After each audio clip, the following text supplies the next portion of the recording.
Friends, welcome to Akul Mac Live, and I want to draw your attention to the recently conducted COP26 meeting in Glasgow, in which some decisions were taken in order to save our climate. There is a target of net zero by 2050, whereas India has said that the net zero target has to be achieved, but not by 2050, but by 2070. There are a lot of reasons, and we have actually covered those reasons in the past videos. But in today's video, I have a very interesting news. Friends, as you know that the major polluter is the power generation plants. So if you look at the hydro, which is clean again, and if you look at the other one, which is most prevalent in India, are the thermal power plants, are the most polluting. So in the interim, while India is ramping up their solar power generation and also unconventional method of power generation, I think the tested and tried method is the nuclear power. And, it's been operational for last couple of decades. The nuclear power plants are typically very huge, and it requires a nuclear reaction to go inside the nuclear power plant in order to generate power. So this is a tested and tried method. So in the interim, India has decided to go into ramping up the nuclear power. And the decision is that, in fact, it is announced a couple of days back that there will be at least 9 new nuclear power plants across India. And this will help bridge the gap and reduce the dependency on thermal power in the long run. And if you look at how this power generation happens, so it's typically, you have to boil the water to generate steam, and the steam will then drive the turbines, and the turbine will then generate the electricity, which is pretty much like a hydropower plant where you have a water is flows down into a turbine, and then turbine rotates, generating electricity. So it's that portion is similar. However, the critical part here is a reactor. The reactor is basically runs on a nuclear fuel, and I think most of us know what is the nuclear fuel. Nuclear fuel is in today's world is the uranium, and the reaction is also very interesting. And in fact, you would like to know, in fact, for the benefit of viewers who want to know actually how the energy is generated, I would like to just draw your attention to the type of energy which is released in fission reaction, and that is the strong nuclear force. Now, strong nuclear force is so strong that it binds the nucleus together, and during this reaction of fission, 0.7% of the mass of the fuel is converted into pure energy. So I think this is a very important parameter. It's not that the entire mass is burned. It's only 0.7% of the matter is used to generate energy, which we can use it as a clean energy for our consumption. And if you look at the reaction in very simple terms, the uranium atom has 200, the weight of the nucleus is 235, which means that it has in the nucleus so many protons and so many neutrons, and 235 is the number of the atomic number. And if you look at in this picture, we are showing that we are just adding one neutron into the nucleus of this uranium atom. Now, since uranium atom is one of the largest atom, the binding energy is there, which binds the nucleus together, but it is kind of weak. So by adding one neutron into the nucleus, bombarding into the nucleus, we make it unstable. And because it is unstable, it immediately decay into krypton and barium, two smaller elements. And the remainder of the energy, which is 0.7%, is converted into pure energy. And in addition, there are 3 extra neutrons are also released in this reaction, which will then strike the other uranium atom nearby, and the reaction goes on, and this is what we call it a chain reaction. So by just using only 0.7% of the material, so much of energy is released. So you can imagine that the nuclear power plant can be so efficient, unlike petroleum engine or unlike burning coal, where there is so much of wastage. Nuclear power plants are tested, tried, giving you very clean green energy. And there are two types of variants of uranium, which is 238, which is slightly bigger, and 235, which is slightly smaller. So the type of reaction that happens, I have demonstrated in the previous slide, was basically based on uranium, which is 235. And it is purified. So if you have a purified version of 235, the previous reaction will happen.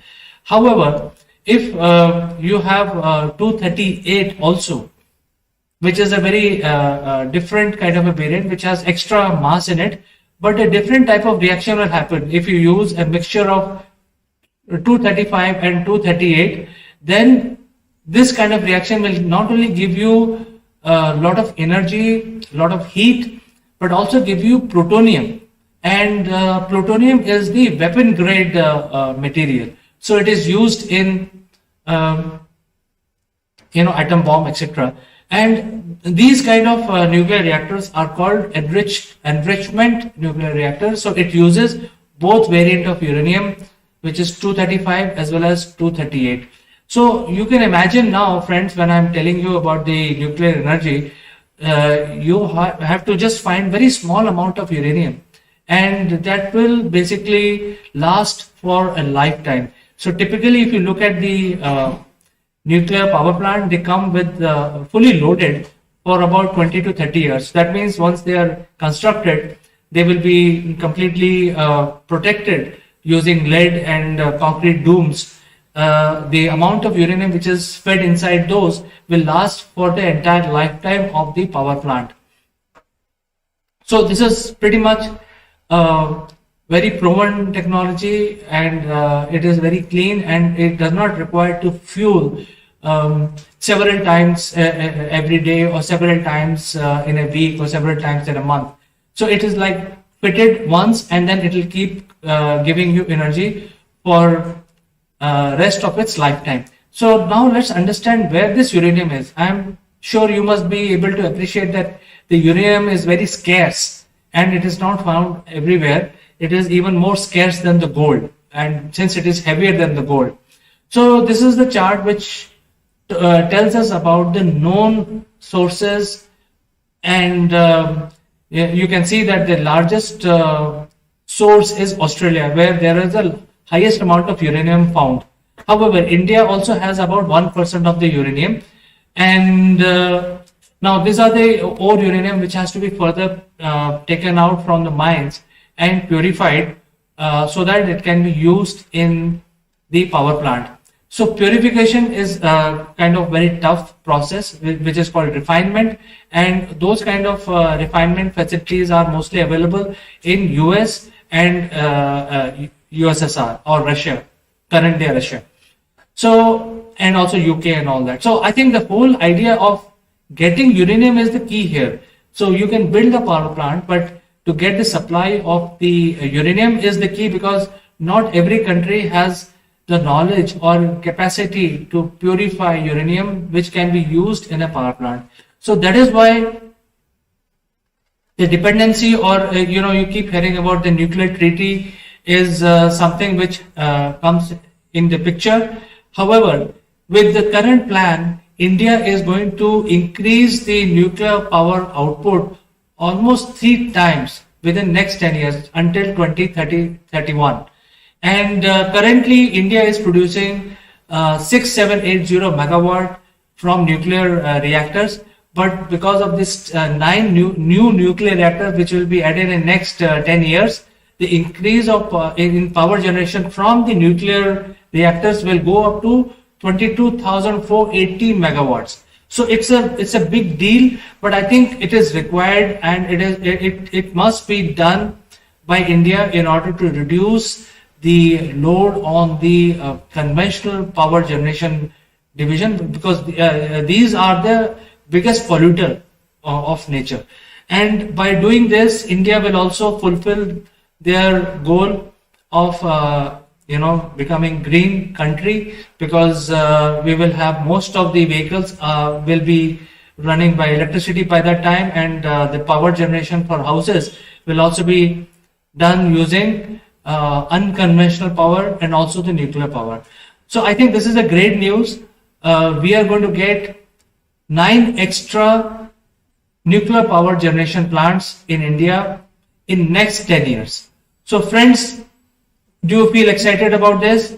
If yes, do write in, share your comments, share your thoughts, and I will read some of these selected comments of yours in the next program of Akulmek Live. I will say goodbye today, only to catch you in the next one.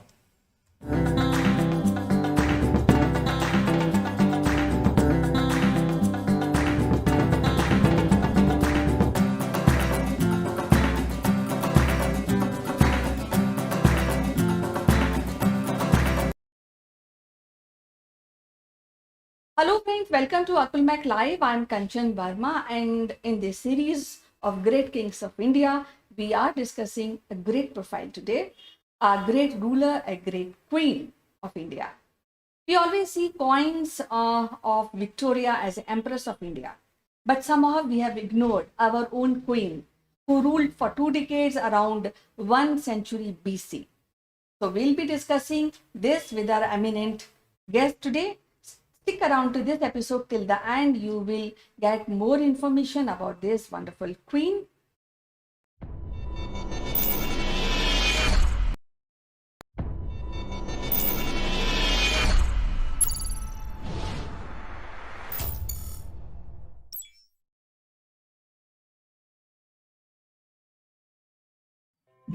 Welcome back, friends, and today we are discussing a very important profile, a very important queen, a queen who left the mark.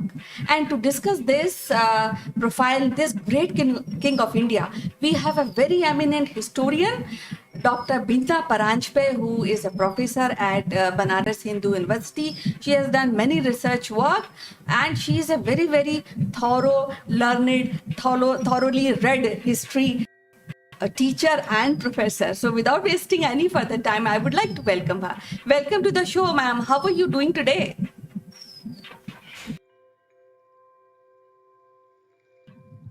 Thank you.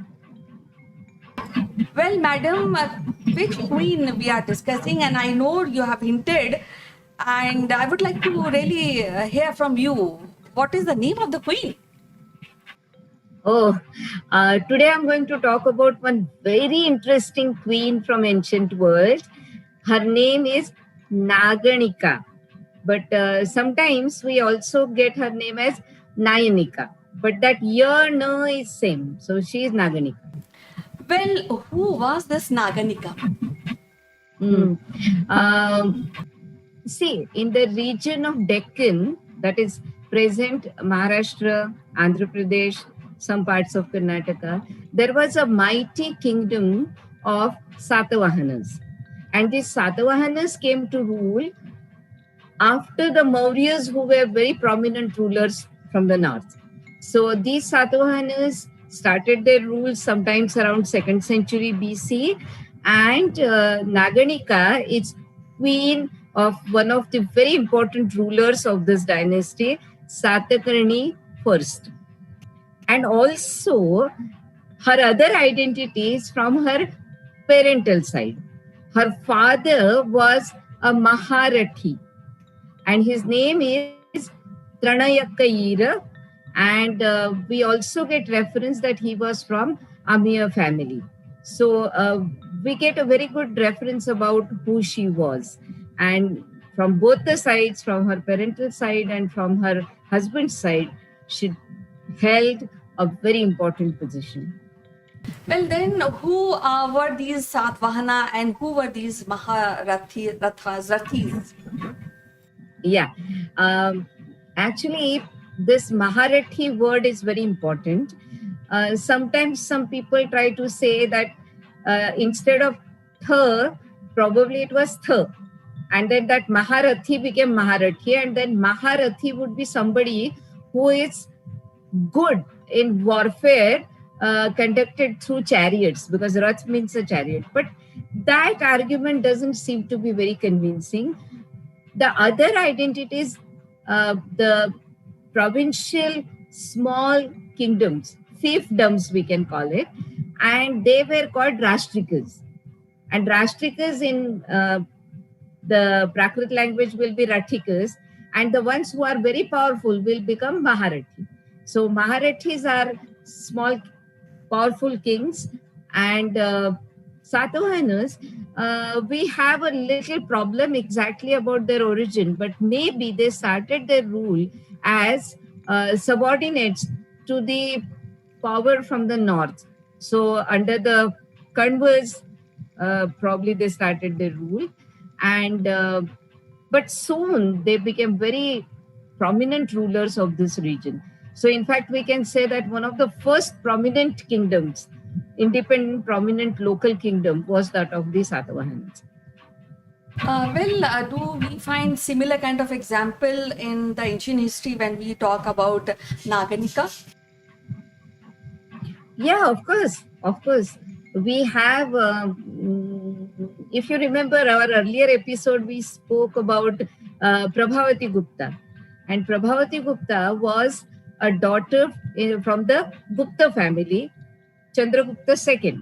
And her mother was from the Naga family.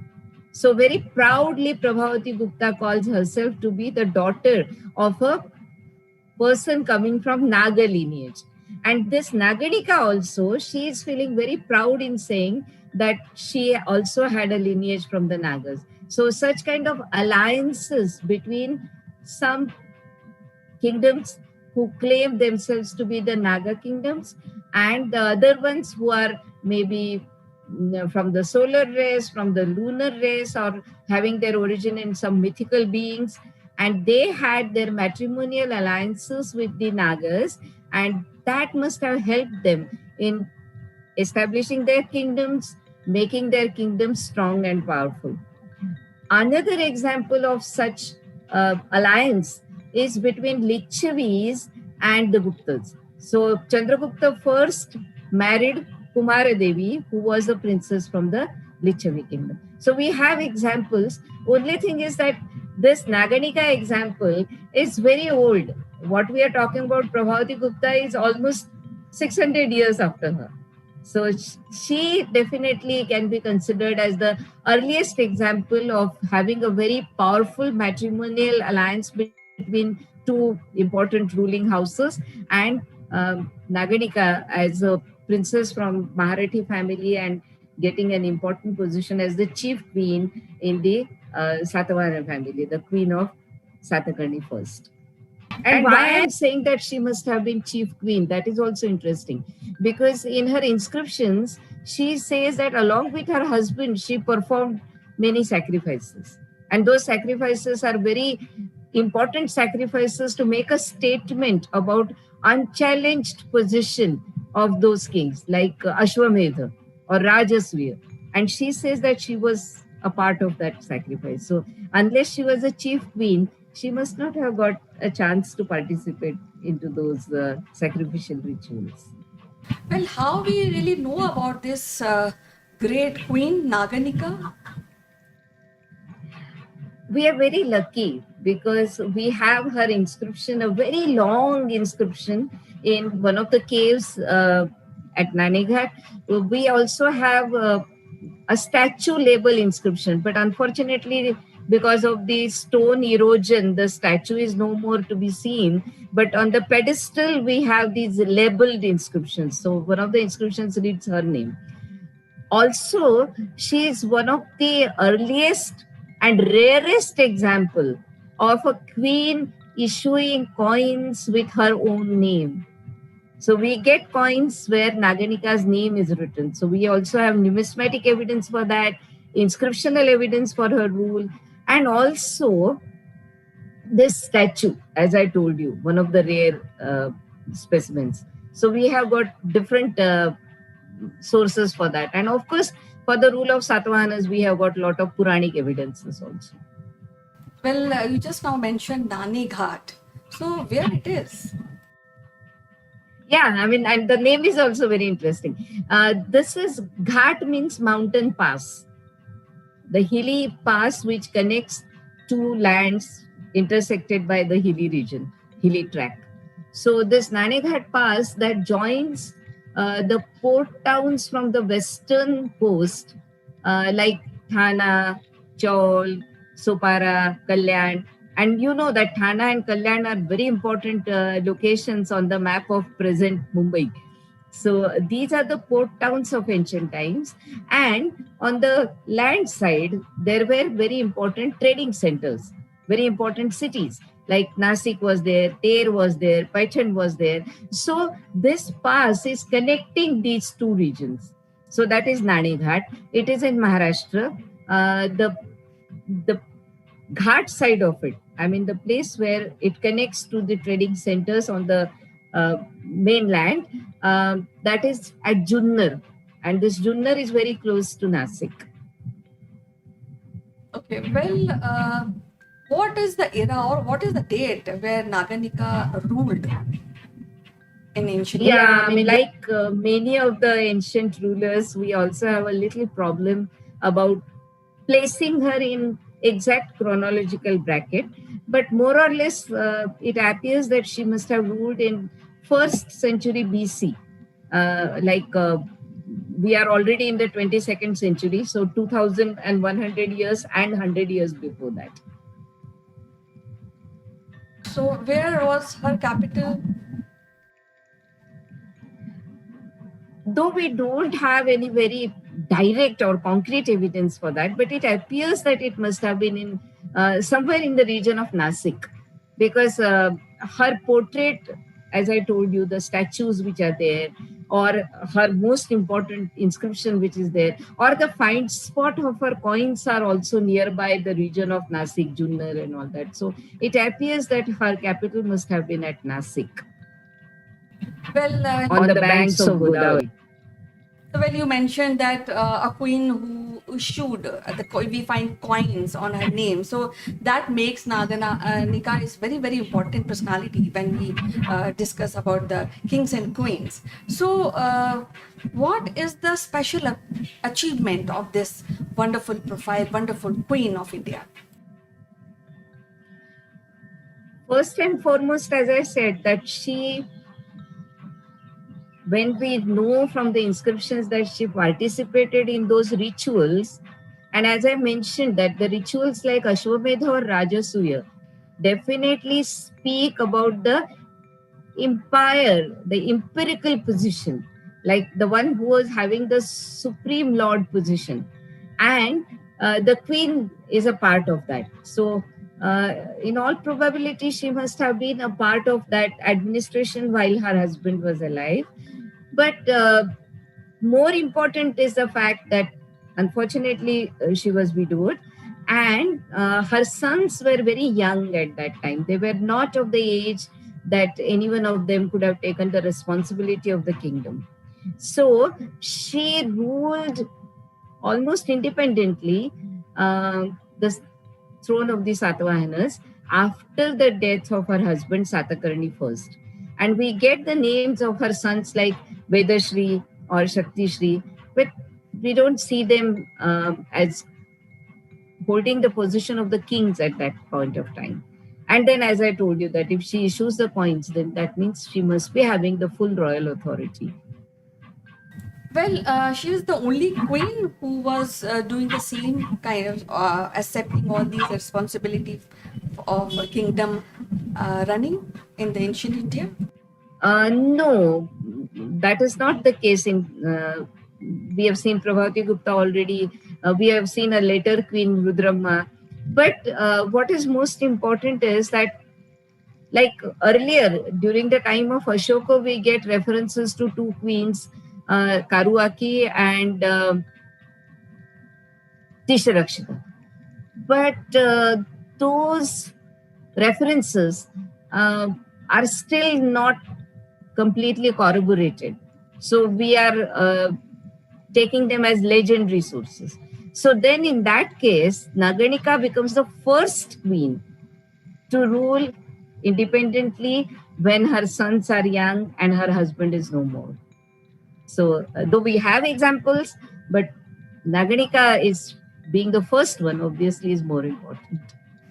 So, what is very, very remarkable? Let us discuss about her personality, and I'm sure her personality is quite remarkable. So, we'd like to know more about that. Yeah, uh, I think she must have been very assertive about her position and very conscious, because had not that been the case, we would not have seen the kind of inscriptions or the statues or the coins that we see. So definitely, she is not a person who, it so happened that she was the queen, so she took the responsibility. I don't think so. I think she was very much capable of it. And for running any state, for taking the responsibility of a kingdom, you need to be trained into the statecraft. And if her courtiers accepted her superior position as the ruling queen, I'm sure she must have been well trained into that.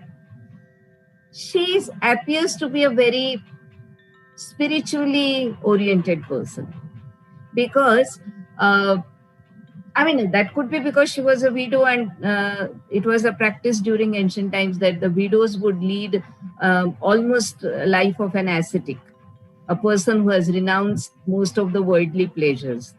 And in her inscription, we read that she became an ascetic. But very interestingly, the word that is used in the inscription is that she was house ascetic, like a person who would be discharging all the household duties, but will not be enjoying the luxuries or privileges or of being a householder. Now that also reflects a good amount of her own self-consciousness. Like, she's not saying no to her duties, she's not saying no to her responsibilities, but at the same time she's following what should be followed as per the traditional values of family life in ancient India. And that, for a ruler, I think is very important, because a ruler sets an example in front of the subjects. So I think she must have become an example for other able women who should not consider themselves uh, out of their regular possibility of discharging their duties, because now they have become widows. So a wonderful balance, that what the traditional values expect of a ruler or of a woman, of a widow, and what the political institution expects from a person who takes the responsibility. So I think she was a wonderful blend of this. And another thing, why I'm saying that she appears to be a religious minded or spiritually oriented person, is that her inscriptions tell us that she was observing lot of fasts, doing a lot of rituals, and performing small sacrifices and different modes of worship. And all that is very uh, detailed account of that we get from her inscriptions. And of course, she must have been a very kind and responsible mother, because she was not assuming the royal title. She's saving it for her son to become come to an age and take the responsibility. Well, when we talk about enlightened despots, or when we talk about great kings, the foremost responsibility of any king or queen is to safeguard the boundaries. So, did this wonderful queen fight any wars during that times? We don't have any direct reference to any war, but I'm sure she must have uh, faced some opposition, maybe from the neighboring states, because Satavahanas were engaged in a long struggle with the Kshatrapas coming from the Saurashtra side.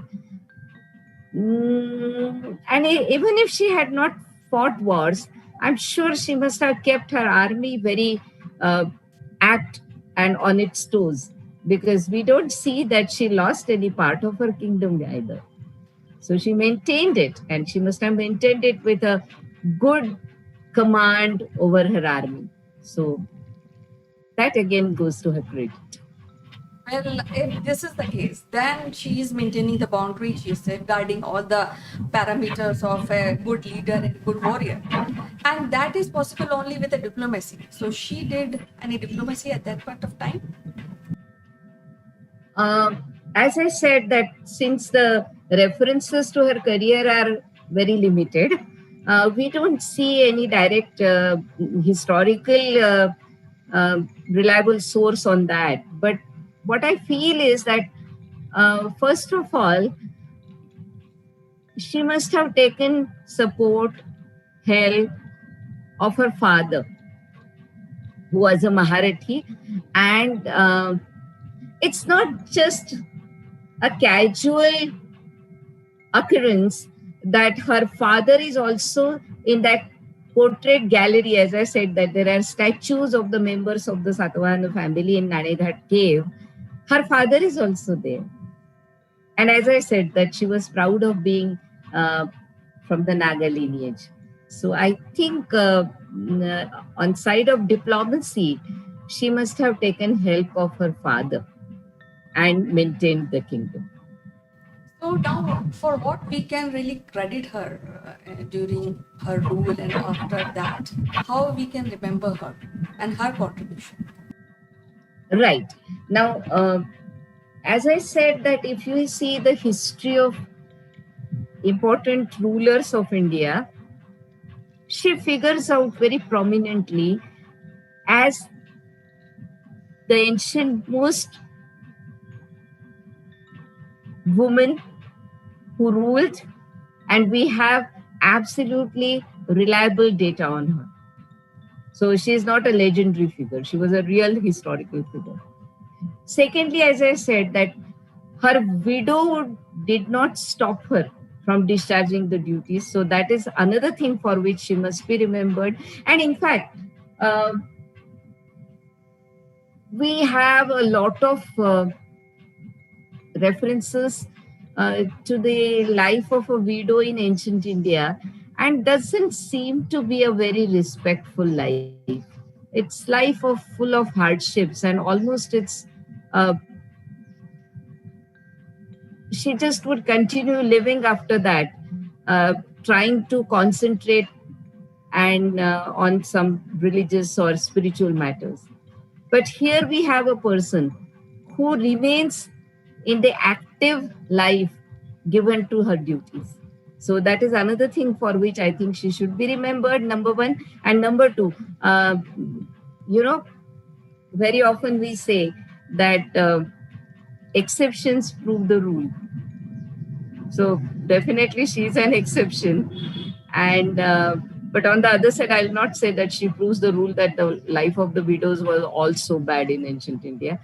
Probably some women got a chance to show their merit, and Naganika definitely appears to be one of them. I think that a tradition of the Satavahana rulers where they identify themselves with the name of their mothers. And that tradition we see after Naganika. So we have got names like Vasishthi Putra Pulumavi or Gautami Putra Satakarni. Now, Gautami or Vasishthi are definitely names of women, and Putra means son. So, son of Vasishthi, son of Gautami, son of Madhuri. Now, such kind of very proud names that these subsequent rulers they are identifying themselves with on the name of their mothers. I think Naganika's illustrious career could be one of the reasons for this tradition amongst the Satavahanas. Though we cannot say it for sure, obviously, unless we have got more concrete evidence to say that this is what happened. But nonetheless, we can look at it as one of the possibilities, and that is inspirational in case of Naganika. Well, I'm sure I'm very much agreeable with the point that being a widow and then again at the top of the hierarchy and ruling the country and taking care of the children, it's quite a tremendously difficult work. So I would also want to hear about any special achievement of this wonderful Queen of India. Um, I think the very fact that she ruled almost for 2 decades, that itself is a big achievement. Because when we talk about the ancient period, and we don't see many widows having that possibility of taking such important positions. So that itself is an achievement. But as I said, that she promoted, uh, not only, like, she appears to be a Vaishnava by her following, because her inscription starts with invocation to Vasudeva. Vasudeva is one of the names of Krishna, because Krishna was son of Vasudeva, so he got the name Vasudeva. But she also is showing her respect to other gods, and then the Vedic sacrifices, and the sacrifices which were more as per the Dharma Shastras, Puranas. So a wide range of rituals that we can see her following. That probably is for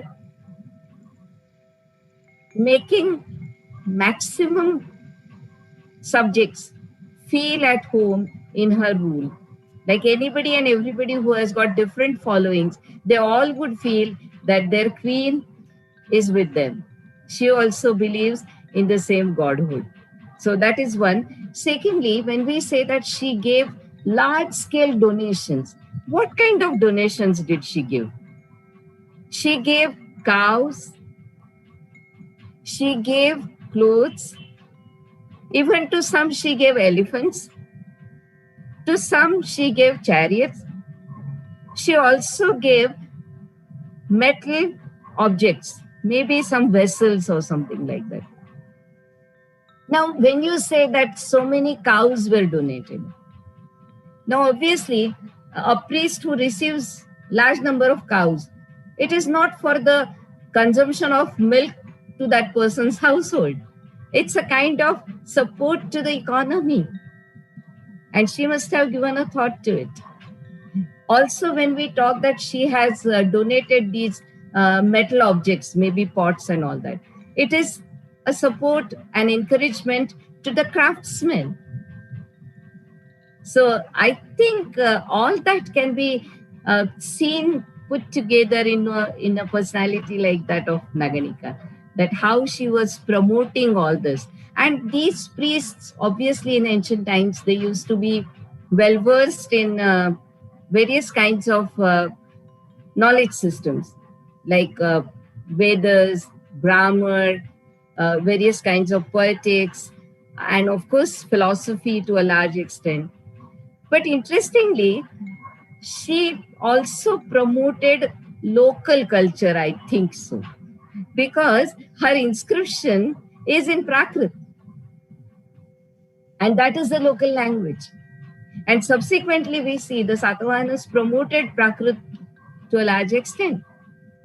So, though she respects the Vedic tradition, though she respects the priests, though she respects the culture which comes along with the Sanskrit language, but she is also supportive of the local language. That means to the people by and large, and not just the learned population of her times. That, So that again is a very that shows that thoughtful on part of a ruler. right. So that shows that she is a people's queen, because she is interacting with the common people in their language and in their tradition. So that is awesome. Now, as a ruler, did she assume all royal titles? I don't think so. We don't have any evidence to that. And that probably could be because of her being a widow. Or she was acting as a caretaker. She was not acting as a person who assumed the throne. That she didn't. So maybe that's why she didn't take royal titles. Well, she ruled for 2 decades, as you mentioned. So now, had we given her a proper position and proper credit in history, in our own history? I Nowadays, of course, many people have started talking about her. But if we see for last 100 years or so, she's always mentioned as one of the rulers. Like nothing specific, nothing special about her. In fact, sometimes I feel that old Indologists have tried to give more emphasis on her uh, spiritual activity, religious activity. They also tried to make statements about her position as a widow, um, she as a mother to the future kings. I think that was all not really giving her full credit to what she did. What could be the But nowadays, of course, yeah, but what could the change is there. what could be the reason for this? Because she is such a great and profound ruler of India. Why it is not done earlier? I think because, the texts like Puranas or the other chronicles, uh, they still show a lot of uh, male dominated thought process, or broadly we can call it a patriarchal way of looking at the position of women. So maybe that is the reason. And mostly in the recent times also, like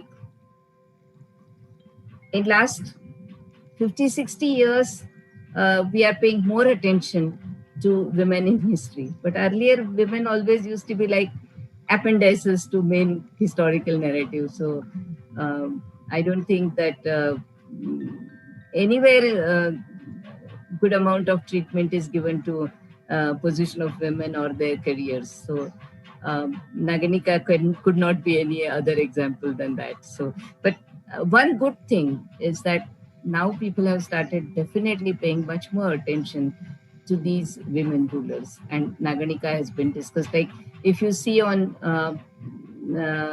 those countrywide classroom lectures or YouTube videos and all that, people have been talking about her. Well, later then. And even you, now you are doing it. Yes. You had this special episode on her in your series. So this is again an example that how we have started talking about the queens of ancient India. Yes, it's very, very important to know our own great kings and queens of India, and it is high time that even the children should have knowledge from which culture, tradition we have come. Now, what is the importance of studying the profile, the career of Nika in the history and history books? Right. See, because as I said that what does she exactly mean when she says that she feels proud of being from the Naga lineage? Her father's position as a Maharathi. So, what does this political alliance mean to the Satavahanas? Coin issued by this queen, uh, the inscriptions, the language, the script which is used for the inscriptions, the donations, the kind of donations that she's been giving as fees and all that. So if we see different aspects of history, political history, economic history, cultural history, and now we are talking about the gender history also. So Naganika provides us food for thought in all these different sections of historical analysis. Well, as usual, it is so interesting to discuss this wonderful profile, this great queen of India, as usual, and lovely. And the way you explained, it is awesome. I think all viewers will enjoy watching this and learning about this great queen of India. So we'll be meeting again with our next profile, next great king of India in our next episode. Till then, bye bye and take care. Yeah.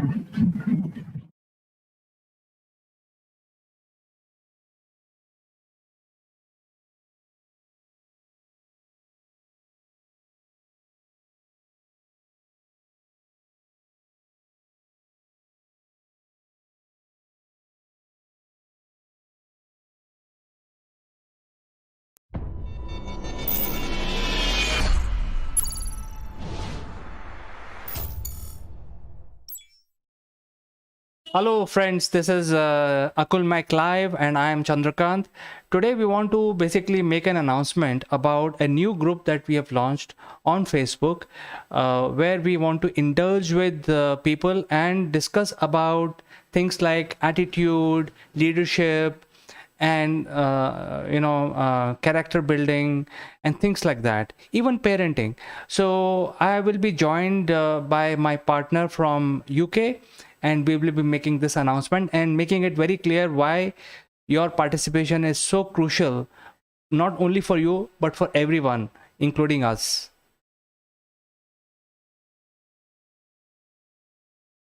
Welcome back, friends. And today we have a special announcement, and the announcement is very interesting. So, without further ado, let me invite my friend from London, Mr. Naval Gund, to talk more about it.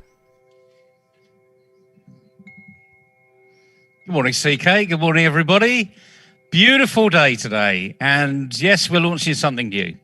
And it's called Everything You Should Have Learned at School, but You Didn't. Now, why are we doing that? CK, why are we doing that? Well, in my opinion, I think there are several skills which you don't learn at school, and the life teaches you those skills. So we want to basically have people follow us and learn some of those skills. That is the reason why we have launched this particular specific group for reaching out to such people who wants to enhance their attitude, improve their leadership qualities, etc. Absolutely right. And you know, as an employer, and I know as an employer, the first thing you ask in an interview is not what's on the CV, it's what isn't on the CV. What have you done? Where have you done it? What did you enjoy? What was your worst example? And all of these things you never get from a technical arena. Now, this is a huge shock to a lot of highly qualified graduates that come out of university thinking, having been told, get a good degree, get a good job. Now, I'm 62 years old, and I was told that when I was at school. And do you know what? My teachers lied to me. But they didn't lie on purpose because they didn't know any better. It's because it was assumed that that's what happens. You get good qualifications, you get a good job. Well, it's never really been the case. And you will know, anyone over 25, in fact, sometimes a little younger, but anyone over 25 that's gone for an interview and they see a whole line of people waiting to be interviewed for that one job, and then you suddenly realize you're in a competition. And it's not just about soft skills and the right attitude, but it's all those other things that we have to learn as an adult. How to be a parent. My goodness, how to be a parent. You can go and read all the books about it, but they won't do you any good at 2 o'clock in the morning when you're trying to thumb through and that baby's crying. You know, it's about practice, more practice, and the right practice makes perfect. Any practice makes permanent. So the purpose of this course, and it's online.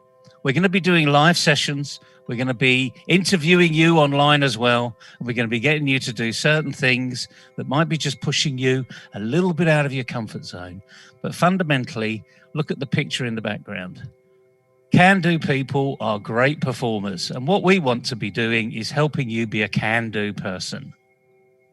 Not that you know how to do it, because there's lots of things, CK, you and I do that we haven't a clue how to do, but it's exciting, and we roll our sleeves up, we brush ourselves down, and we get after it. We really get engaged with it. And this is about being engaged. What excites you? What really excites you? You know, it could be sport, it could be work, it could be having fun with the kids or grandkids. It doesn't matter. But once you've found out what that is, then we can capture that and we can move that into having more excitement and being happier. So it's as simple as that. Come on a journey with us. It'll be a fascinating journey. We're going to teach you little tricks of the trade. These aren't tricks, really. It's just common sense. But as they say, common sense isn't common practice. So that's what we're going to help you do as well. We're going to make common sense your common practice. And there's lots of side benefits from this too. You will be able to identify idiots, fake news, people that you need to avoid. So those are the tricks of the trade that we can have. And more importantly, you can help those other people be better people. So this is about helping you be good in your arena, get the best out of your life, but also being a good human to everybody else. I hope that's exciting. CK, I can see you smiling away. We've touched a couple of nerves with you there. You know, you and I are a little old in the teeth here, but you've got young children, and it's helping them succeed too. Yes, so viewers, I think this is a very brief announcement of what we intend to do. So please join in every Friday at 4 p.m. India time. And you can actually address your concerns with Naval, and Naval can respond to you. It's going to be a chit chat session, nothing official about it. It'll be very friendly from 4 p.m. to 5 p.m.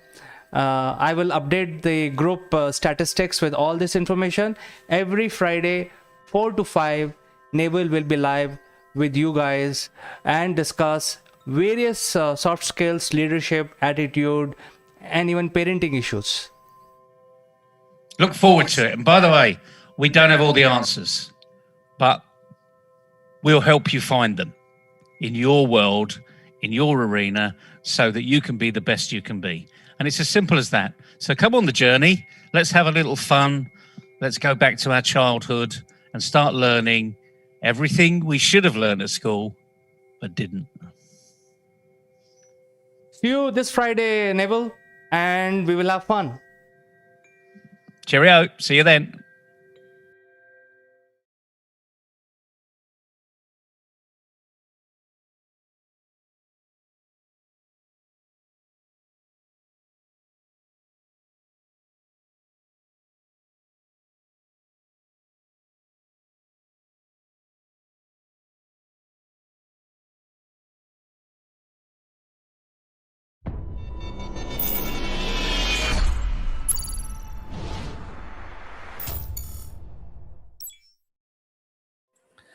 Hello, friends. This is Chandrakant from Akulmak, and welcome to the Legal Matters.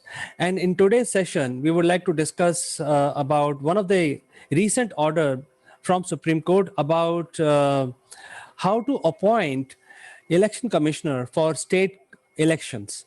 It's basically totally went unnoticed because of the Bengal election and so much news coming from Bengal. This particular order is very, very important for our democracy. And to discuss this further, let me invite my friend from Ahmedabad, Mr. Jeet Bhatt.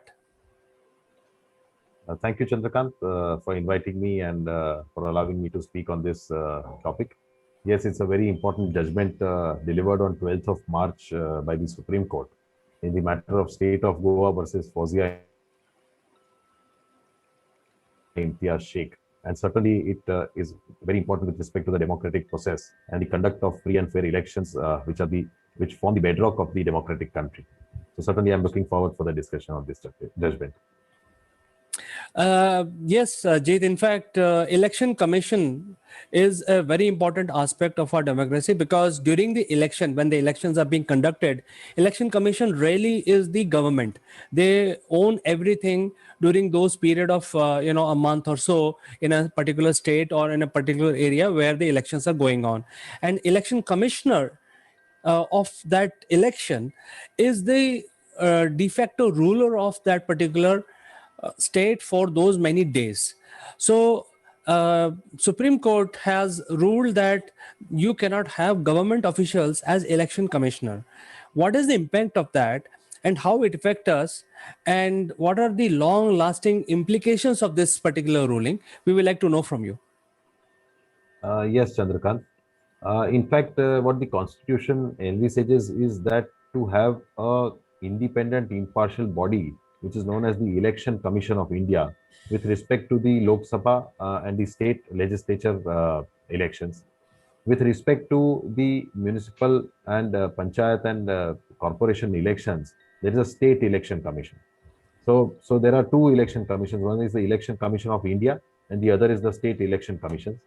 The provisions for both are different, but the purpose and the effect is similar, and uh, the purpose is to conduct a fair and impartial and free election, because that is the most important aspect of a democratic country.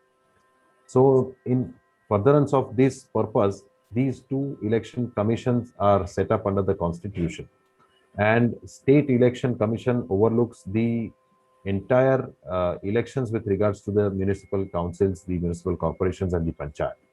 Now, the power given to these election commissions under both the Election Commission of India and the State Election Commission is the superintendence, direction, and control over the entire conduct of the election procedure.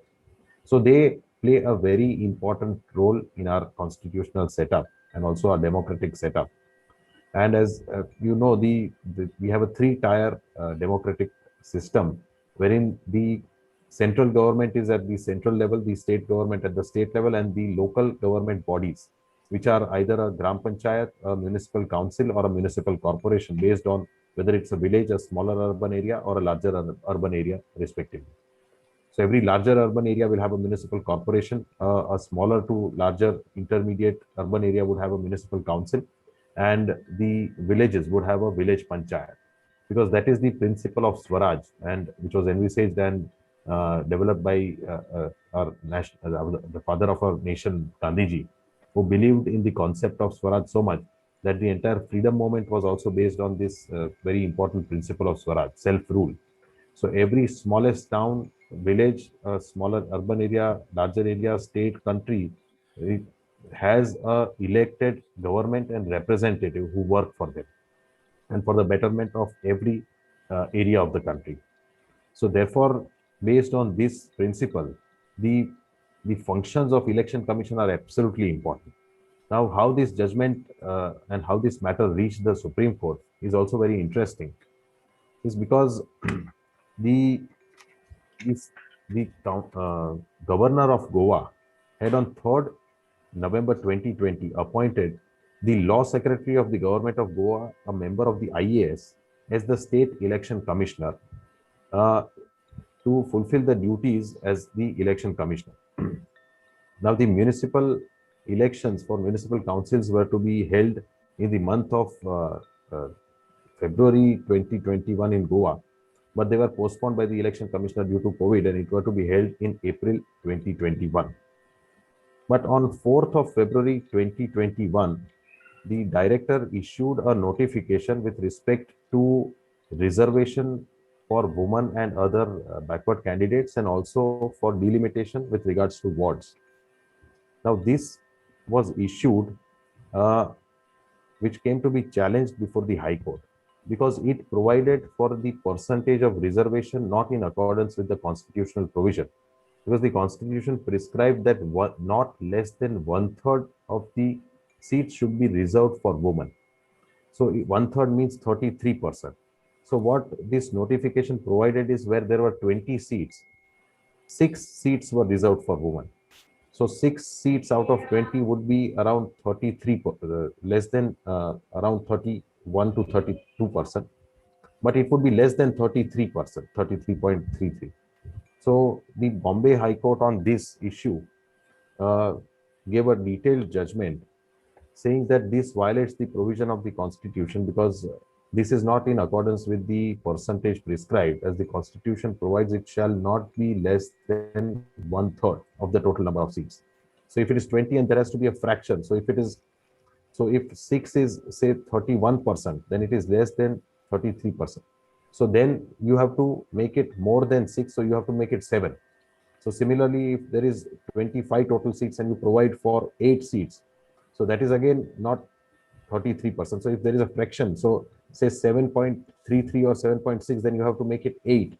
Or if it is 8.33, you have to make 9 seats, because it can't be less than 33%. So this is what the Bombay High Court held. But what interesting aspect also, and what the Supreme Court held, was that there was an overreach of the process of law. What the SEC and the director did in that matter, the commissioner, that the High Court had reserved the matter for final hearing on 22nd of February 2021. Now, on 22nd February 2021 at 9 a.m. in the morning, they issued a notification declaring the election to be conducted. So, whenever a notification for commencing of the election is already declared, the High Court is bereft of its power to exercise or to even hear the matter, entertain the matter, as per the provisions of the Constitution itself. Because what the Constitution provides is that the election, once commenced, has to be quickly ended and ultimately resulted into the result has to be declared. And if there is any illegality or anything, if any person is affected or aggrieved, then he has a remedy to challenge it by way of an election petition, which is also prescribed under the acts. So the elections should go smoothly. The election should not be interrupted by approaching courts other than what is prescribed under the law. And therefore, an election, once completed, only thereafter illegalities can be challenged by way of an election petition.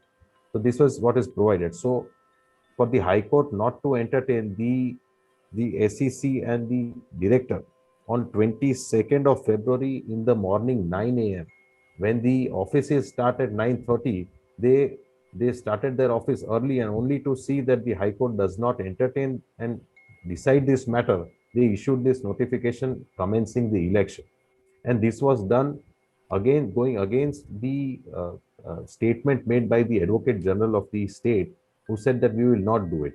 So, despite that, they issued this notification in the morning, and this is what the division bench of the Bombay High Court in the held against them, saying that this is malice in law and this is trying to overreach the process of court, and still declared this notification of 4/2/2021 to be bad, illegal, and against the provisions of the Constitution with respect to the reservation of seats for women.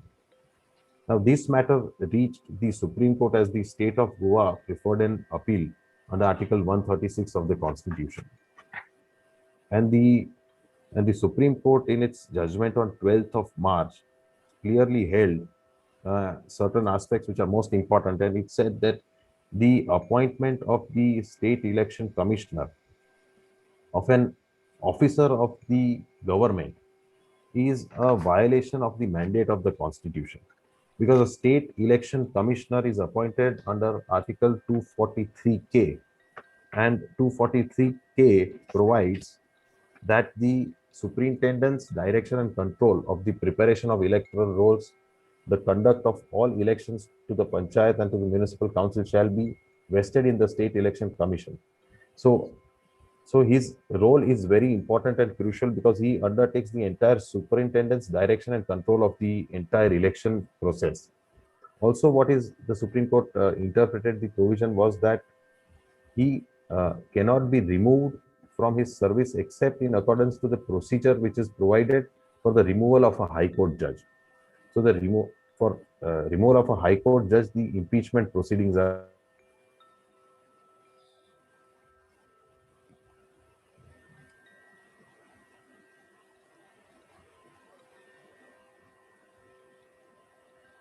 So there should not be any threat on them that they can be removed at the whims. They are not serving um, at the whims and fancies of the government. So therefore, this protection is given to state election commissioner as well. It is also provided that his conditions of service are also not to be varied to his disadvantage after his appointment. So once he's appointed, he cannot be removed unless by a procedure by which a High Court judge can be removed, and his conditions of service also cannot be varied to his disadvantage.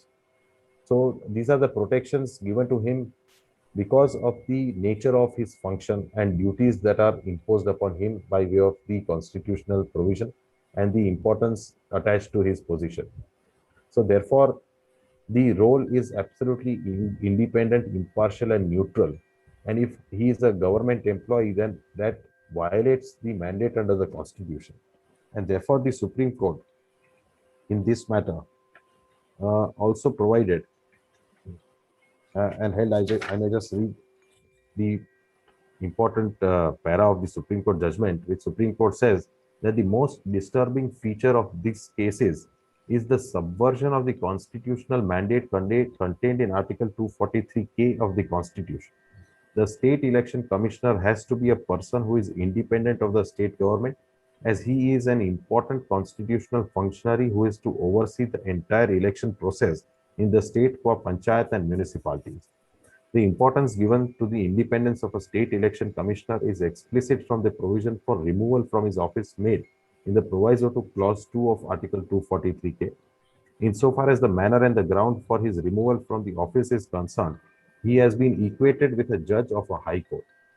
Giving an additional charge of such an important and independent constitutional office to an officer who is directly under the control of the state government is, in the view of the Supreme Court, a mockery of the constitutional mandate. So, therefore, the Supreme Court declared that the additional charge given to the law secretary to the government of the state flouts the constitutional mandate of Article 243K. The state government was directed to remedy this position by appointing an independent person to be a state election commissioner at the earliest, and such person cannot be a person who holds any office or post in the central or any state government. It was also made clear that henceforth, in all state election commissioners appointed under Article 243 in the length and breadth of the country in India have to be independent persons who cannot be persons who are occupying a post or office under the central or any state government. And if there are any such persons holding the post of state election commissioner in any other state, such person must be asked forthwith to step down from such office, and the state government concerned be bound to fulfill the constitutional mandate of Article 243K by appointing only independent persons to this high constitutional office. And the direction contained were given under Article 142, which power the Supreme Court has to give directions which have to be complied to do complete justice in the case. So this is a very important direction given by the Supreme Court. And as far as the state election commissioners are concerned, I am aware even in Gujarat, the IAS officer is appointed as the state election commissioner. So he will also have to now forthwith be removed, and an independent person will have to be appointed. And this will have to be done in the entire country. So absolutely important, wonderful judgment of the Supreme Court upholding the values of democracy in this country and also advancing it by having independent persons appointed in such an important constitutional posts. So certainly a very important judgment delivered by the Supreme Court. Jeet, thank you so much for explaining this, the entire judgment. It is very important. And for the viewers, I like to explain that, in our democracy, we never have purposely not kept the even numbers in our parliament and in our assembly, because if you have even numbers and if you divide them by 1/3 or half or something like that, then again there will be issues which will arise and will create confusion between opposition and ruling party, because then if there are numbers which are equal, and we all know, all the simple mathematicians will know that if you have an even number, it is divisible by 2 or 3. So that is why all the seats in all the assemblies are kept at odd numbers, and that is when this issue comes. When you divide the seats odd numbers, these are not divisible perfectly. So if you have 1/3, for example, then it will be some decimals. If you have 2/3, again it will result into some decimals. So I think it's a no-brainer for a common person that, why don't we resolve it? But I think in a country like India, where everything goes up to Supreme Court and people cannot resolve logical things, so even this one has gone into Supreme Court, and now Supreme Court has said that if you have a situation where you have 1/3 is like you mentioned, Jit, 6.33, that 0.33 is an infinite number. You cannot solve it from mathematics standpoint. So make it 7. So I think it is so logical and so clear. And now it has become a ruling. And the second part, which is very crucial, is that you have to have an independent person as election commissioner. And I'm sure it will affect everyone, even the general election it will affect, because now you cannot have IAS officers replacing and taking over these roles. So what is, in your opinion, will be an independent person? Have you ever given a thought about that? So the constitution provides that the appointment has to be made by the governor. But what is important and what has been recommended is that there has to be sort of a collegium system where the governor, the and some independent authority persons, and also the leader of opposition should all brainstorm and decide on an independent person who has to be appointed. So it can't be now with this judgment. It can't be any person who is employed with the state or the central government.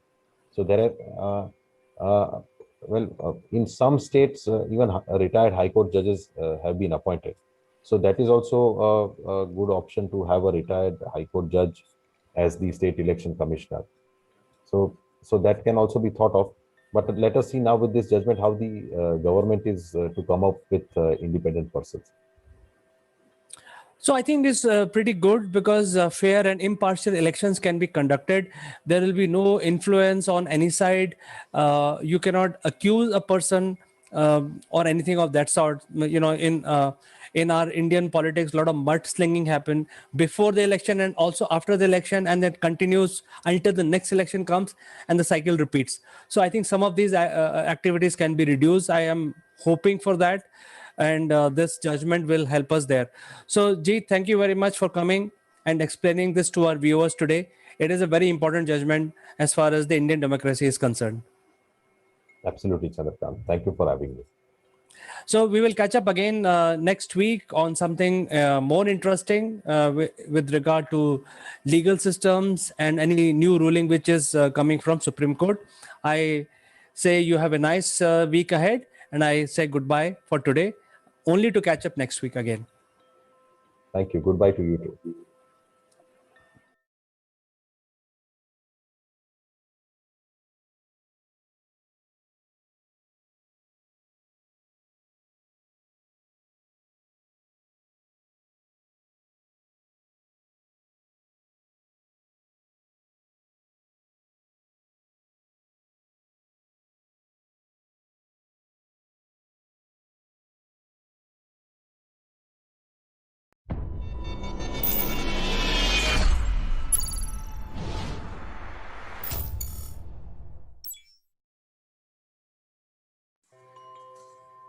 Hello friends, this is Chandrakant from Akulmac Technologies and welcome to the tip section of Top Brass.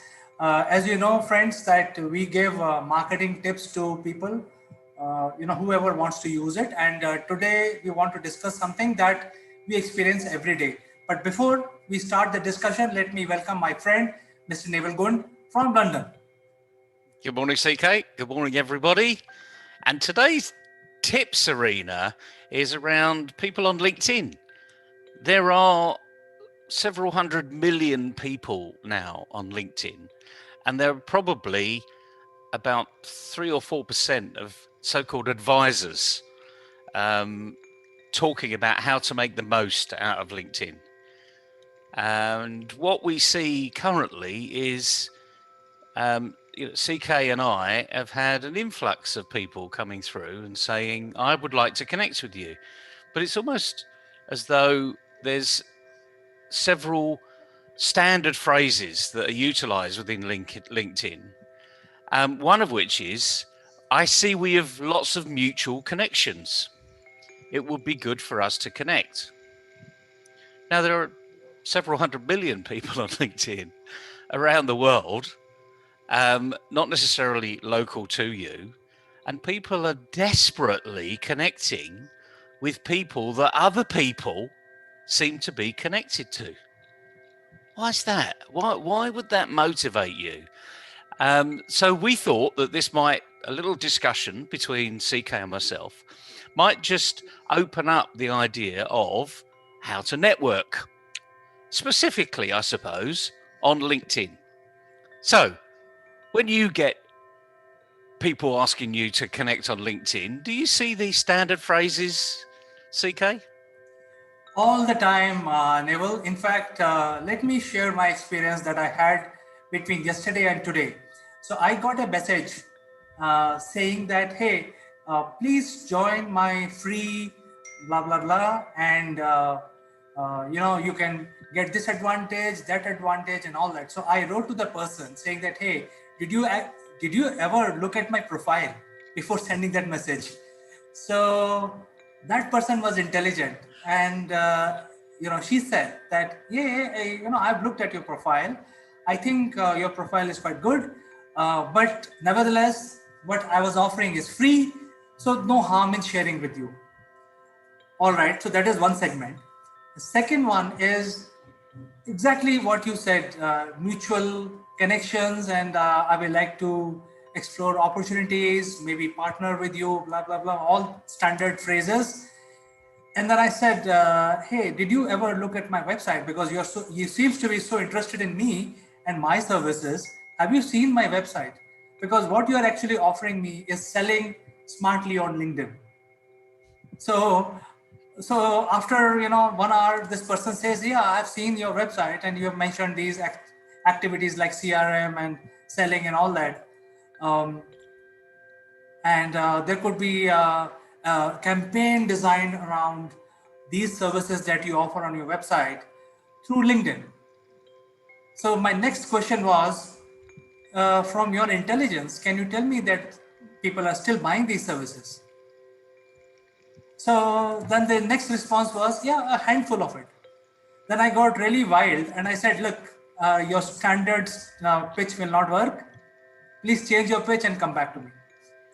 So these are the recent examples of what I faced between yesterday and today. I mean, the interesting thing is you're actually going back to these people and responding. I would love to see some statistics about how many people actually do respond and actually do connect with others. I quite often just generally accept people's connections because I do believe that perhaps they've done a little bit of research about why they would like to connect with me. I'm just one of the several hundred million on LinkedIn. So why me? And it's a question that I go back to them, why me? Very honestly and openly. And sometimes I get well, if you don't want to connect with me, then we can block each other. And I'm thinking, well, that's an interesting response because you asked me to connect and I'm now just asking you a very simple question. Why me? Now, is that confrontational? I don't think it is. But perhaps we need to think again. Maybe I should say, thank you so much for asking me to connect. I'd really like to know why you identified me apart from everybody else. And my answer to that is that's just creating behavioral waste because I can do a click and paste and put that in there and it just takes you longer to read it. Why me? ? Is not being insulting. You made the first approach. I'm now asking, okay, why? What's going to come of this? But going back to this mutual connections, as I say, there are several hundred million people on LinkedIn and they're all over the world. And I suppose in many respects of the number of people that I'm actually connected to on LinkedIn, I really know very few. And that's the reality because it's only the few people that you really want to connect with and you have a discussion with them on a reasonable amount of time, whether that's on a friendly basis or a commercial basis or a corporate basis. And it's just those people that you're going to keep in touch with. I mean, that's the natural approach that's going to be taken. So consequently, why waste your time having thousands and thousands of connections when only a few really count? Let me share some research that you've heard of Dale Carnegie Foundation, haven't you? Oh, yes. And they're a big leadership group around the world, probably very well known, to be honest with you. Although there are lots of leadership groups, popping up everywhere these days. But Dale Carnegie are, in many respects, quite unique. Because one of the very first books that I read, almost cover to cover, was How to Win Friends and Influence People, which was written by Dale Carnegie, I believe, or maybe someone writing for him. And this is on the basis of, in there, he talked about the power of between 5 and 10 people. In other words, your relationship basis. If you've got 5 to 10 people that you have a very good relationship with, and we'll talk about relationship in a second, but a very good relationship with, that's all you ever need to grow a business. It's because it's in some respects it's the power of one that's been written in recent years. And even now, today's research, which they do every year, says you only need 5 good relationships. And then you will be successful as a business. Sorry, I almost interrupted you. Jump in. So, I just want to have a sort of a debate or a discussion, whatever you call it. See, in LinkedIn, I have 26,000 connections. Wow. And you know them all personally. I know you do. Well, I would say about 70% of them, but still 30% are still a gray area. Whether I knew them, I've forgotten, I don't know, but there are too many people in the first degree. Yep. And then when people send me a mutual connection request that, hey, I know so many people, the chances specifically to my case is that whoever sends me a connection request, I would see at least 500 mutual connections with that person. And that is the inherent quality of the LinkedIn network or a social media network. So my point is, when you are making these tips to our viewers saying that, hey, you need only few connections which are meaningful to you, but on the contrary, the social media works in a totally different way. Yep. The social media basically help you expand your network.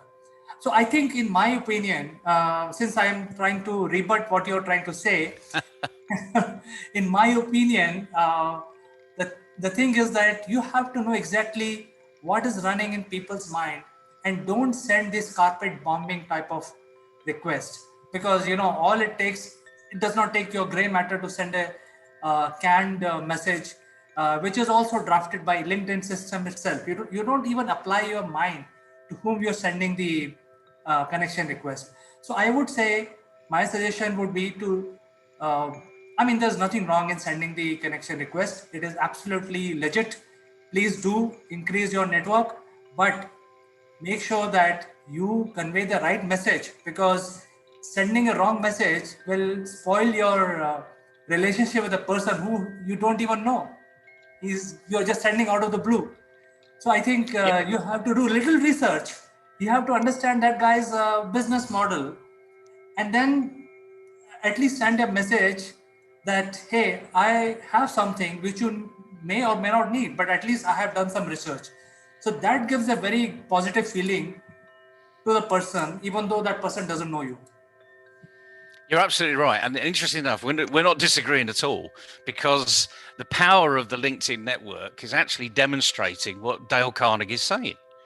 You only really need to know 5 people, because those 5 people will know another 5, each of them. And those 5 people will know another 5.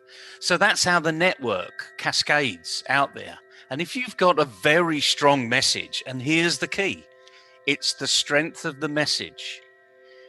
If you've got a very strong message that the 5 people that you're really well connected to like, believe, and are prepared to share, they will share it to the next 5. And then, dependent upon that relationship, they'll share it to the next 5. Or maybe it slips down to 4 or 3 or 2 or 1. So we're agreeing that the power of the LinkedIn network is humongous. We can always see first connections, second connections, and third connections. So there's absolutely no reason why you shouldn't be building your network with people that are related to others. But don't make the assumption that they know each other, because LinkedIn is a network that doesn't actually necessarily promote knowing other people. It's about networking with other people. You only get to know other people once you network with them, and you send them a message and you say, hey, how about a discussion? What do you do? So just like you would in a normal networking arena, you go to I'm sure you go to networking sessions. You know, pre-COVID, you and I would have gone to a few networking sessions locally or internationally. I mean, when I'm visiting, I will regularly go and meet the local Lions Club or the local Rotary Club. And I'll ask in plenty of time in advance when these clubs meet and where they meet, and if my itinerary can actually make it so that I can go to that group of people. And the reason for that is I've got fantastic experiences with the Lions clubs around the world. The one that I joined and the one that they were affiliated to. Let's call it the Lion LinkedIn network. And equally, the Rotary LinkedIn network. There are Rotary clubs all over the world. I mean, in my local area, there are 7 within about a 10-mile radius. And there are about 20 or 30 members in each of those groups, and I can go to them on a regular basis. And when you go, you talk about other people. You discuss things, what's happening in your area, you know, what's happening here, what's happening there, and you get to know people. But you've got to make that first break. So, I mean, the one message today is, if you're on LinkedIn and if you're going to grow your network, have a very clear purpose around who you're going to talk to. LinkedIn is a fantastic arena to show you lots of things up front, just like a website, without really knowing that person. And if you're going to sell, well, then sell, you know, just sell right up front. You know, I've got something that you might be interesting, but this is a selling opportunity. And it allows that person to say yes or no. Frankly, I'd much rather people say that rather than, oh, I see you're connected to a lot of people. It'd be good for us to connect with each other. And then the next email you get from them is, thanks for connecting. Here's what we do. A huge diatribe of, we're CEO experts, CTO experts, you know, whatever it is, you know, we're experts in this field. Well, that's great. I mean, but did I ask for this? You know, it's lack of respect for the person you're talking to. You wouldn't do that in a physical networking session. You know, you walk around with your business card that just goes like a cascade of credit cards that goes, shoop, this is what we do. You know, anyone interested, you know, come and join me. You know, this is what this is for, you know, pop up, you know, an exhibition. You know, this is what we do. Come on to our stand. We're nice people. So there's ways and means of doing all these things, but LinkedIn in particular, it's supposedly a professional network. Well, let's be professional about it. Let's have a proper discussion.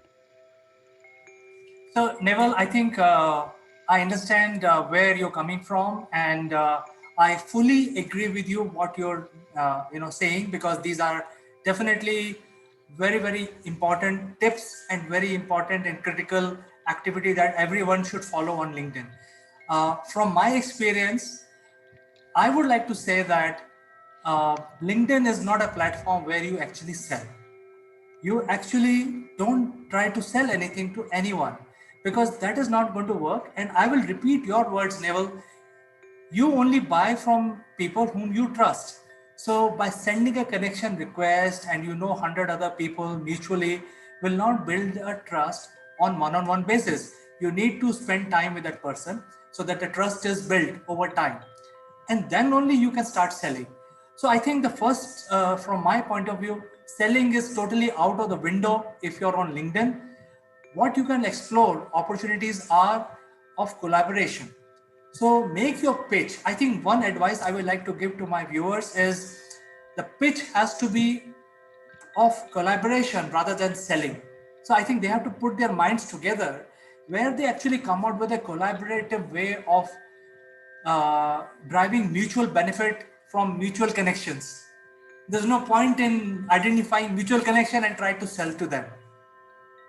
Yeah, you're absolutely right, CK. And this is where, I suppose, in some respects, some platforms have have not been very clear with their purpose. Let's take Facebook. Let's slip away from LinkedIn for the moment. There's Facebook, which is a book of faces. I mean, that's how it started. It was a dating website, effectively, on day one. But now you've got Facebook Marketplace. So it's redefining itself. There's another part of the platform which is about selling. And it makes no bones about it. This is a place where I've got something to sell. Are you looking? It's called a marketplace. I'm not giving words to LinkedIn here, but maybe they need a LinkedIn marketplace. But you're absolutely right. The point is, this is a professional network. Keep the conversation on a professional level. Imagine you're walking into a room and this person that you're going to go and talk to is in the corner and they're just having a cup of tea or a cup of coffee. They may have just got there and you see them as they're on their own. And go and have a conversation with that person. If you've identified this person, go and have a conversation. Make it real. Like anything else, as you said, CK, if someone starts to sell immediately, the little brain just switches off. I mean, it used to do that all the time with me, you know. I mean, I'm not here to be sold to. Right. These days, I will actually turn to someone and say, do you know what? I'm not really interested in what you've got to offer, and you're probably not interested in what I've got to offer. But let's see what we can do together. And using this word collaboration that you just said, this is about 1 + 1 is greater than 2. And that's what the LinkedIn network allows. So this 5 people you know means there's another 5 and another 5. And let's take another twist here, right? In a corporate, large organization, you may know lots of other people in lots of departments. But the reality of life is you can only manage, and I'm talking about really manage and motivate and work with about 10. And if you look in all of the best organizations around the world, they've never got more than 4 or 5 people reporting to that one person, even in a flat organization. And why is that? Because it does take a bit of time for you to get to know those 4 or 5 people, or maximum 10. In a sales team, you tend to find there's about 10 salespeople to a sales manager. And again, start thinking, well, why is that? Because actually, if a sales manager is doing their job properly, then they can only manage about 10 people. So we can take lots of similes in life, lots of metaphors that are out there, and bring them all together. And we'll come back to this LinkedIn. People buy from people they know and trust. Don't start selling. Build a relationship. You've heard me say this before, and I'm not the first person to say it, but from contact to contract is 1 letter, and it's the letter R. It's a big word, relationship. Relationship, 4 syllables. And a lot of people can't even get past the first, the relation, you know? Okay, so let's make it simple and just build the relationship. If you don't know how to do it, Google it and then practice it. Find something that you feel will work for you. Then don't find lots of other things. If you find one thing and say, oh yeah, that'll work, then go and practice. And keep practicing it until you prove it's working for you, or you prove, actually, I need something else. It's not quite working. I need to go and find something else. And then go and find something else and practice that. As they say, any practice makes permanent. It's only the right practice that makes perfect. Simple tips for today. Yeah, Neville, I think you gave us a very nice or fine food for thought today. And I think it is affecting almost like 99% of the people. The tool is there for networking. LinkedIn is a very good professional tool. It helps you a lot because you can sit one corner of the world and you can network with another corner, but you have to know exactly what you're doing it, how you're doing it, and what is your purpose. So I think you should not waste away a tool like LinkedIn. I feel that the people who are watching this video will gain immensely after hearing your thought process and some of your advices, and then change their pitch from selling to collaboration. So I think with that we can end our discussion today, only to catch up tomorrow, Neville. See you tomorrow. And I hope you're just listening, folks, because it's the purpose that's important. There's lots of people telling you how to do it afterwards. Get your purpose right. It's as simple as that. Thank you, Neville, and you have a nice day. We'll catch up tomorrow. Good to see you, CK. Take care. Bye-bye. Bye-bye.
Hello, friends. This is Chandra from Aquilmac Technologies.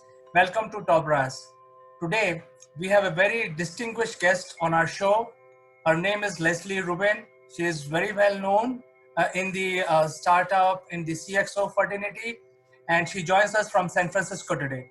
Welcome to the show, Leslie. Hi, CK. Thank you so much for having me on here. I'm pleased to be here. Yeah, it is our pleasure, and I think it's a few years that we have spoken. But I think, look, you know what the lockdown has done, and you know we are talking to each other after a few years. I love it. I love being able to reconnect with people during this time. Great opportunity to do so. Right. So we are on day 14 today, and India is under total lockdown. And as you know, India is a big population, so there are you know some issues going on with the control and supply chain, etc. How does Yeah. that look like in San Francisco? Sure. So we're in day, I don't know by day, but this is our third week in the shelter in place in California. People are pretty good as far as adhering to it. I think most of us are trying to get outside and exercise when we can, maintaining our physical and social distance as required. It's been difficult, but I will say from a business perspective, it's really been a great opportunity, and happy to share more on that. This is perfect. I think the more important aspect in order to control the pandemic is to follow the law, follow the process. Tell me, Leslie, you have been in the industry for almost 2 decades. You had vast experience working with very large corporations and also with some of the very popular names in the industry. Do you see any downturn in the business sentiments? Well, I would say more than anything, CK, that businesses are trying to adjust day to day. So I am following the stock market. I do listen to a couple of different market watch podcast or listen to podcasts, as well as watch some live videos that are coming through on LinkedIn.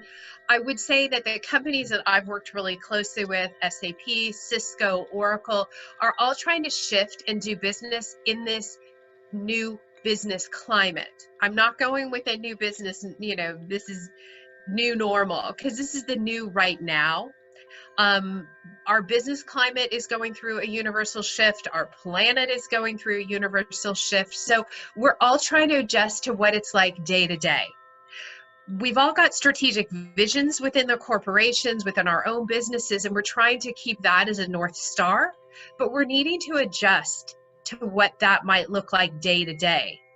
The better part of it, and the guidance that I think I'm sticking to and that I'm seeing most of my clients adhere to, is really checking in with their clients, checking in with people on their teams, and really trying to maintain that connection while still trying to do sales and adhere to what the investors are looking for. But I think the market right now is giving a little bit of leeway to those companies that are pretty high profile, because they see them as bellwether and being able to set the pace for what this might look like when we come out of it. So people are really just, what are we doing day to day, but still trying to maintain that North Star and their vision and strategy. So continuing to look forward as much as they can. So this lockdown has given a new opportunity for your business in particular, I guess? It has. And I would say that I authored a book a couple of years ago on, let me grab that. I authored a book called Meaning.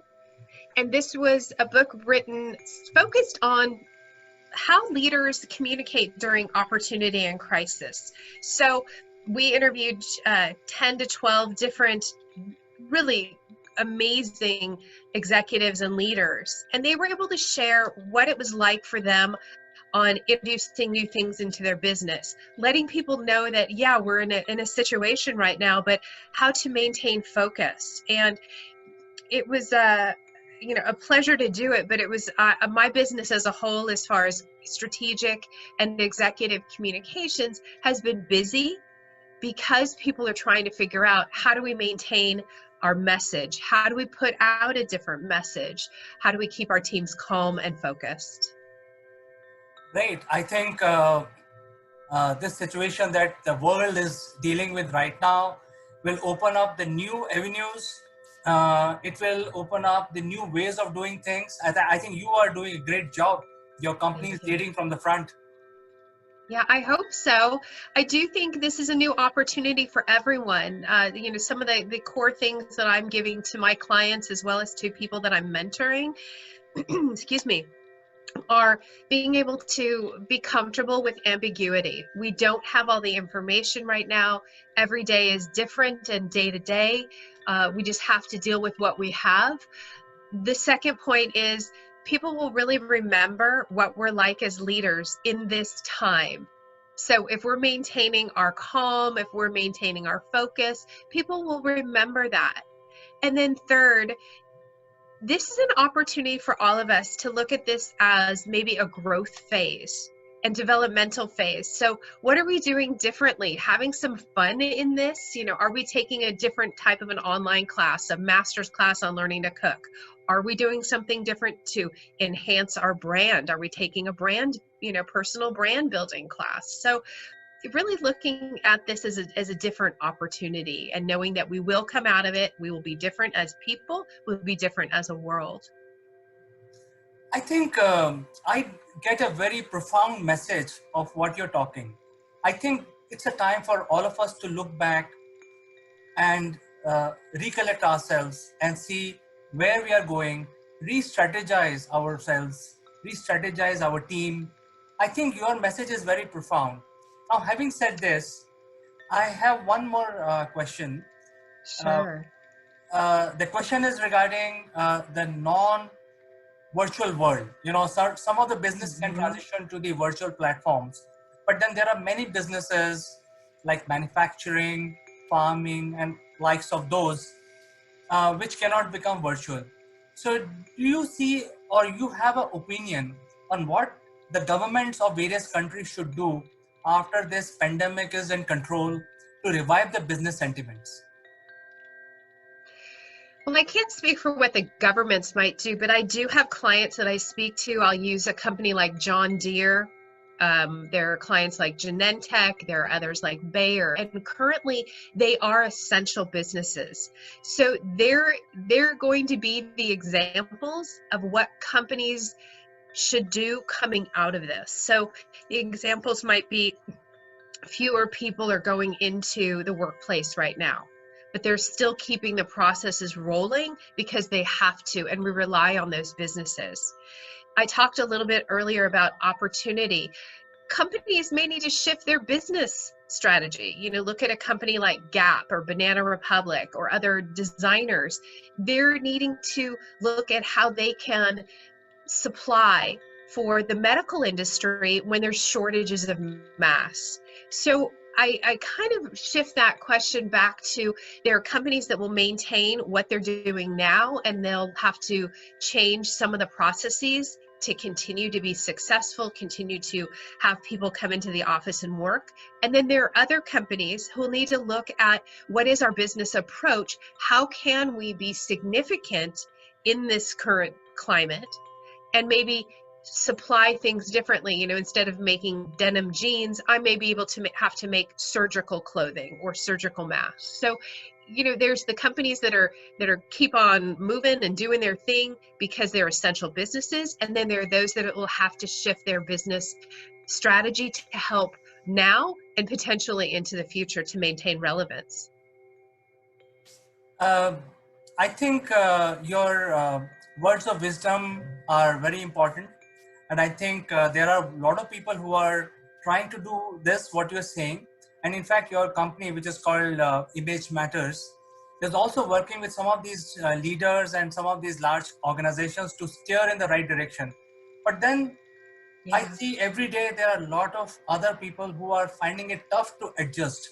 And, I think there will be a huge learning curve for them.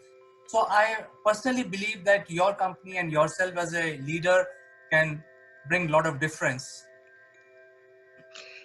Thank you on that. I really appreciate the recognition. And my company, Image Matters Advisors, we do work with C-level executives as well as companies to help them with their strategic communication platforms.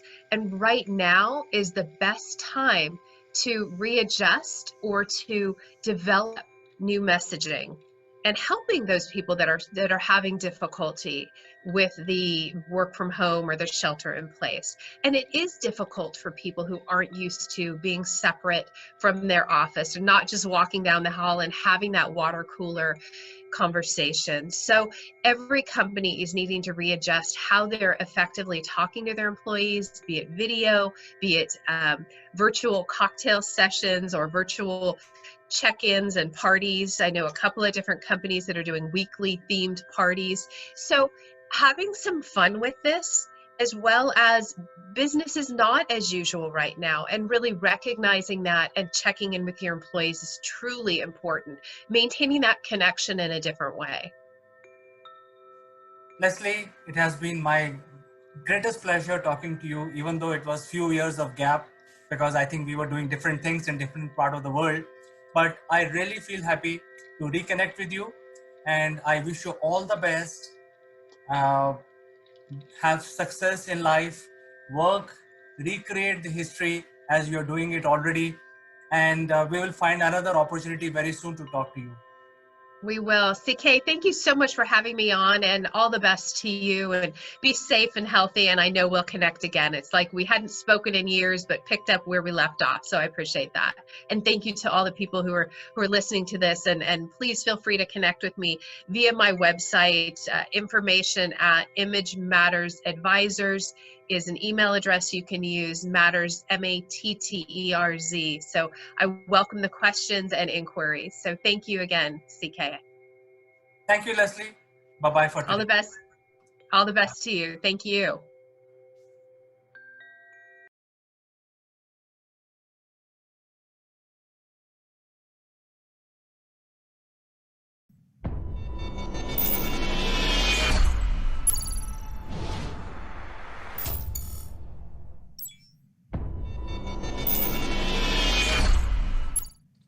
Hello friends, welcome to Akumek Live. I'm Kanchan Verma, and today in this episode, we will be discussing how to increase focus and concentration of children in studies by music therapy. So I'll be joined by an eminent expert of music therapy. So stick around to this episode till the end. I'll be meeting you after a few disclaimers.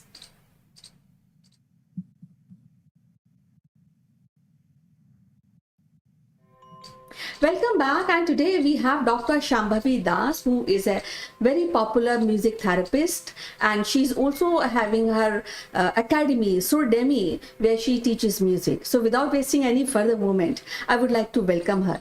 Welcome to the show, Shambhavi Das. How are you doing today? Thank you so much for welcoming me here. I'm doing very good, Kanchanji. Thanks for inviting me. It is always a pleasure to hear your songs and all aspects of music therapy. So today, as we discussed, we'll be discussing about how to increase focus and concentration of children in studies through music therapy. Thank you so much for the question.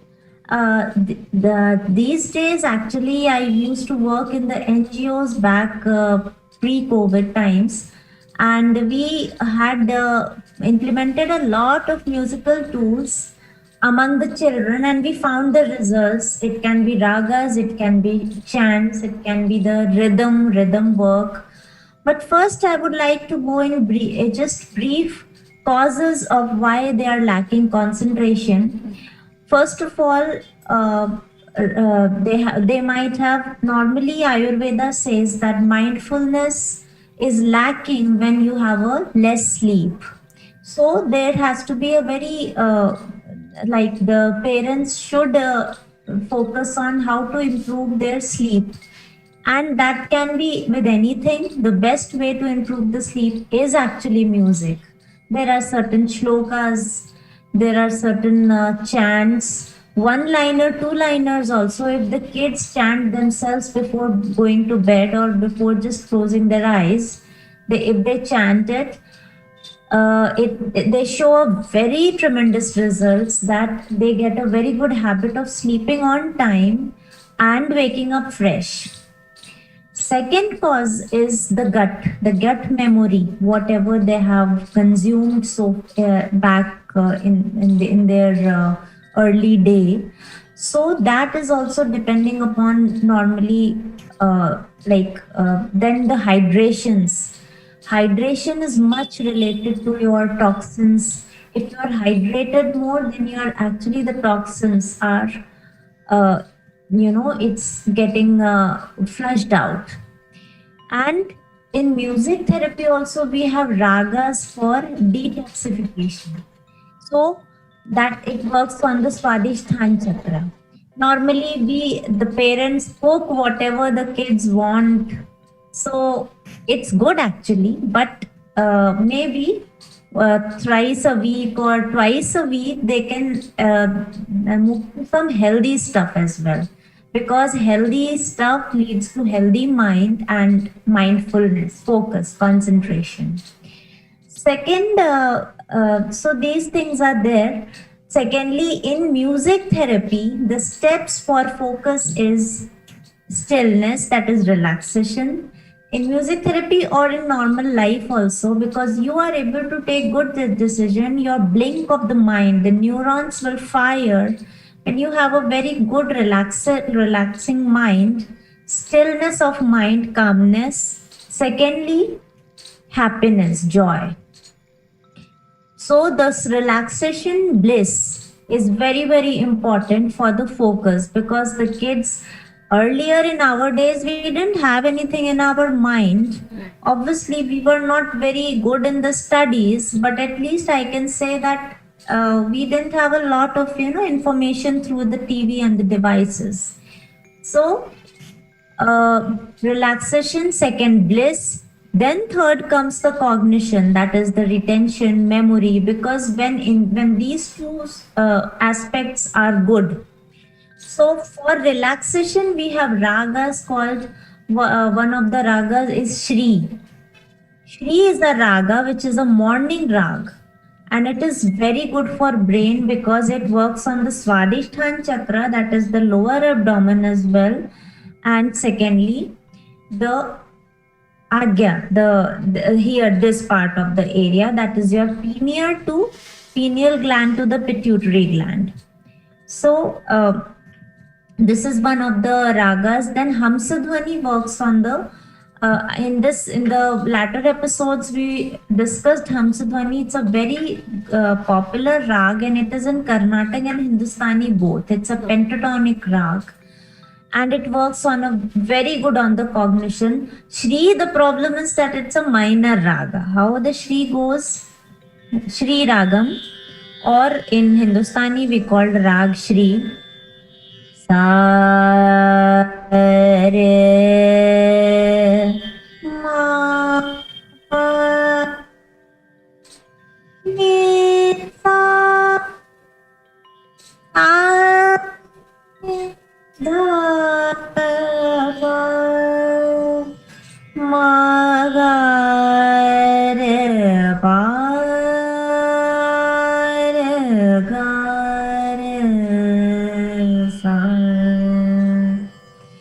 So it's hard to understand because it's a little minor rag. It might bore. So in that case, the kids can do the listening, the receptive music therapy in the morning while getting up, or while just before, sitting on the virtual class, or sitting for the studies overall.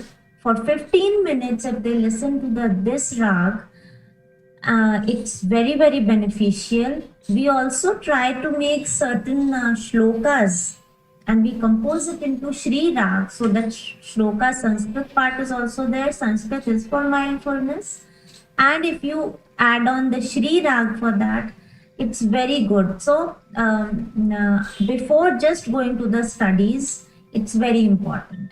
Second thing which I just feel is frequent movement and frequent musical breaks are very important during the studies. Why? Because the kids are sitting for a long time, so you expect them to be focused for an hour. So instead, we should cut down their. Obviously, if the classes are going on, even in schools, since it's virtual class, 5 minutes or 2 minutes of break should be given after every period or after every class. So what happens is, when they are moving, they are stretching themselves for 2 minutes, 3 minutes, and then again they are sitting back every 20 minutes. Because every 20-25 minutes, if you see the focus apps, whatever apps you download for the focus, they also give a little suggestion that make your agenda for 20 minutes.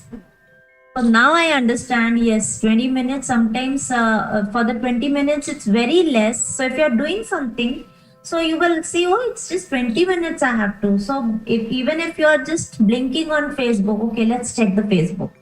Then also you'll say, no, 10 minutes left, it's okay. So small agendas, small steps are very, very important in your daily life as well as the studies. So the frequent breaks and frequent musical breaks are important in that. Musical breaks as in musical games we normally make students do. We give them a song, and then we tell them another song, and then we say, okay, now you place this song into that. So like a song is bum bum bole masti mein dole, bum bum bole masti mein tu dol re, la la la la la la la la la la la la la la la la la la. Now we ask the kids to retain it. Obviously, it's done by the parents, or in virtual classes, music teachers can just step in for 5 minutes or something.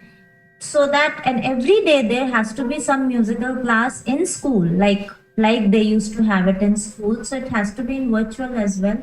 So that music teachers say, okay, now convert the lyrics into Uthe Sabke Kadam. Uthe Sabke Kadam, tararam pam pam pam pam. उठ सबके कदम तू तररम पम पम बोल रे ला ला ला ला ला ला ला ला ला. So that is a little, it's fun also, pleasure learning, and they will start thinking, okay, how can we put this words into this song, because it is difficult. So you have to give them 2-3 minutes. Okay, you can think. So these things can be included into musical games session, and we have tried it with the kids. Then after 5 minutes, if they do some mathematical calculation, physics, chemistry, it has a very good impact. At least, and their focus increases, concentration, memory, retention, cognition, better brain functioning, everything increases with it. And this is also called pleasure learning. So same thing, I have seen the kids, they include even in the maths, they're not learning it very seriously. They put a pleasure element even when they are learning the formulas, the equations of physics, if they are learning some finance, economics. So they put some pleasure element in that, because they do get productive and creative through these musical trainings. Then tal is very, very important in music therapy. Tal upachar, we just find it very, very beneficial for the kids who want to work, for the hyperactive kids who are very distractive, aggressive. So like we ask them every session, every 20 minutes, 5 minutes of tal break. Tal break can be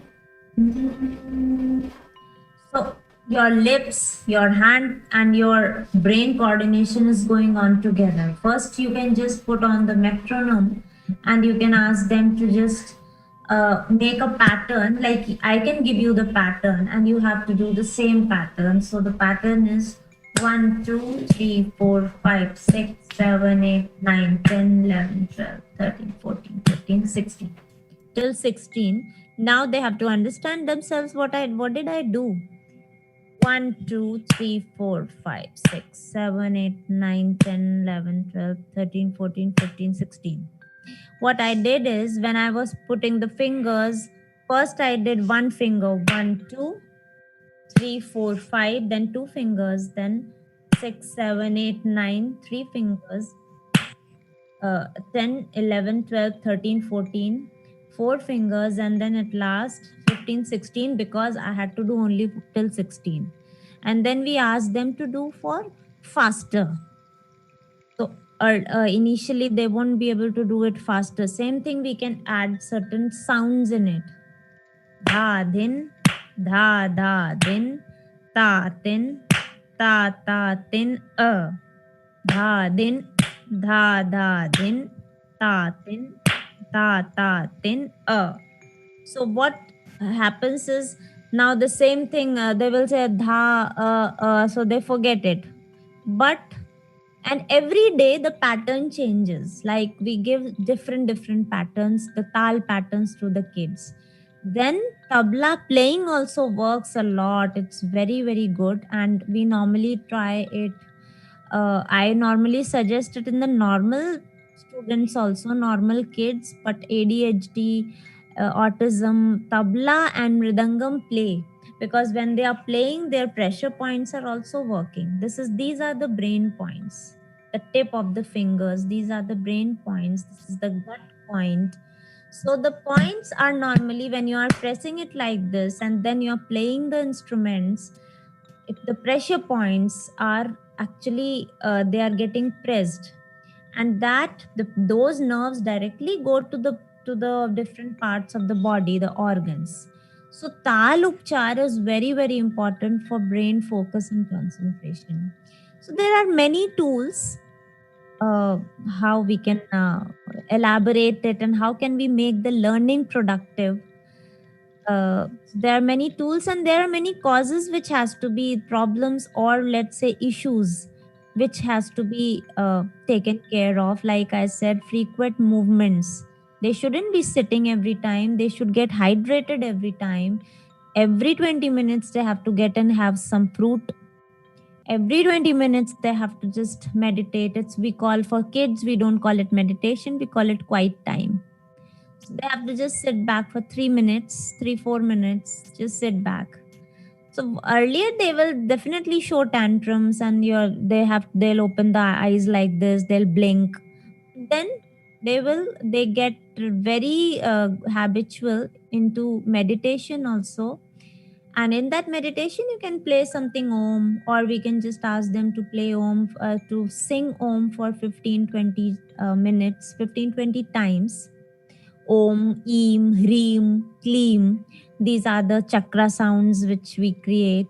So these are certain tools which works very good for the kids' concentration, the brain cognition. Awesome. And today I'm inviting all viewers, they can ask directly questions to Dr. Shambhavi Das regarding music therapy. Now, moving forward, what is the best age to really start music therapy when we are aiming for concentration and focus on studies for children? For listening, I think there's no age, and it's very important for the kids, even if they are, like we say that even if the kid is right now a fetus, if he or she is in the womb, the mother has to listen very good music, and we have taken the courses for music for pregnancy.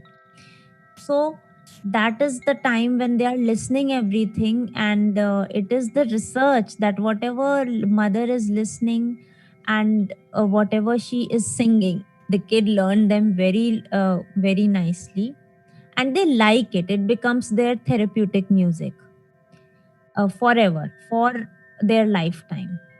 Secondly, when they are learning it, it's very important, like 3 to 4 years. If it's not in their family, I think 5 years is very good, because at that time they will definitely don't get filters also, that I am a boy, I am a girl, I have to do this, I have to do that. So 3 4 years, or maximum to maximum 5 years, they do, and especially if the parents are non-musicians and there is no music in the family, so it's important to make them do it by 5 years. Why? Because they have not introduced to music, so they might earlier not, they might not take interest or something. If it's in the family, it's anyways in the family.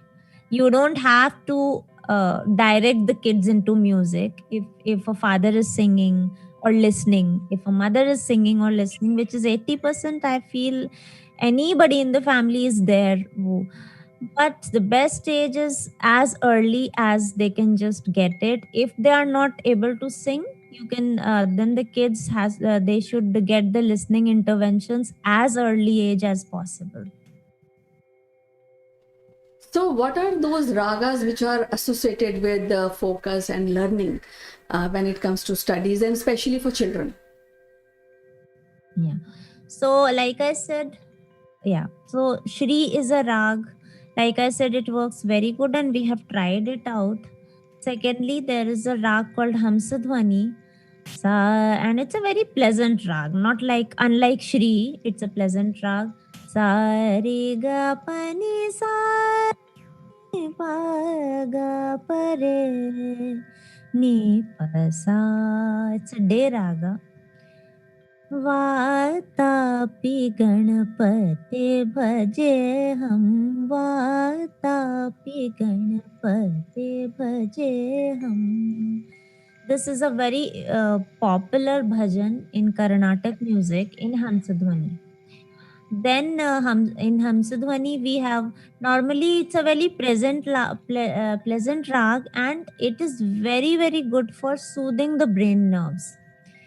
So many major note ragas are very good for soothing the brain nerves. One shloka which we normally teach the kids: Shubham kurutvam kalyanam arogyam dhan sampadah. Shubham kurutvam kalyanam arogyam dhan sampadah. शत्रुबुद्धि विनाशाय दीप ज्योति नमोस्तुते. This is one we normally tell. Then Rag Bilawal, because it's a very major Rag. Sare gama padani sa sa pa ma ga re sa. And it's again a day raga, and it has a very pleasing effect on the brain. And like I said, stillness of mind is needed for the brain better functioning. So Bilawal is the rag. One so song is Bhorai Gaya Andhiya, Bhorai Gaya Andhiya, सारे जग में हुआ उजियारा, नाचे झूमे ये जग मतवारा, बोराई गया अंधिया, Borai. So Bilawal or Alhaiya Bilawal, it's very very soothing for the brain nerves, especially if they listen to the flute instrumentals. If the kids are not very musicians and they have to listen something, if they're singing, that's good. If they have to listen something, flute, veena in Bilawal or Hamsadhwani. Then this thing, that there is one instrument called saxophone. Then another like sitar, one instrument is called, so very soothing sitar. And santoor, these soothing instruments are very good if they are listening something. Then there's a Karnataka rag called Nati. That's a very beautiful rag. Why? Because it takes both the cousins together in a rag. So Natai is a rag.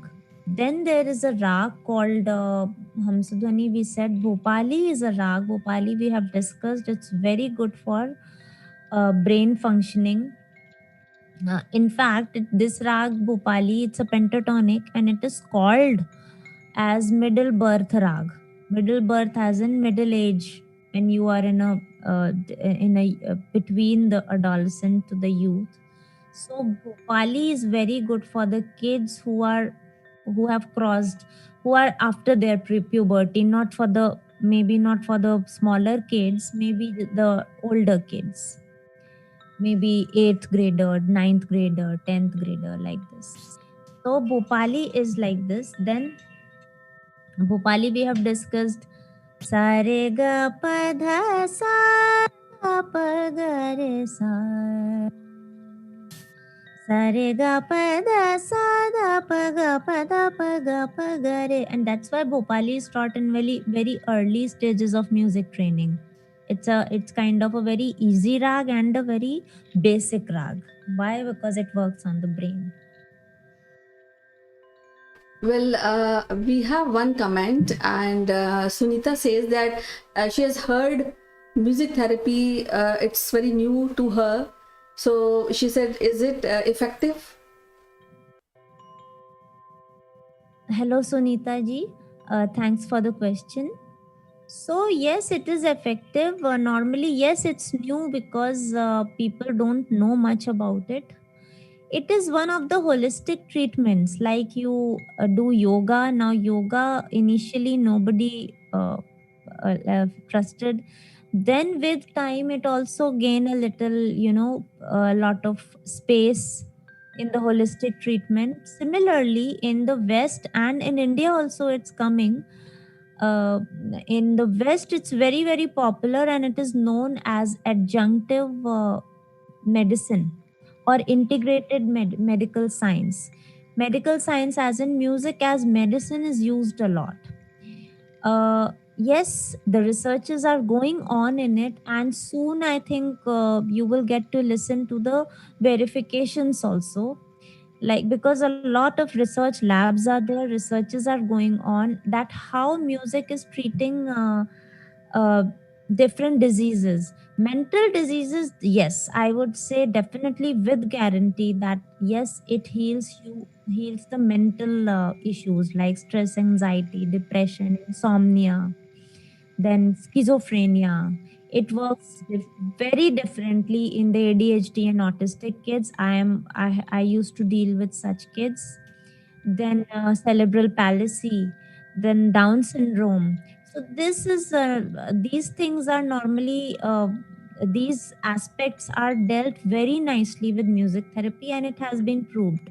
Now with time, it's coming to the uh, the physiological diseases also, and researches are there. The problem is that, first of all, yes, people normally go to the easy and fast treatments, so they do have certain options, so the things are not working out that way. But we normally deal it with the, now in hospitals right now I'm working with the cardiac patients as well, by taking the ECGs, and we verify and we write the case studies, the pilot studies of and things, and they are working a lot. I have myself worked with the COVID patients, how their respiration increases with music therapy, and with respiration their COVID stress, their COVID guilt, all the COVID related psychological aspects also has been dealt very nicely, very phenomenally through music therapy. So the researches are on, and yes, I would definitely say that in Indian music, you have to have certain. It's all client specific, and you have to have tools. Like I cannot say that this raga works on this. Generic we cannot take. It's normally client specific. That's the issue with music therapy. Is I cannot say that this raga is good for this, but yes, for stress we can say that because we have uh, experimented a lot. But when I know your background, your health background, are you a pitta related, you have cough related issues, all the three doshas, what is your element, like what is your earth, are you good in the earth element, jala tattva, whatever. So accordingly we select the ragas if there is some very, if there is a major issue. Generic, it works on the stress and anxiety thing. Well, yes, because we have also seen that music therapy acts very well with the children also, and we start music therapy or music learning from early age. I think that refine their personality and character in a longer run. So, as usual, Shambhavi, it is so lovely to talk to you today. We'll be meeting again with another thought-provoking episode. Till then, bye bye, and you take care. Thank you so much. Thank you.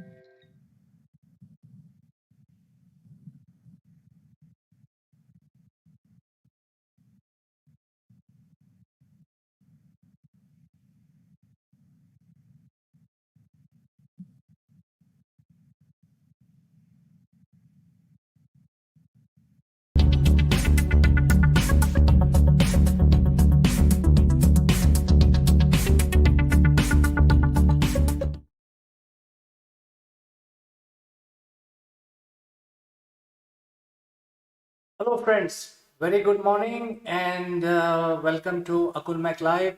The big news is that the Agni 5 has been fired and it is test fired, and it's a game changer. It brings back the balance of power in Asia Pac. As you know that the China has been flexing their muscle power, their strength, not only on the northern border of India but also in South China Sea, and because of that, a lot of these countries are worried about China as bullying. In fact, China has been trying to expand and also trying to do not many things. So while we have a long relationship of animosity with Pakistan, we also have issues with China with regard to border. I think Agni 5 is a game changer. It is going to bring back the balance of power and also the required deterrence.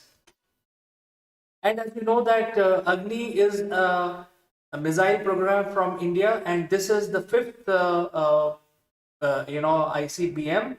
And in fact, there are others also in the arsenal of Indian Army, namely Agni 1, Agni 2, Agni 3, and now Agni 5.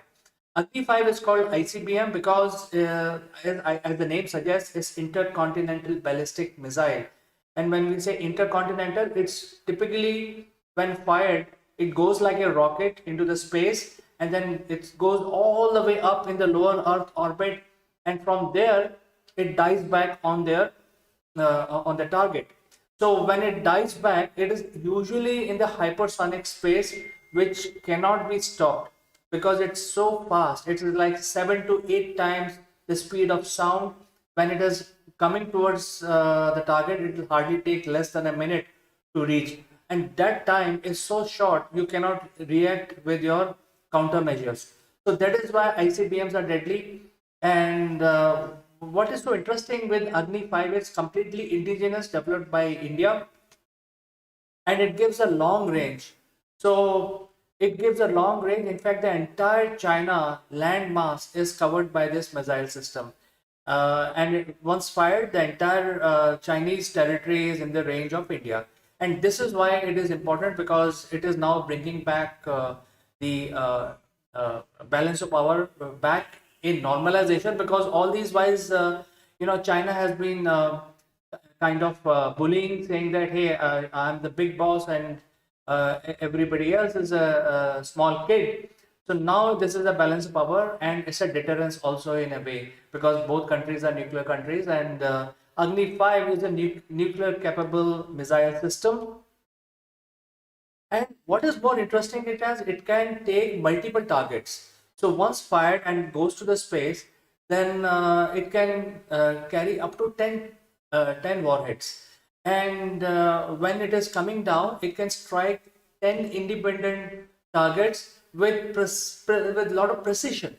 So that is why this is a game changer, because guidance system, the entire system which it has, similar products are available only with 4 other countries in the world, and China being the third one, India now becomes the fourth one. And when we talk about multiple target, you can actually choose what weapon to keep in what target. So you can choose multiple different kinds of ammunition, including nuclear, and then you can fire this ICBM. Uh, and in the cone, actually, once it goes to the space, the cone opens, and then you can have multiple rockets, small rockets, which are very capable, and each of these rockets can find their own target. So you can control using your systems here on the ground and program. Now this kind of technology brings a lot of surprise element. So even though you can track the ICBM being fired, but you will not be able to track the 10 warheads which are going to hit, and you have no solution to predict where are they going to hit. So that is why this is a very big development, and this is why it is important to know that India has created a balance of power, and Agni 5 has been inducted in the Indian Army. So friends, uh, send in your comments. If you have any other special information, do write in, and I will respond to each one of you, and I will catch you in the next episode of Morning Brew.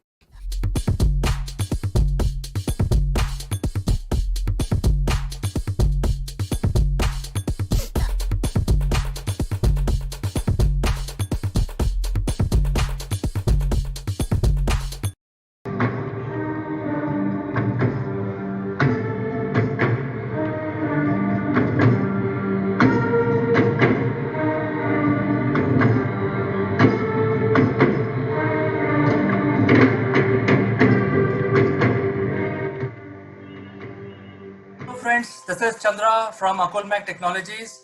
Welcome to Top Brass. Today we are joined by very eminent personality. Many of us in the IT fraternity know him, and we all lovingly call him Trips.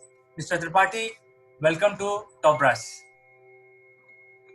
Thank you, Chandra. Thank you, CK, my old friend. It is Thank you very much for inviting me here, and I'm very glad to see your success, newfound success. You are always a great sales manager who built our international operations in a banking solutions company. From there, you have moved to a new business model. Rarely people are able to do that. So, congrats to you. Thank you, sir. I think it is all because of the learning and coaching I got in mentorship of leaders like yourself.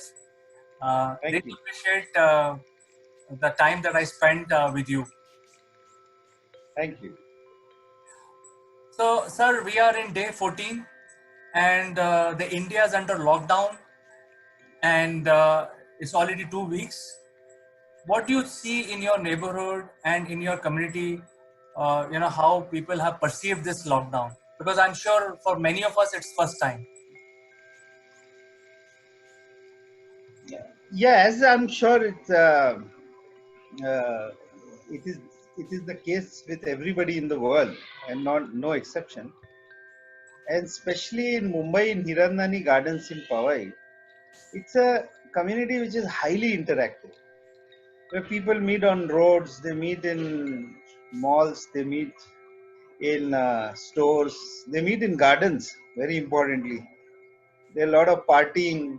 There are people who meet together very regularly. And I have been a Rotary president last year, so I have been far more active in this community.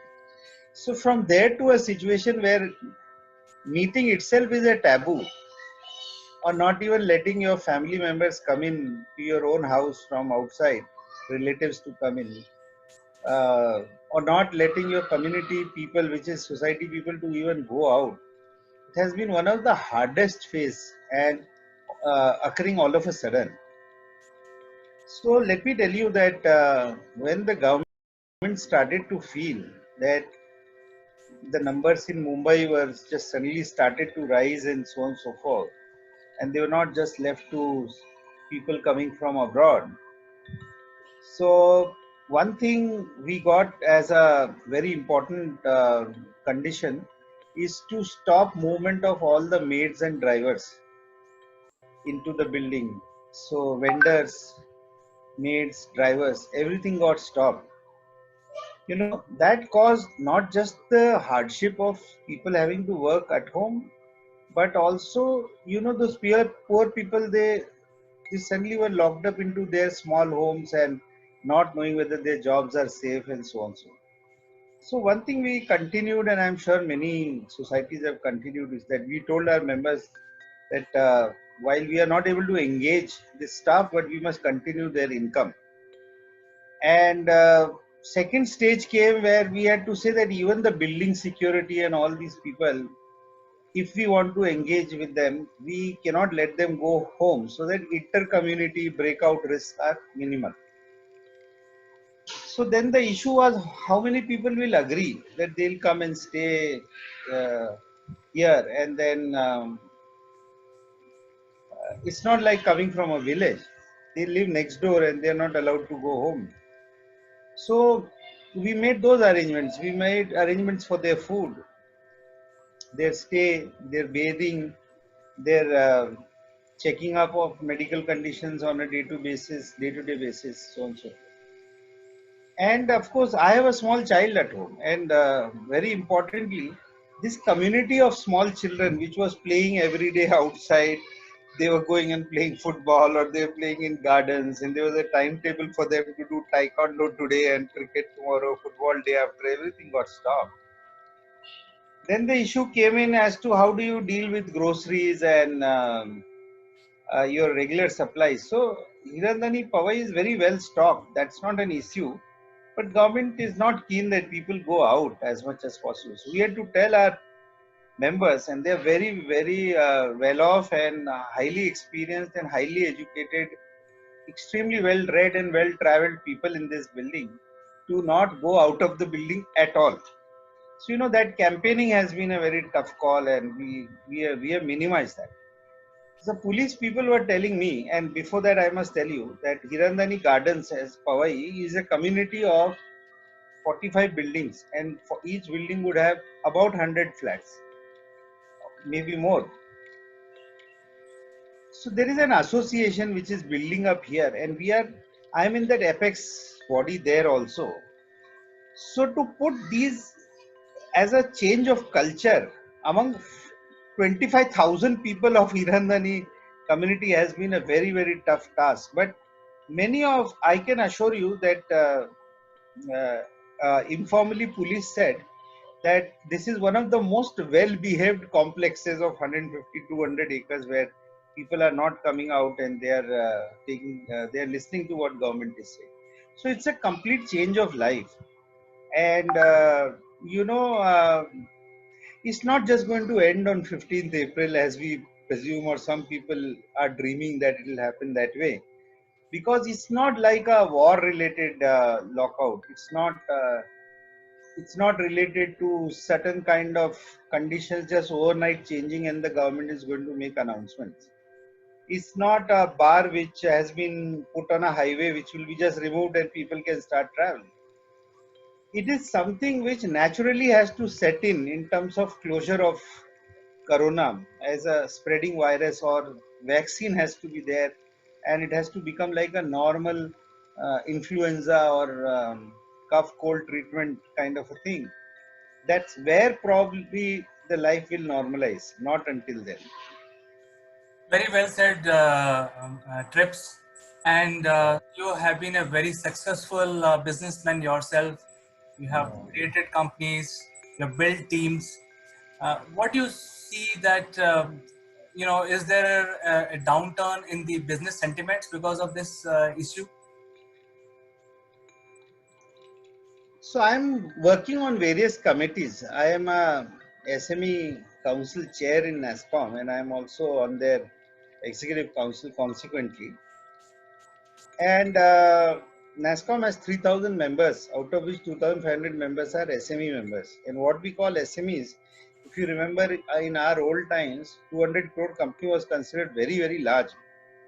But here, the definition of SME in software, which is fully services driven or fully people driven, is that 200 crores is SME. So we are talking of companies which are 5 to 200 crores. And we are looking at all sorts of recommendations which we are getting from the country. I have personally spoken to 6 regions in last 15 days and more than about 100 companies. Yesterday I did a webinar where there were 190 or 210 companies. So we are accumulating information and then putting it as our recommendation to the government. So without involving NASCOM here, that was only to give you an idea of what I'm doing from a perspective of correctness of my thought process, is that our view is, and it's absolutely personal view, that among the smaller companies, they can be almost like 30-35% knock with regards to delayed cash flows. And there can be anything between 25-30% knock in terms of force majeure or non-renewal of contracts. So the risk which Indian small companies, especially in the IT industry, run is almost like 40-50% of lack of cash flows in coming times. Whereas today, if you see, there was some gentleman writing saying that Indian industry will bounce back in the second quarter. And if you remember our old times together, I used to always say that whenever there will be a bad time on this earth, IT industry is going to grow.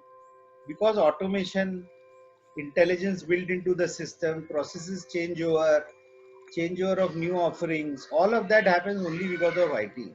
So my sincere hope and prayer is that IT industry is going to bounce back, but not without a slump for at least 2 quarters in a big way. Now, very large companies which have got huge cash piles and they have managed their cash flows extremely well, they may face this shock little lesser, but they also have very large expenses. But smaller companies will face this issue. There is also a thing which we have to understand outside IT industry, since your platform is not IT industry specific, is that there are crores of SME companies, crores. People who are doing small manufacturing to small distribution of goods to making engineering parts, working as ancillaries, plastic manufacturers, goods manufacturers, so many things which are in daily life. You and me may not be buying some of those unbranded stuff, but in and around us there are thousands of such stuff. If you see, look around in your house today, and those companies are facing a very high risk that their markets may suffer in a big way. So the sentiment worldwide is that certain types of businesses are going to grow, like what we see in healthcare in IT, healthcare as such, hospital services. And there was something which people said that insurance is not going to do well. According to me, insurance should do much better in coming times. Organizations which are providing services which are on supply chain side must benefit quite a lot. Organizations that are working towards any kind of a prevention of any outbreak in future, anything which is like the guy whose platform we are using, the Zoom communication. This is a 9-year-old company and suddenly has become a star overnight. So the business models are going to change, but the current business models are going to suffer, and new things will appear from here which will make people rich, which will make people will bring in new skills, new ways of doing business in the first place. And obviously all this is going to lead to some kind of an unemployment or some kind of an employment loss and lack of cash flows for some time in the world. I would always pray that at least India remains positive, as what economists are saying worldwide, that India will be plus 2% and so on and so forth. But if you see the larger economies who we have grown we have been looking at them with reverence all along. They're all showing a situation of either flat growth or negative growth almost till 10%, which is not good for the world. So yeah, that's my view. Trips, you have such a vast experience. In fact, you are a encyclopedia of business, and what we are seeing is that the entire business is at a standstill, at least in India and also the world over. Once this lockdown is over, in certain extent or in a phased manner, do you have any opinion on what the governments of each country should do to revive the business sentiments? See, that answer, uh, even our Prime Minister or the President of US is still searching. And we are extremely small microorganisms not to be able to probably contribute much today on that thought.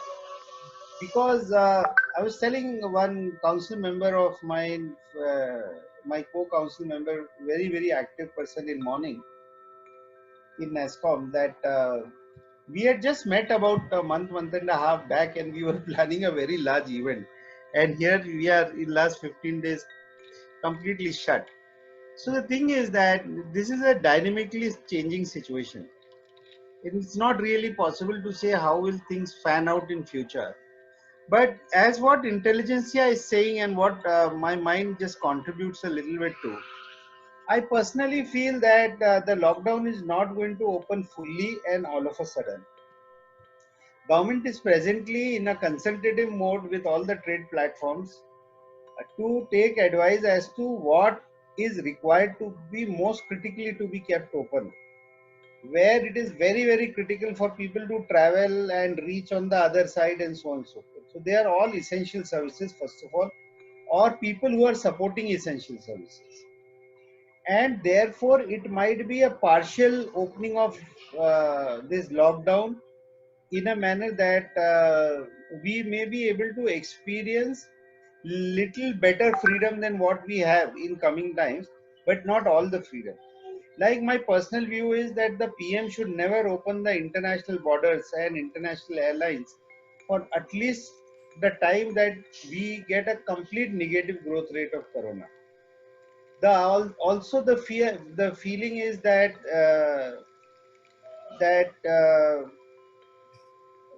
mass transportation, like local trains in Mumbai or BEST in Mumbai or any mass transportation where people just don't bother about not having to rub against each other and stand in a proximity. They will have to be operated in a different manner, or even airlines will have to be operated in a different manner. There are ways which people are talking about, saying there'll be less passengers in a row and fewer passengers in the aircraft and so on and so forth. So how will something like that be feasible in a local train in Mumbai? One has to imagine those kind of things.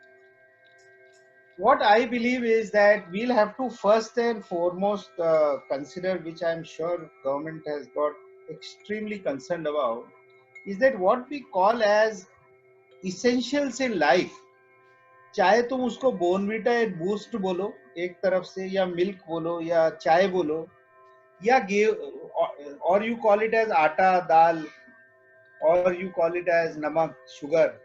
Where is it coming from? It's not coming from thin air. It's coming from factories. Factories have got no laborers. Farms, जहाँ खेती हो रही है, जहाँ फसल खड़ी हुई है, वहाँ फसल काटने के लिए लोग नहीं है. So there are two aspects that for the business to continue, these things will have to come back.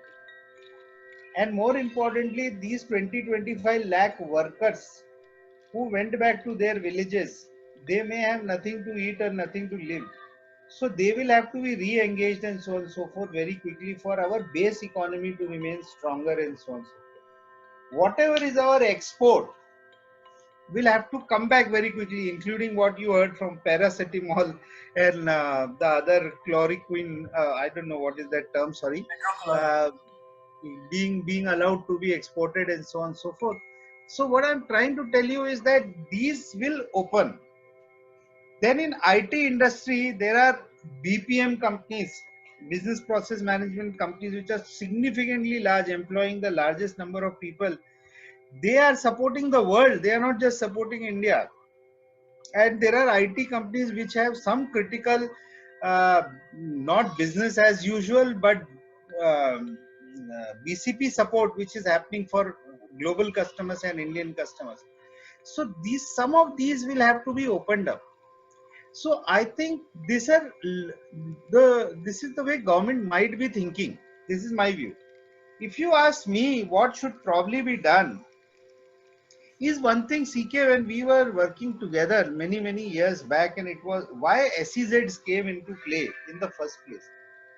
SEZs came because there was a sunset clause which was on STPI, and the tax benefits were going, and the government thought there should be a new way of doing business. So if you just extend your SEZ thought, I think now government should push that there should be special economic zones in tier 3 and tier 4 towns only, and create, because the engineering colleges are everywhere, medical colleges are everywhere, proper business colleges are everywhere. So why should people travel and create such kind of a chaos in large cities? They should get enough of opportunities to work in their cities, work in the comfort of larger spaces, go back to their homes, and not really create a concentration in just 4 or 5 cities in the country. And this is my thinking. The other thinking is that government should actually call 200 large businesses or 500 large businesses from the country and say that all of them must open the next factory in a tier 3, tier 4 plant only, and they will be provided free land or free water. Or free land itself is a very big attraction in India, and government will support a certain amount of a sunset or a reduced GST or something like that, but they must create factories into deep rooted areas. The moment you do something like this, we will have next maybe, and they all can be cultivated into smart cities. So they all can be cultivated for better emergency management or emergency response management.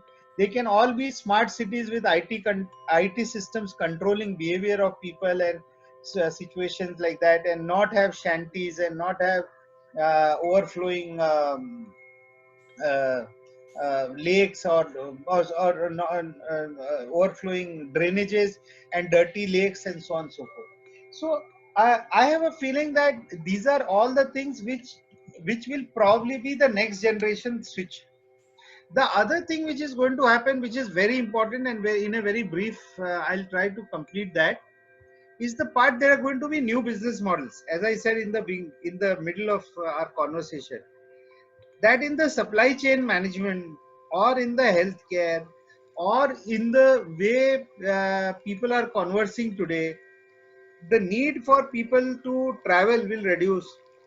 So the shock which we have all got, and we both being from sales, would remember that we used to think that a B2B sales cannot happen unless sales managers travel. Or a Hindustan Lever or a Procter and Gamble used to train their management trainees for last 100 years by having van salesmen. So they believe that even B2C sales will not happen until people travel. So this concept of travel, hotels, events, this is going to undergo a very, very major change. So मुझे क्या लगता है कि because there is going to be a certain sacrifice by the hotels and the hospitality and airline industry, actually the entire business may double up or triple up in a big way. And here is Ariman here, who wants to say hi to you. Aryan, see, he does that to all my video conferencing. So, Facility manager. so I was saying that because you can now work without having to travel, and 50, 60, you suddenly realize futility of that. Because you can do conferences of hundreds and hundreds of people without having to be in a hotel, arranging food, arranging systems and all of that. I think the business is going to explode now, because you will be able to communicate far more effectively at lower cost, at a much lower turnaround time and so on. This is my view. But there is a sacrifice which is going to happen.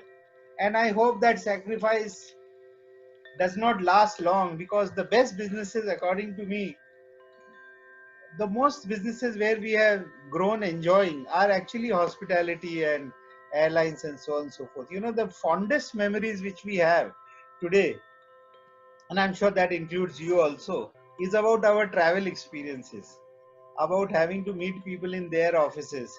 And I hope all this comes back and comes back with a fervor. But the business models are going to change. So, excellent words of wisdom, Trips. I think the world will not be the same after this lockdown is released, either in one go or in phased manner. I think the new business models will be evolved, and I'm sure there are a lot of smart people who will come up with new solutions for the new problems.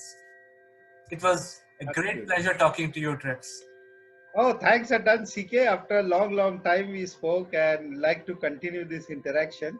And thank you very much, and best wishes to you, your family, and your team. Stay safe. There are 5 things which government has told us to do with every new person we meet. Is that to tell that please wash your hands regularly, stay at home, stay safe, stay at home, work for your companies from home, and contribute as much as you can by staying at home. So that is second. Third is, if you do have to step out, please keep a cotton mask made at home ready, and please use that full time. Fourth thing is, avoid touch and therefore make only online payments as much as possible. And fifth is, please download Arogya Setu, the Ministry of Electronics and IT's new application, which is going to track COVID and to ensure that using that app, you stay safe and secure. So with these 5 things, I would like to end my present communication with you and wish you the best, and would like to meet you in good times soon. Thank you. Thank you very much. Thank you. Be positive. Bye-bye.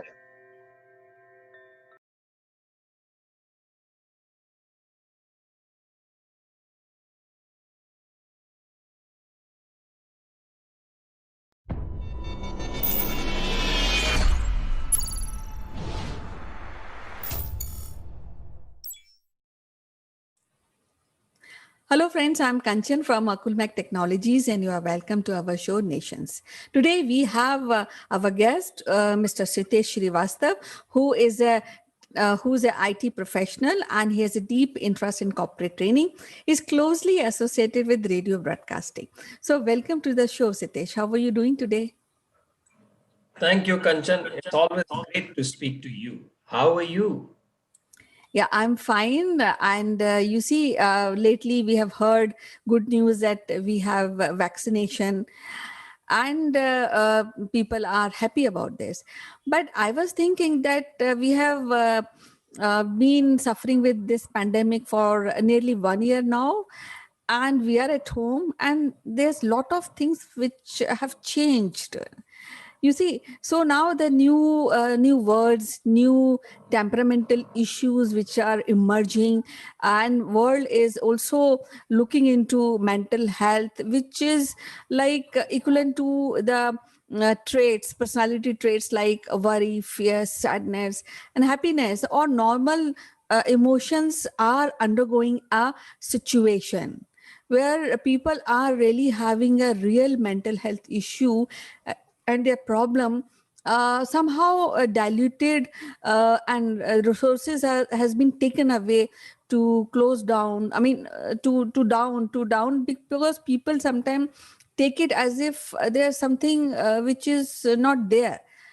But actual scenario is that people are suffering this mental related issues like worrying, jobs are going, schools are on online, parents are already on stress that whether children are studying or not, or they are, is it good to be online always. So I would like to discuss these things. So I would like to know your opinion about this. Well, Kanchan, that's actually a very interesting topic, and of course, a very, very serious one as well. And I can only tell you this, that uh, the symptoms that we talk about, worrying, uh, general worrying, concern, getting low and high during the day, multiple times during the day. This was always part of our lexicon, dictionaries for ages. Only now, due to the pandemic, there have been multi-million mental health messages passing through the river WhatsApp every day, plus the messages that is being percolated through the media channels, and each media channel has their agenda, the way they want to portray it. And therefore the mental health as such, which was only pre-pandemic days, a mental health was more about when a doctor certifies, then it would have become a mental health.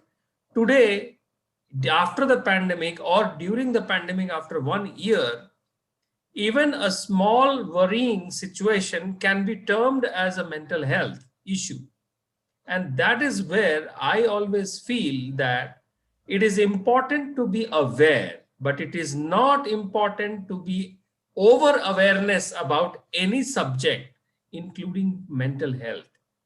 And therefore, in this pandemic, we all, me, you, and all of us have gone through this kind of anxiety, worrying, job loss, psychological issues, not meeting the family members, not being, and lost some of our key people in our lives.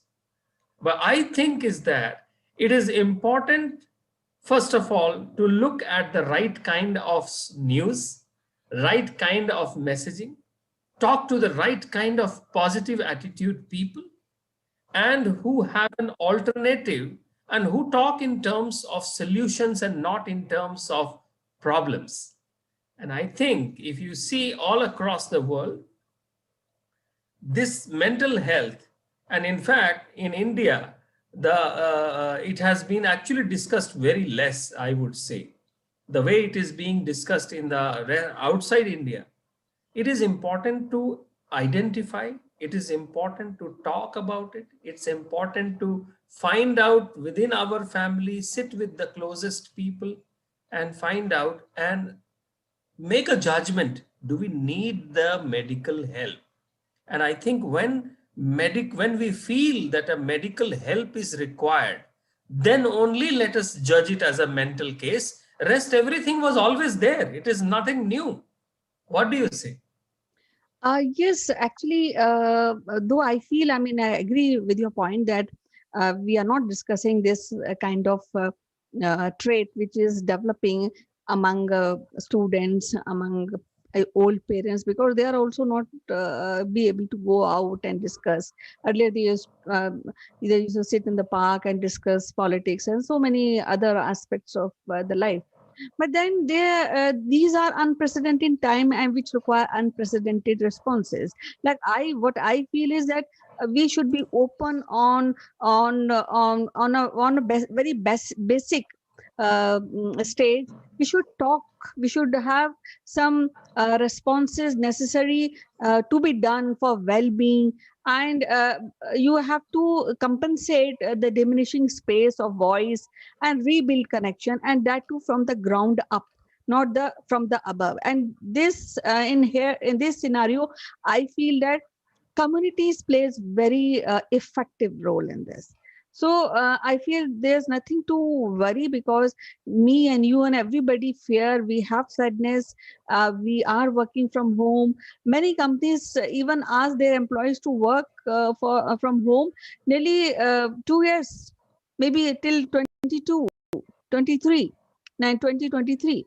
So now the big question is how to normalize, how to be adjusted in this situation and be normal and be happiness, and have a normal emotions towards everybody. So how can we do that? How can we guide other people? And are we following these traits ourselves in our day-to-day life? Kanchan, that's a wonderful, observation that you made, and I feel that it is important to keep the mind occupied, keep the physical body occupied, keep the conscious occupied, and do something diverse from what one has been doing throughout the life. So when we were kids, when we were teenagers, we used to have 6 or 7 different subjects to study in the school. Then we had some hobbies. Then we also played sports. And then one fine day, we all got into jobs and we thought job is the only thing in our life. And we only did jobs, 9 to 5 jobs. And then it became 9 to 9 jobs. And in this pandemic, it has become 9 to next day 9 jobs. So you see, we have become, as people are saying, the pandemic has also been used as a fear mongering business. And fear is something which leads to a lot of anxiety, questions, and questioning our own abilities, questioning government, questioning the community, questioning people. So I think it is important to have healthy set of friends, do diverse activities, do some hobbies, and I think it is important to talk it out. But again, not every person is talkative, especially in the adult life. So as friends, are we talking to our friends related to their personal life as well? I can quote a couple of recent examples where some tragic event happened, and then we do all the post-mortem and analysis. I could have done that, he could have done that, she could have said that. Why are we not doing this before, when we have all the time in this world to talk and all kinds of messaging systems exist? What is your opinion? Yes, it's a very good, wonderful point which you're elaborating. We should talk it out actually. So, and as you said that all sort of means of communications are available on online platform also. So that is good. And then I also feel that parents and children and the grandparents should make a timetable where they can find, because now the working hours are in our control. We can work at night, we can complete on daily basis. So we should come out with a timetable for our grandparents, for our children, for ourselves. And this is how I think we start doing and communicating and gearing up for happiness and gearing up for fruitful, productive day by day activity. Yes, Kanchan. And if you see children, adults, teenage, office, everything has come back into the home. We are seeing each other in our family members 24 by 7. We are not going out. Of course, this is not as bad as last 7-8 months back, but it's still inside the home has become school, the home has become college, the home has become office, and the home is having a kitchen and a family too. So personal life and professional life has really blended and merged. Probably it will have some interesting memes coming out sometime later. But today it is important to understand these uh, demarcations. When people used to go to office 9 o'clock in the morning, 8 o'clock, they used to leave the home so that the housewife had some 4 or 5 hours of herself to do the work in her own way, and also to relax a little bit and prepare herself for the evening. The kids would go to school and the housewife would have some time. The kids would be spared of some kind of a knowledge sessions from the parents during the school time that is being given now constantly. Similarly, the old people and the old parents in the home, they have so much to cope up with, and in their own past lives and in their current lives, and then they are scared of their comorbidities and the diseases that they have, and they are scared in another way. So the whole social fabric has become cocooned to either 2-bedroom houses or 3-bedroom houses or 1-bedroom houses also. And that's why it is important for us to do something diverse, go out together, even if it is a strolling inside the housing society, and not going to the crowded places. Watch right kind of news. Don't watch those speculative and judgmental channels all the time. Have peaceful conversations, read books. Important is to open up to some friend. And sometimes, even if we don't have friends, it is important to just talk in terms of a third party and say, hey, one of my friend is going through this. Probably you are telling your own story. It's important for us to find out our friends. It's also important for us to find out our own vulnerabilities and talk it out. And I think that is something we need to encourage. And doctors need to also to encourage. Yes, you see, Sitesh, we all have problems, but we should dilute them, and we should take up these anxieties which occur due to our problems, our sadness. So we should dilute them. And you see, there are a lot of things we can do online. There are a lot of hobby courses which are available online. You can do that. But at the same time, I also want to add one thing. Now earlier everybody used to go office, the children used to go to school, and then there was some free time for housewife. But now you see, father, mother, grandparents, they have lot of time to indulge with the kids at home. So I think that is a plus point, and one should take full advantage of this opportunity to know your kids, to understand your kids, and make them understand regarding our heritage, our culture, how we about the cooking. And both children and parents can take up, even grandparents can take up hobbies or creating any activity, doing any activity at home together. So that will result into more happy family, and I think that will be more productive, isn't it, Sitesh? Yes, Kanchan. So it is a collective effort, and family was always a collective effort. And more about the, when we see what we are seeing today on in the media and what are our Indian family values, there is always a disconnect. There always has been a disconnect. So we need to talk it out. But we cannot enforce in anything in today's children or even adults, because everyone has got a Google, everyone has got an access to the internet. So taking the face value of the word is has lost a lot of value, as you just said, diluted. So today I have to struggle to be creative to pass on one message, one simple message. I need to be creative to pass it on to my not only children but also to my colleagues. And that has been but you know what, nothing to degrade or talk, some people really genuinely have mental problems in India. Deepika Padukone has been very vocal about it, and she runs also an NGO around it.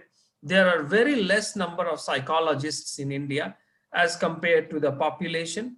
And then I have been always hearing that somebody, if people are suggesting someone that this person needs to see a psychiatrist, then there is something that once you go to the psychiatrist, you will never come out of the trap that they will bound you with, whether it is the medication, whether it is the consultation. So somehow that taboo needs to be broken. And if there is a genuine feeling within the family or friends that this person needs a psychiatrist help or a mental health help is needed, so they should go for it. And people should not say, oh, this is nothing, it used to happen. People have so much of. So it is important to understand it. It is important to identify. It is important to empathize with such people. At the same time, there is a time when our consultations and concerns need to stop and a doctor needs to take over. And that is the important key aspect of this. Yes, I think our viewers will think about these problems, and they should also be thinking about the remedies to come out of these anxiety related issues. It was so lovely to talk to you, Sitesh, today. We'll meet again with some other interesting topic. Till then, bye bye. Take care. Thank you, Kanchan. Always love to talk to you. Bye bye. Take care.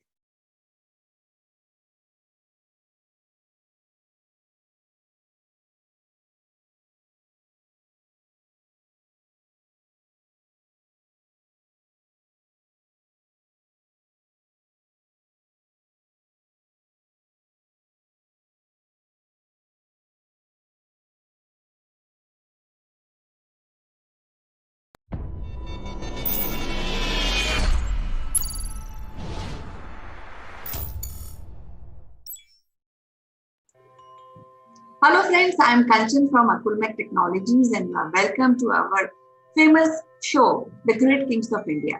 And today we'll be discussing about Sanrup, who was the last great king of Gupta dynasty.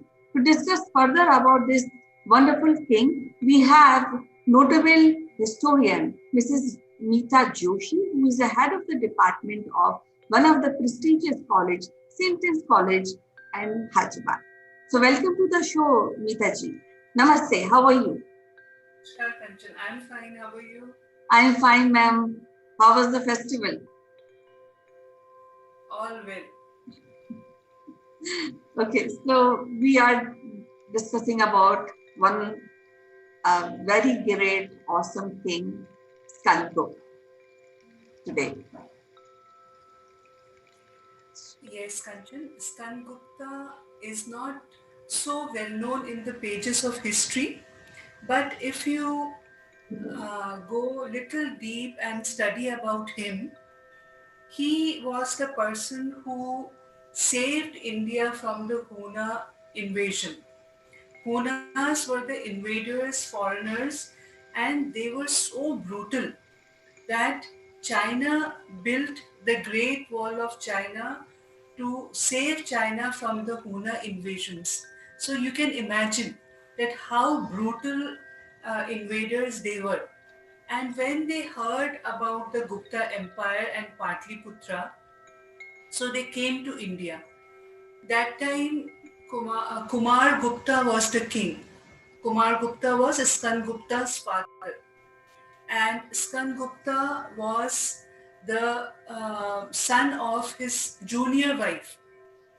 The earlier, with the first wife, Puru Gupta was the son. With the second wife, Skan Gupta was the son.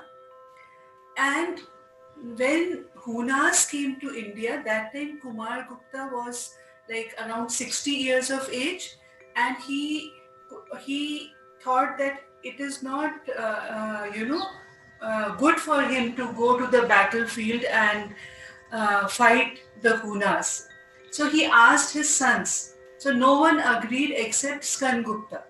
Skan Gupta said that he is going to take the fight with the Hunas.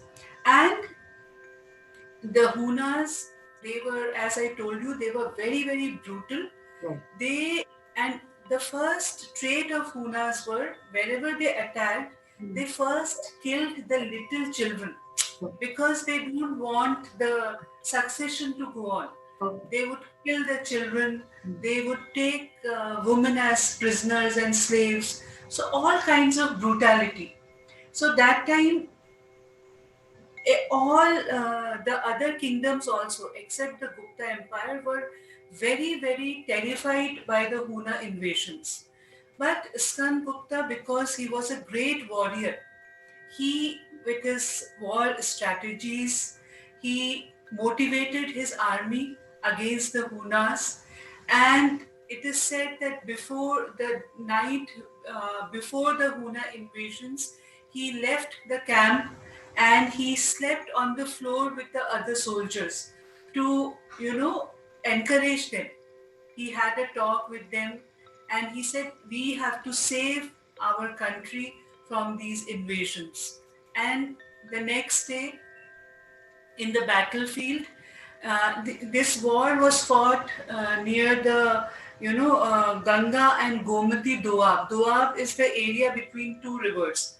So it was fought there, a very, very fierce battle.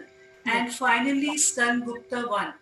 He defeated the Hunas. It is said that the Senapati of Hunas, he laid down him on the ground and he kept his leg on his chest. So his this heroic act made him very, very popular among the masses. And when he returned back to Patliputra, Kumar Gupta wanted his first wife's son, Puru Gupta, to be, become the successor after him because he was growing old. But in the historical records, we find a mention that all the people, all the public, they, came near the palace and they started taking name of Skan Gupta that he will be our king.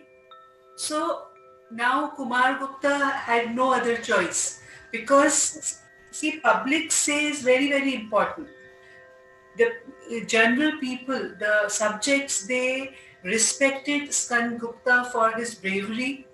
And as I told you, the Hunas were so brutal that people thought that Skan Gupta has saved all of them from, they were seen as demons, the Hunas. And even one of the historians, Dr. R.C. Majumdar, he mentions that he was the savior of India, Skan Gupta, that time, which is a very big statement. It's a very big statement. Yeah, because if Huna invasions would have continued, and then our all culture, heritage, everything would have been finished. Because in China, they had, destroyed so many places. That's why this Great Wall of China was built only to save China from the Huna invasion. So you can imagine how powerful that army would have been. Yes, I also feel that this is the king who is being selected by people. It's not like he is God. He was he was the people's king. Right. He was the people's king, and see his dedication. He knew that his father wanted Purugupta to become the successor, so he did not marry. He remained unmarried his entire life, and he dedicated his entire life for the nation, for the country. And later, he handed over all the principles, all the legacy to his stepbrother Purugupta.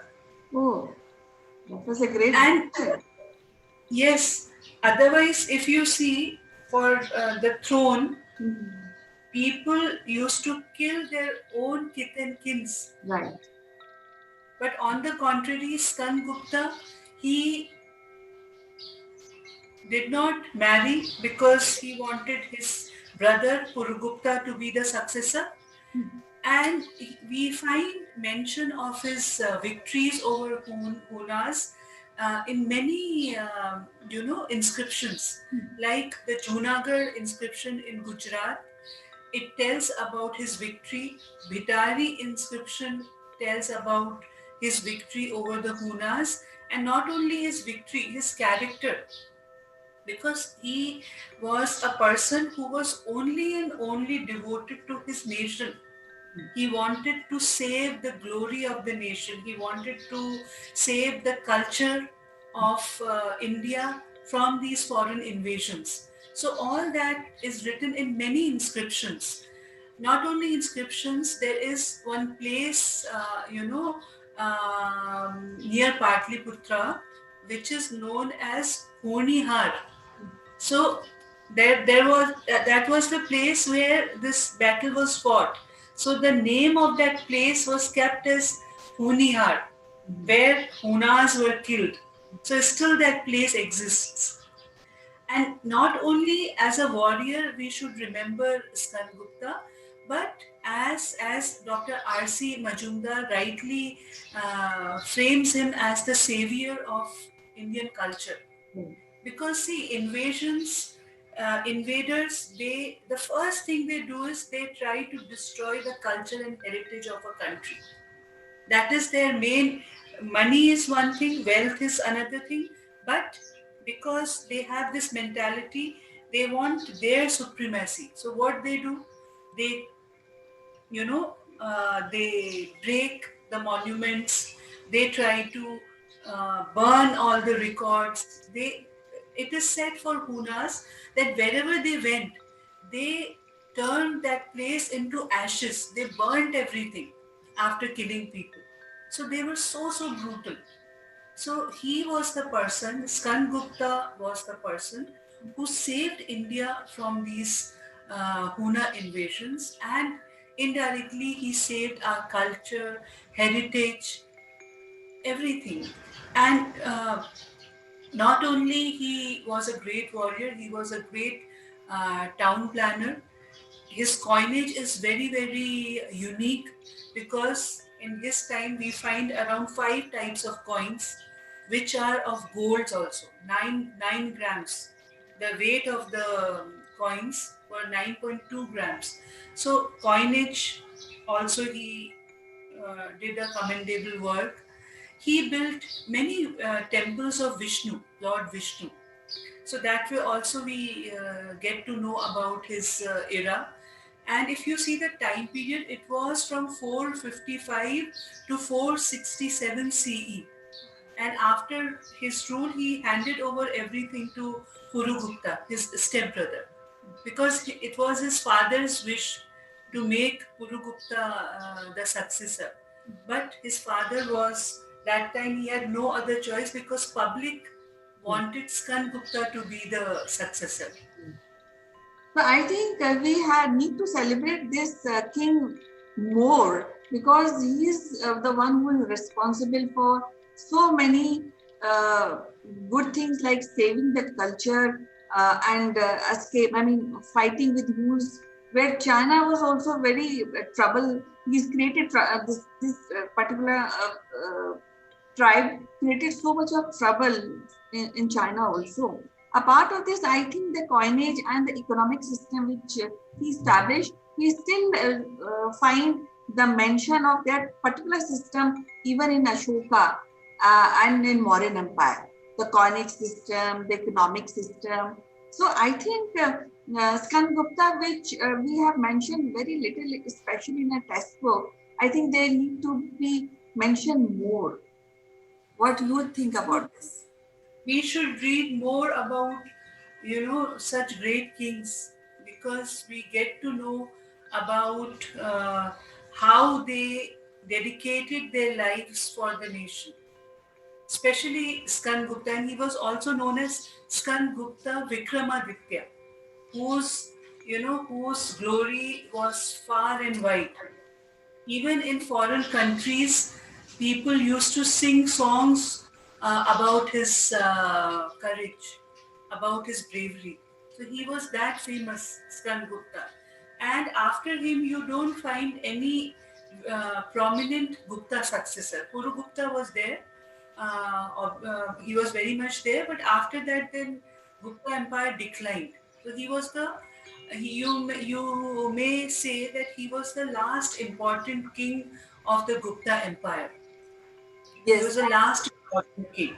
Yeah, apart of this, I've also read that not only he built Vishnu temples, he was a religious person, but he has given freedom to practice any religion, because we also see that he has built Buddha and Jain temples also. Chaityas and Viharas, yes. See, Yes. he, in his time period, Hinduism, Buddhism, and Jainism, all those three religions flourished.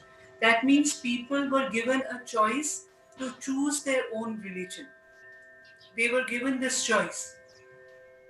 So a part Religion. of, yes. So I think a part of a great general, very lovable king, and I think he's very economically wise, also very wise, and established a rich empire under him.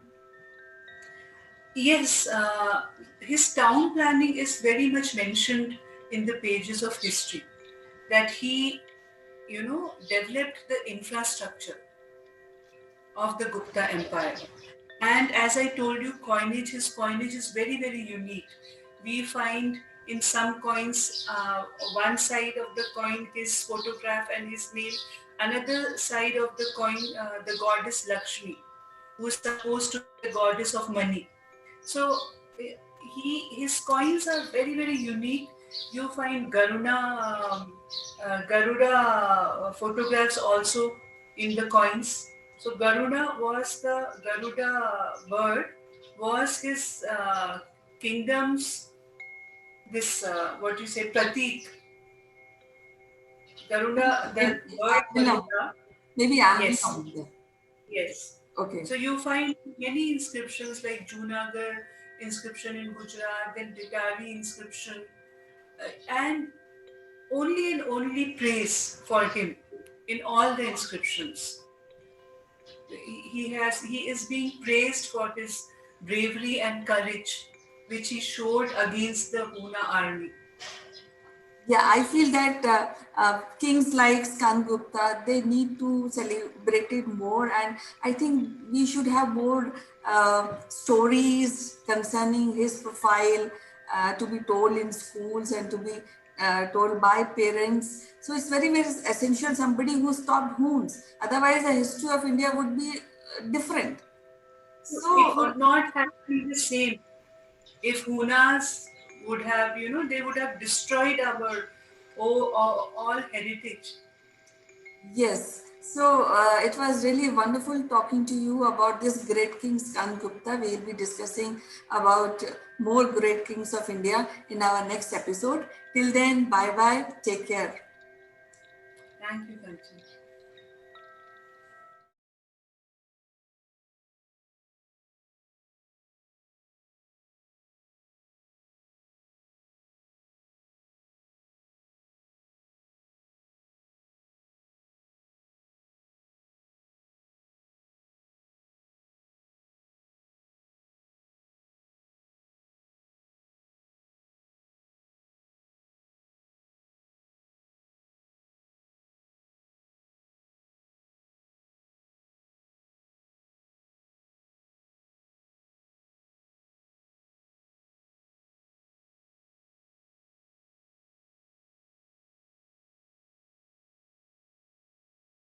Hello, friends. This is Akul Mac Live, and I am Chandrakant. Last week, we had a very important guest on our show, Mr. Mike Bradley, and he told us about 5 C's of doing business. Today, he is also joining us back again on the series of programs that we are doing with Mike, which is how to have a pragmatic approach towards partnership, especially now the subject is very relevant. So, folks, don't go anywhere. I will be taking a short break and will join back along with my guest in a moment.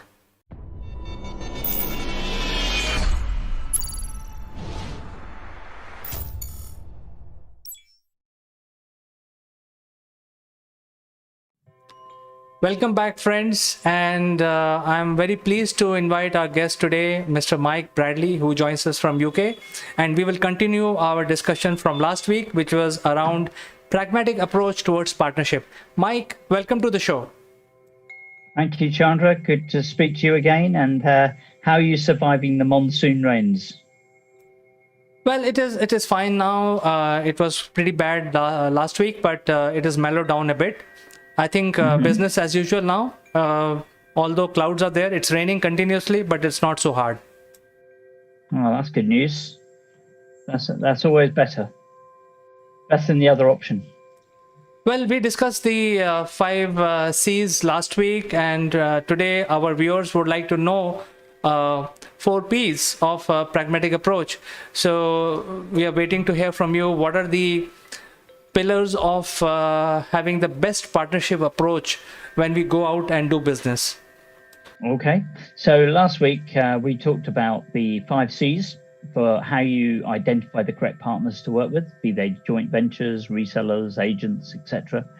We said it had to be complementary, cultural fit, communication had to be right, contacts are right, clients are right, and the sixth in brackets C was charm.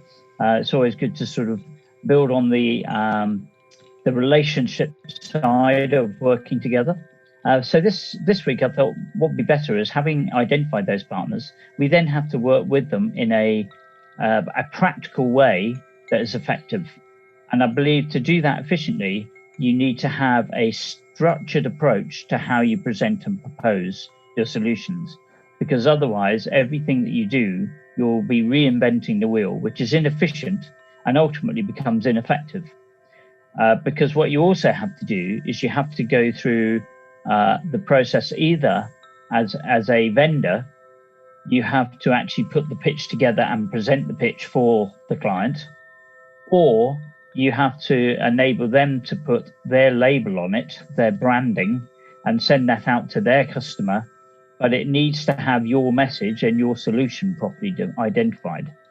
Because whether we like it or not, when partners have got a lot of products to sell, they are not going to be able to present your product in the way that you can present it. So it's important you give them the tools and the information in a way that they can actually do that for you, and eventually become, through a trainer approach, they can do it themselves. So it's very much a stepped process, I think. The 4 P's then are, first one, pedigree. So it's very important that we start with having a start in any presentation or proposal saying why we are good at what we do. What's our track record? How have we come to be where we are? A bit of background, why you can trust us as a vendor. So the pedigree is very important, the experience and the credibility that puts the vendor in a good, strong position to supply the customer. The second one is portfolio. So in other words, what is your product? Why is it important?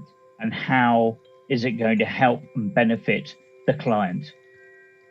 So how does it help and benefit the partner, and also onwards to the end user who's going to be signing up with the vendor? So portfolio, of course, is very important. Third P is plan of action. And here I think it's very important that you have two crucial elements. Particularly within SaaS products, but in fact for any product, the use, tell, sell tell, use approach, which basically means if you're trying to sell to an end user a vendor product, that end user, if they've got any common sense, is going to say, well, do you use the product yourself? And if the answer to that question is no, then it doesn't actually reinforce much confidence that actually, well, this is the product I need to buy then. So the first thing you must do in that plan of action is make sure that you and your partners are using your own product, because otherwise it lacks credibility.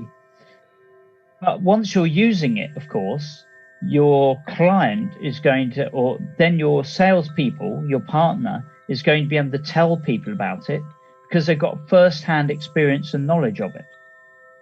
So when somebody is telling someone that this is how we used it, this is what we gained from it, this is the benefits, this is how we get our return on it, then I think you've got a very credible story. So there's the use, the tell, and of course, when they've understood how beneficial it is, then they're going to say to you, how much does it cost me to buy it? And you sell the product.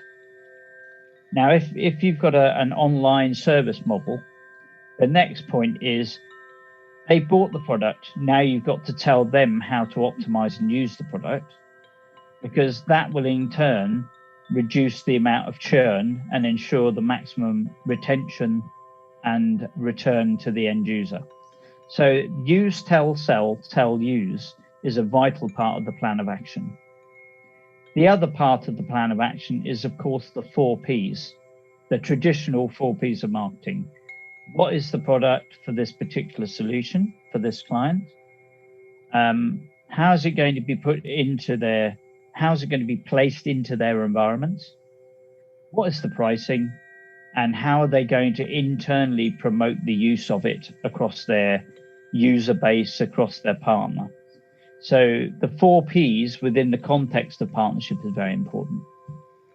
And then finally, so we've got pedigree, we've got portfolio, we've got plan of action, which is tailored to the prospect.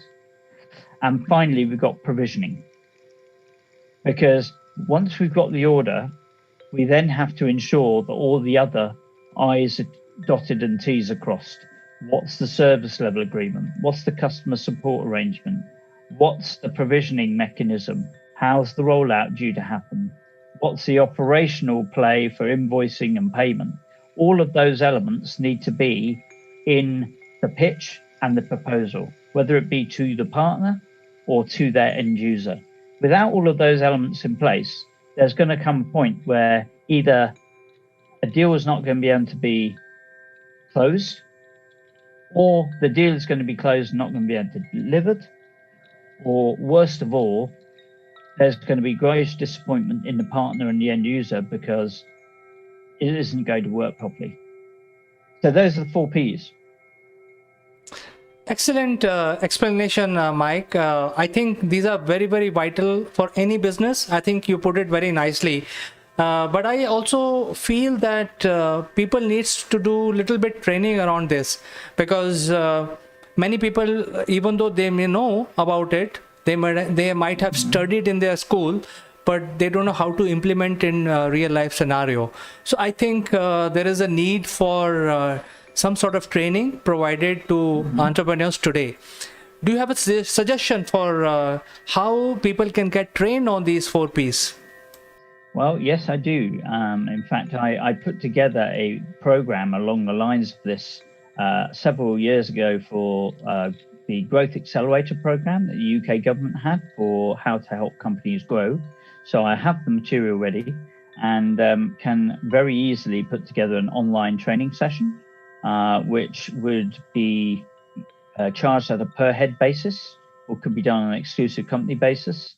And we would go into more detail around these areas and come up with actions and actual activities that will enable the attendee to go away with a sensible plan of action to move forward and optimize their partnering. So yes, thank you for that question. And of course, I would be remiss for saying, we can make that available on the Scale Up Arena learning and training page, so that people can actually optimize this, sign up for it, and then optimize their joint venturing and partnering activities. Actually, in terms of training, there are a lot of traction going on right now, because what used to work 2 years back is not working anymore. So people might have got experience of 20 years or 30 years of networking, but those networks cannot be leveraged at this point in time. So that is why Skillshare and even the LinkedIn training is putting a lot of efforts in building up a portfolio of different training. And that is why I asked, because I think when we talk about these 4 Ps, there are a lot of these training material, but then it is coming from pre-recorded content. So how? Yeah, very important to have an interactive session. Okay, so you can provide the interactive session on one-on-one basis, on need basis. How does it work in your case? I would provide, what I think would be best is to provide a free 1-hour briefing session, which would outline the whole process, give a few hints and tips, go through these 5 Cs and 4 Ps and all the rest of it, 4 pillars. But then I would suggest, if you want to optimize it for your company, that you need to take the fuller, specific course that could be provided online. But I'm quite prepared to say that we will do a 1-hour session for your Aquamat viewers. If they want to do that, they can actually come back to yourselves and say, we'd like to take part in the, what do we call it? The pragmatic approach to partnering seminar, webinar. Excellent. We will try and see if people are interested. I think this is a very important subject, because many people don't know the reality. They don't know how to, sometimes you have a flair of acquiring customers, but you don't have a flair of retaining it. So I think it should be provided to the new generation entrepreneurs who are now entering the fray. And that is why such trainings are very, very important, Mike. Yep, I agree.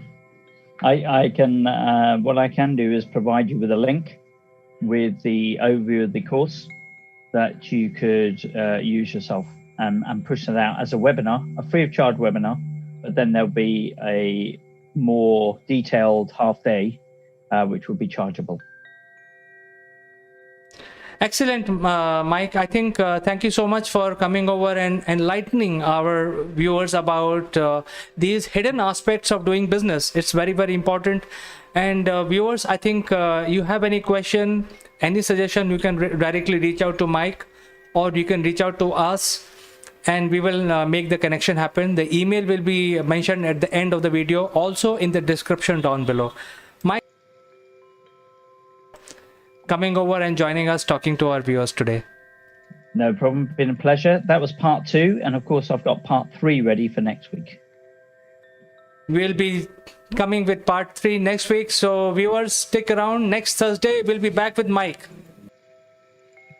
Superb. Thank you very much, Chandra. Great to chat to you.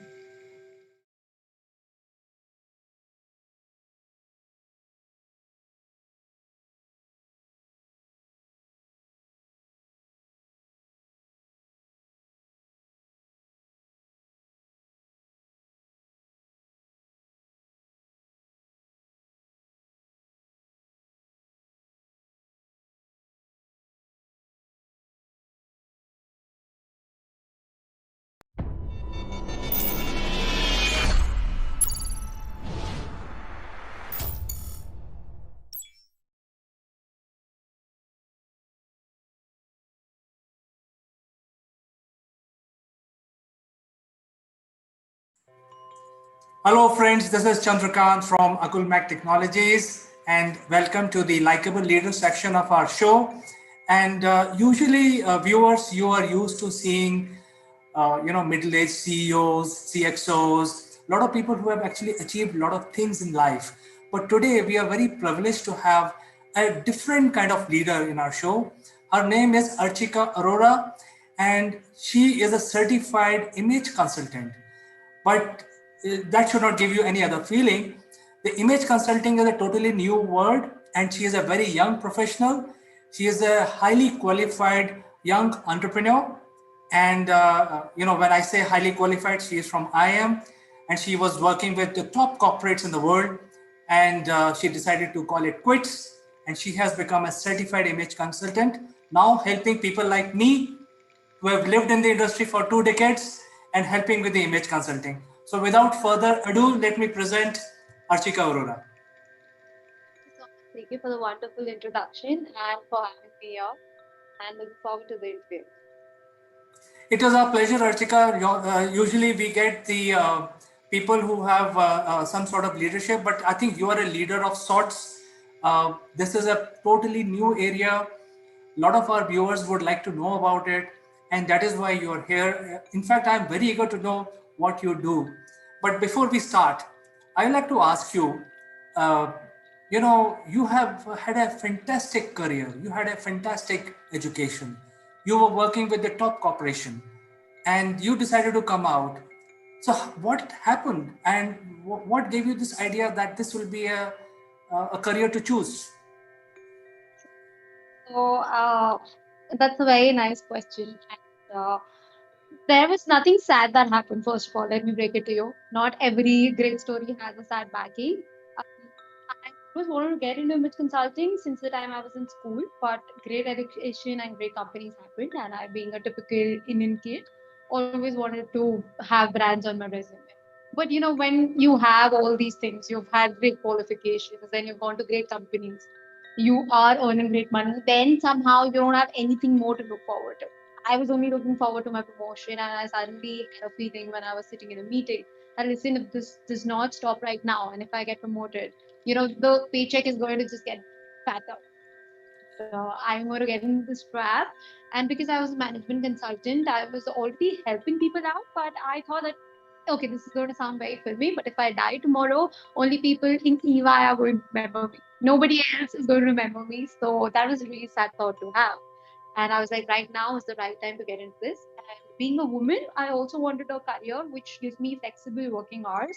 I didn't want to have something in the future which said that, if you have additional responsibilities, you let go of your career. So that is what I see setting as an example for all the women in the world. That just because you are expanding your family or you're doing something personal does not mean you have to let go of the professional thing. So this was the right career choice for me. So that is what went in behind. This is amazing. In fact, you are an IIM grad, and which makes you the top brains in the country. Yet you decided to take a leap, and I wish you good luck. I'm sure you will have an illustrious career in image consulting. Thank you so much. Yeah, Archika, this is a new area, and that is why the leadership will also be young. I'm totally convinced about it. However, I have to ask you this question, which is about image consulting.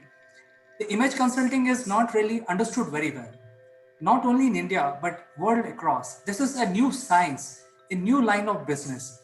So, how did you thought about getting into this area, converting this into an opportunity for you? So, CK, as you very rightly said, that this is not something which is so conventionally understood, like say medical or engineering, right? So, even the management consulting for that matter. But when you talk about image consulting, if I have to explain it in one line, it's about helping you manage your first impressions well. Now, that sounds as confusing as image consulting, the word itself. It's most often confused with the fashion designing or makeovers or hairstyling, etc. It is much more than that. So, if I have to give you an analogy, it will be interior designing. So, for an interior designer, he or she has a lot of areas to take care of. Yeah. So, it can be carpentry, it can be plumbing, etc. So, similarly, an image consultant is taking care of your outer appearance so that you get good opportunities because the attention span of people is decreasing like anything. You become successful only when you have opportunities to look forward to, right? So we majorly do it through a change in your clothing, then a change in your face and your entire outer appearance. Having said that, this sounds pretty superficial when I talk about it this way, right? So it takes care of your physical characteristics, what your body shape really is. This is not fashion. What is trending today may not trend tomorrow. So if I talk about you, you'll have a certain body shape. We have 8 different body shapes: diamond, triangle, etc. Then you have face shape. Okay. Then you have psychological characteristics, what you feel from inside. Sometimes you look at people and they're like, this person seems really rude, but when you talk to him, he turns out to be a really soft person. So how do you stop giving those contradicting signals? And the only thing you can take care of is clothes. You can't change your psychological characteristics so easily. Physical, you definitely cannot. Even if you're hitting the gym, where it's a good 6 months, 12 months, and then also you have a certain skeletal structure which you have to stick to, right? So you only have clothes that you can really change the messages you're giving out to people. And the perception that others have of you, our clothes speak. That is the basic essence of image consulting. So just as we speak through words, our clothes speak. So for example, if you have a collar right now, it is speaking of authority.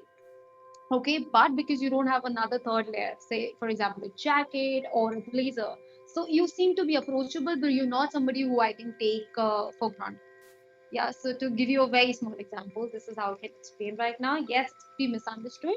And if you've seen the movie Rockstar, right, he says, image is everything and everything is a myth. I always like to quote this line because this really makes that impression in the minds of people that, yeah, this is something more than fashion designing and more than following the trends. So, as a professional, I know what you're saying makes a lot of sense. There is an old saying that the first impression is the lasting impression. So, it is in our interest to make the first impression. And at the same time, it's always in the back of the mind, you have to look approachable, you have to look friendly, and so on and so forth. You have to look attractive. There could be many image related attributes, and when you go around finding your students, as I would like to say that, because learning is for everyone. And I think the people like me in my age group would need more than anybody else, because we are the people who are more concerned about the image. When I say me, basically a person who's like 15 years or above experience in the industry. um, so you must be meeting a lot of these people like me. There could be men and women both. Who do you find more difficult to deal with? Again, a very good question. This is making me sound like coffee with current people, and you'll make me go out of business. So I'm not going to choose any sides, but I'll try to be as candid as possible. So I would say that when you're catering to women, it's easier to get them into the sales funnel. They're the one who will be ready to put on their money without asking too many questions. So they are risk takers when it comes to this industry, but they will make sure that they get value for every buck that they'll spend. Yeah. So, and vis-a-vis men are people who ask you a lot of questions before they actually shell out their money and offer your consulting services. But once they enter your community, they are really easy locked. So, before somebody enters your community, I think it's women who are more difficult to convince. They're easier to convince, but more difficult to keep. And vis-a-vis men, they're difficult to convince, but once they enter your community and start taking your services, they're an absolute breeze. So, as an entrepreneur, as an image consultant, it's absolutely up to you. What sort of niche do you prefer and target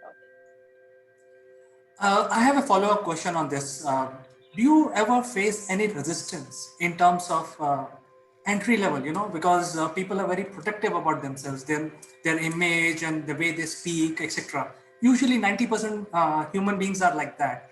So, what kind of resistance you face when you're making a pitch?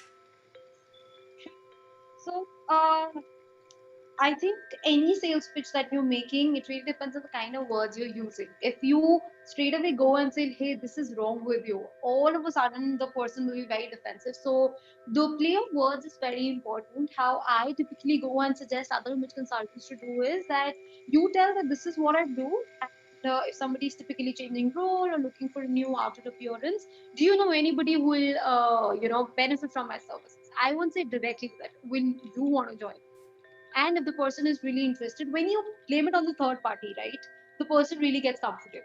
So I have used that trick and that works really nicely for me. Otherwise, obviously, you can't be telling people it's not a soap that you'll say that your acne spots will go away. You can't be saying that you look a bit fat, but if you use this kind of clothing, you're going to look much more better. You can't be saying that. And fat is in fact not a term that which consultant will ever use. We call it variations, for example. So yeah, that is my trick that I've used and I've given it out in public now. So have fun. See, Archika, now when I speak to you and I think about it in retrospect, I feel this current management of image is much more difficult than the usual management consulting because you're now dwelling on the human psychology. Yes. So, having said that, what kind of people need your services?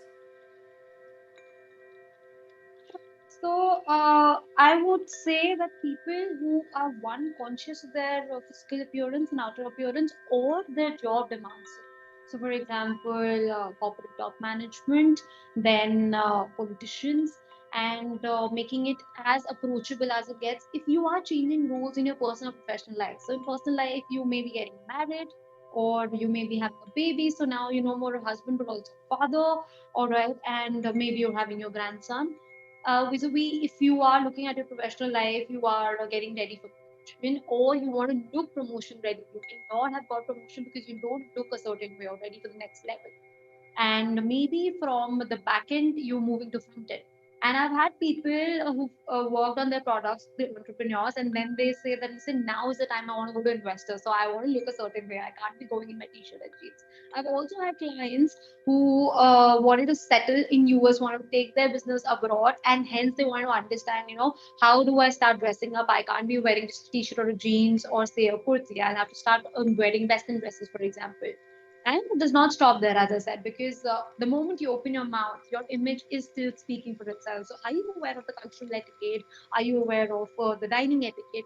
All of that is taken care of by an image consultant. So, just as you have a personal trainer in a gym, you will have an image consultant who is working at the back, and people won't understand what transformed you.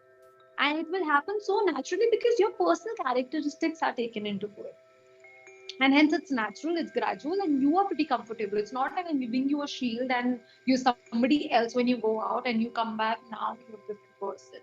There has to be a match for it to have a long-term effect. So yeah, these are the kind of people who really benefit from my services or any image consultant services. It can also be a school child or a college child. So a person who's going from school to college, we all have been there, right? We are so used to wearing school dress. Our wardrobe does not have much.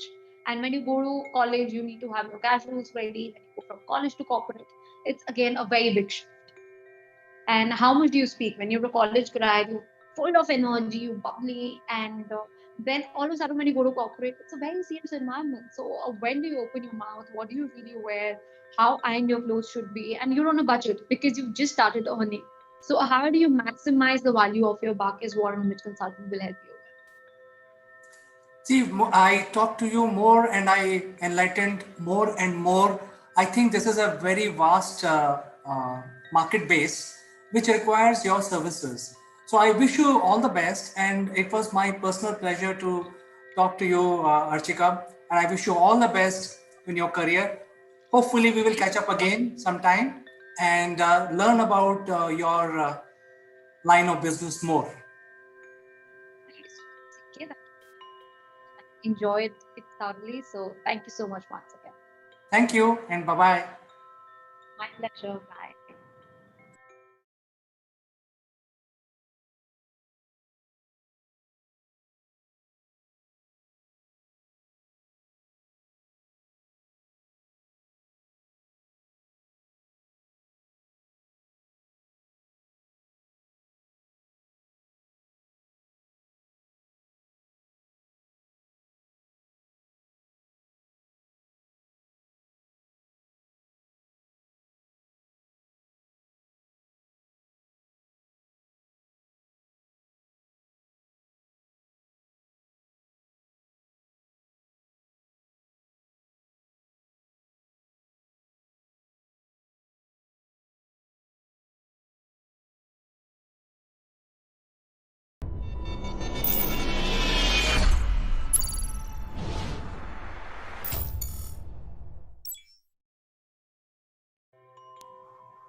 Hello friends, this is Chandrakant from Assimilate Technologies, and today we have a very special program. This is called CEO Roundtable, where we have the CEOs as a panelist, and we discuss about issues which are related to business and things like that. So today we are honored to have two CEOs as panelists. One is joining us from UK, London. He is the chairman of MindFit Limited, Mr. Naval Gant. Naval, welcome to the roundtable. Good morning, CK. Good morning, everybody, and looking forward to a very healthy discussion. Certainly, Naval, we are also looking forward to a very healthy discussion. So our second guest and second panelist is Ms. Kanchan Verma, who is the CEO of Assimilate Technologies, and we are honored to have Kanchan on the roundtable. Welcome to the roundtable, Kanchan. Thank you, CK, and hi, Neville. We look forward for a healthy and progressive discussion today. Certainly will be. So today's roundtable is about the human resources, and human resources is a very vast subject. So in limited time and limited duration, we would like to tackle one bit at a time. And today's discussion would be mostly around the teamwork. So as you know, it's a big challenge. People get hired in different companies. They get formed into different teams, and they get assigned different projects, and they have to execute, multiple things as teams. But this is a very novel thought. When we talk about this, it looks like a very novel thought that everything is working like a clog in the machine, but it's seldom like that. So the first question that I would like to ask the panelists today is, what do the employees say about the teamwork in any organization, and does the reality align to the actual website of the company? So let me elaborate this question.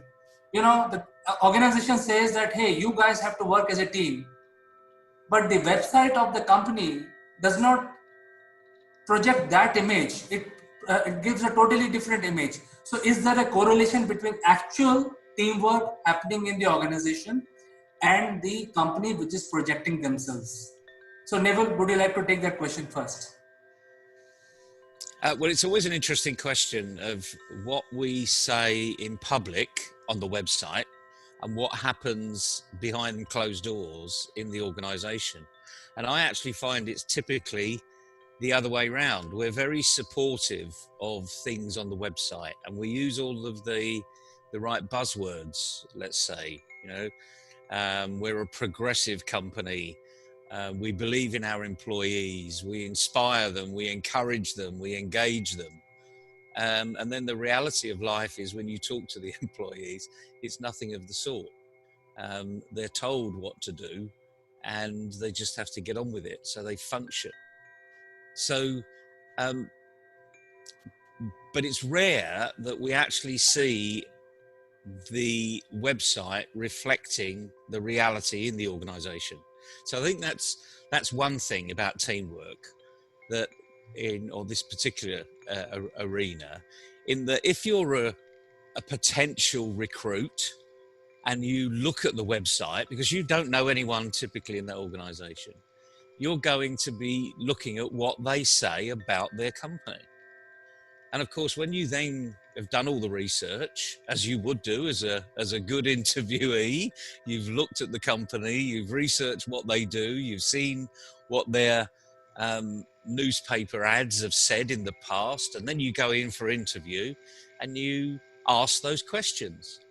And that's when HR are put on the spot, because now they have to, if they're being honest, they have to reflect what's happening in the organization.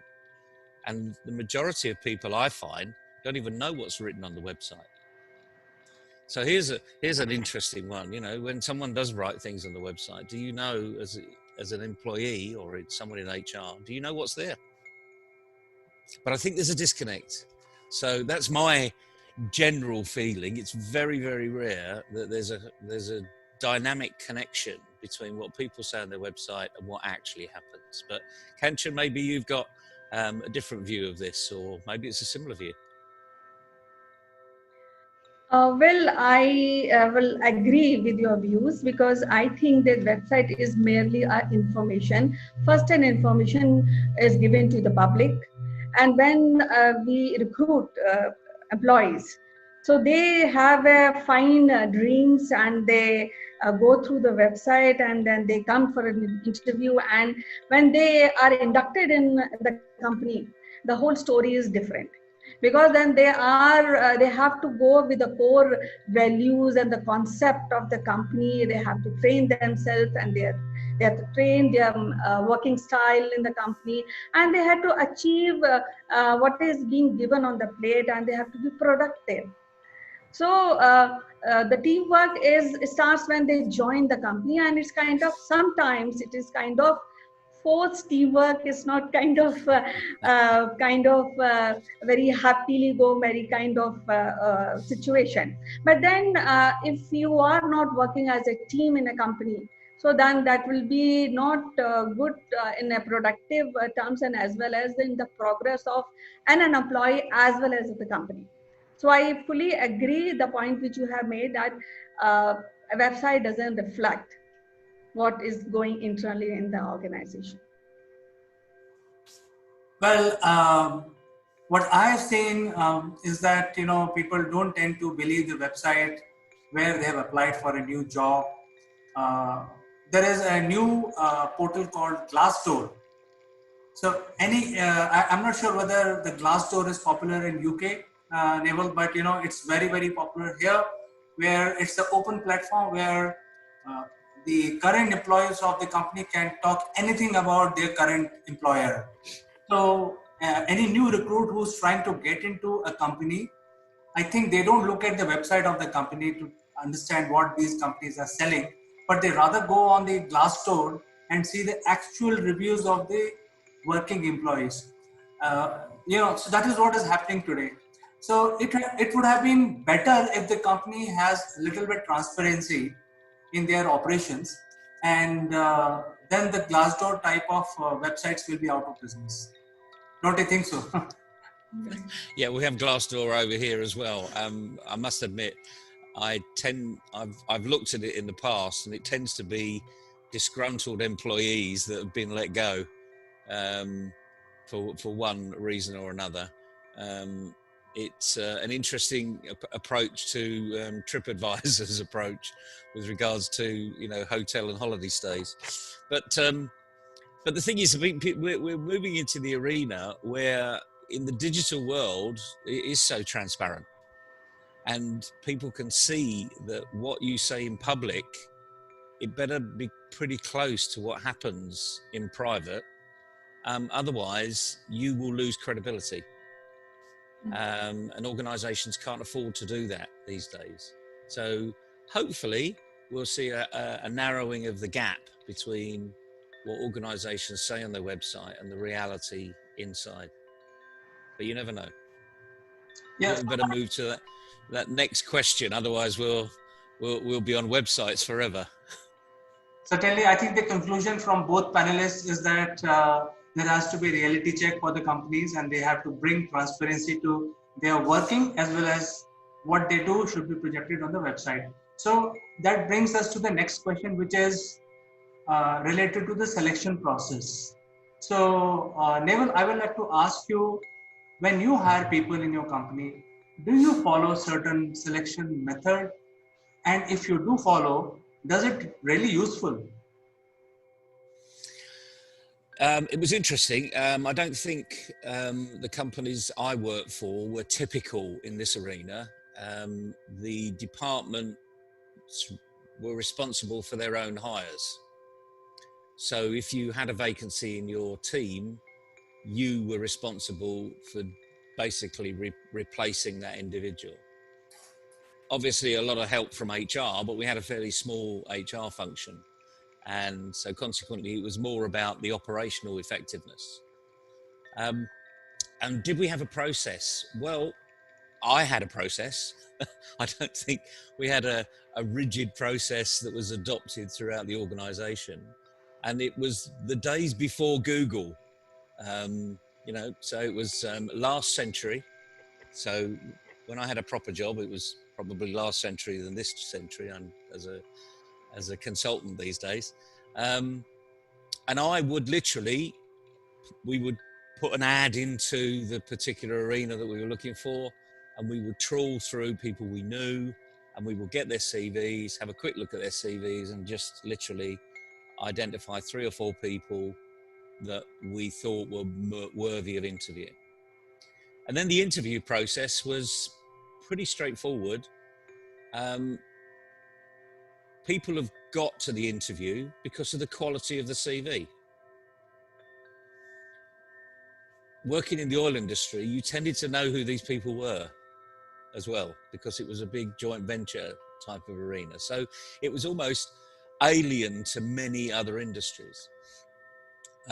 So the first 5 or 10 minutes was asking about the CV, just proving the person's actually who they are, what they've said they are. And then we were delving into attitude, their behaviors, what they did under pressure. In many respects, nothing that you could get from a CV, and everything that you would get from an interview. And these interviews would only last, 30 minutes, 40 minutes. They wouldn't need to be that long. There was no rigid an hour, hour and a half, and you pass the person on to the next person, to the next person, to the next person. But the ultimate one was, can that person fit in with the team? So the last interview, which typically was the second interview, would be meet the team and let the team literally pick you. If you're the one, you've normally identified one of 2, or maybe it's one of 3, and then it's meet the team. And it's meet the team typically in a social arena, so that your guard is down and you're relaxed and you see the real person. So I don't think that's very typical of what would go on in many companies, but it worked. So I do know in recruitment these days, my son's in recruitment, and he went through a very similar process when he was recruited into recruitment. So I thought it was quite interesting, and he literally was passed from one person to the next. So there was a consensus of opinion. It was almost like a war of attrition. So it was a full day interview. And at the end of it, they met the whole team together in a social environment. That's hard work, I mean, you try and be interviewed for 8 hours constantly, asking very similar questions put by slightly different people, so that everyone's forming a consensus.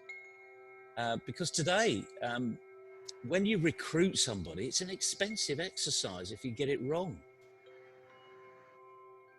Just imagine all of the development you're going to be putting into that person over the next 5 or 6 months, all of the knowledge you're going to be giving them about the organization. And then all of a sudden they say, no, this isn't for me. I'm going somewhere else.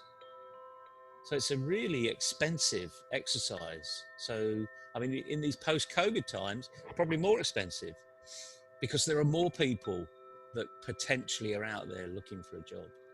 It's a big arena. Sorry for taking up so much time with this one, but it is a big arena. I think recruiters need help. So we'd be interested to hear what Kanchan might have seen in her side of life as to what's happening in recruitment. So I'll discuss or I'll tell you that I agree with a few parts of your opinion. The thing is the classification of resume and meeting a candidate and talking to them is kind of a process, and then he goes from one boss to another boss and kind of getting an opinion about the candidate. But I have seen in whole this process, there are candidates who may be little percentage wise less in communication, but well in delivery. And sometimes, and you can judge because you have an experience of interviewing and meeting so many candidates. So what classification is fine, But generally, what I personally feel is that sometimes it doesn't work, because once you hire a particular person on a classification based process, but when he comes on the board, the delivery part sometimes is kind of 60-70% only. So I generally go with my gut feeling, and I am not being failed till now, because I can see that a person whom I've hired has delivered, is a productive person. And if there's some downside of that person, that can be corrected, because we organize a lot of training process, and then a person also needs some time to gel with the culture of organization and the core value of organization. So I do classification, and I think it is important part of hiring any candidate. But also I put my feeling, my gut feeling, and how long this candidate will helpful to in development of organization, and also a part of a team in the organization which is already existing. I think that's a great way of putting it. It's a gut feel. And yeah, of course it's a gut feel. You're asking the questions and you're seeing the answers, and you can feel if that person is telling you the truth. And it's a funny thing, but you've got to experience it to actually feel it. And that means you're engaged in the conversation. Right. All too often, I find lots of recruiters out there are not really engaged in the discussion. They're going through, they've got a checklist of 10, 12 questions, and they just ask each question. And if they've got a satisfactory answer, there's a tick. But if they haven't got a satisfactory answer, or there's a question around the answer, they haven't got a second question. So they can't, in an interview situation, lots of young people in particular are so tense when they go into these interviews, and they're tense because they really want the job. Correct. And it's up to the interviewer to put that interviewee at ease, to get them relaxed, because then you get the truth, then you get the real person. Yes. So to be an interview is hard work, actually. It takes a lot of practice. And until you do that practice, you never really know where you're going. The other thing I'm also finding with recruitment is that they are over-reliant on what we would call tools, but they're not using them as tools. So, for instance, a psychometric. Right. There's lots of psychometrics out there. And the thing about a psychometric is it's just an opinion at a point in time. Some organizations believe in these psychometrics as the way to pick their leaders going forward. And I think the message I've got for all of them is stop doing that, because they're not that good. The purpose of a psychometric, of an assessment, is to get an opinion of somebody and then have a discussion so you can find out what they really mean, what this result really means. They're good in particular instances, perhaps when you're trawling through lots and lots and lots of people, asking them 12 questions and trying to get a consensus of what they do, how they behave. When you've got thousands of people coming through, they're good in that way, because it starts to eliminate a few. Doesn't mean to say you're going to eliminate the ones that actually were probably best suited for the job, but when you've got 1,000 applicants and you've only got 5 jobs available, it's physically impossible to interview 1,000 people.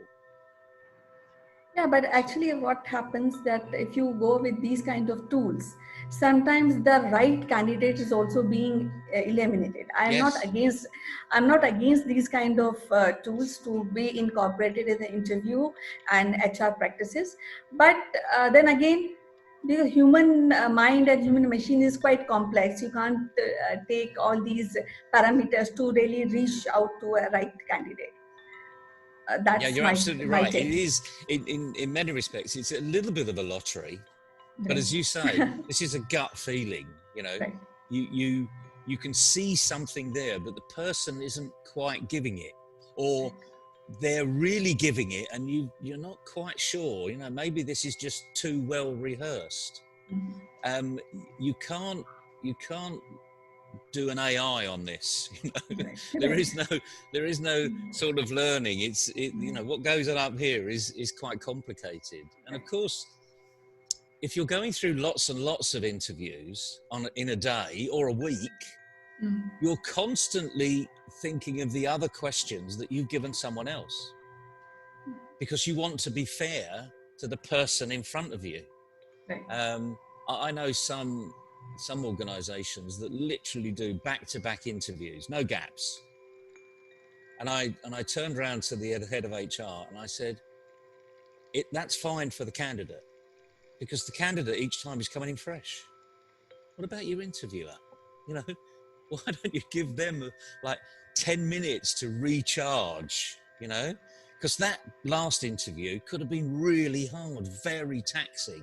If it's really taxing, when you're trying to pull teeth out of the candidate, give me something that I can push you on to take the next step. That's really hard. It's draining. It's not physically draining, but it's mentally draining. And we all know that after 8 hours of mental exhaustion, you're exhausted. It's almost like running a marathon. Yes, very much true. So we all need, if we're into this interview arena, as I'm sure a lot of people will be, take 5-10 minutes out in between, just recharge the batteries, go for a walk, have a cup of tea or coffee, glass of water or something, and really focus on the next candidate. So it's almost like you wind down and then you wind up again. That takes time. I remember my own experience. In one of my corporate career, I was promoted, and then I was asked to find my replacement before I move on to the next role. So I knew exactly what was the job, and I selected 25 candidates. So I spent so much time, making sure that the right candidates are on the table for taking over my role so that I can move forward in my life. And surprisingly, like anything else, even HR has their own jargons. So they come up with all these processes, systems, and all that different methodologies.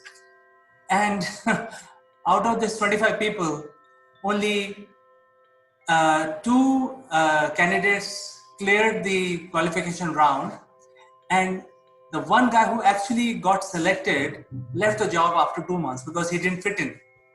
So, I'm very happy to handle this panel today, where both panelists, both CEOs, are agreeing to what we are discussing today. So it's a fun for me. So this brings me to the third question, and Naval, I would like to ask you that is, do you promote the team behavior, and as per your gut feel or your intuition, what is the ideal team player in your company? That's a really good question. A team player is a leader that stands up when they need to. So if you've got a team of 10 people, you're in there for a reason. Sometimes you should be in thoughtful mode, listening, reacting, just generally contributing. On other occasions, you need to be out there saying things, inspiring the rest of the team, being encouraged to give your opinion, because that's how the team works.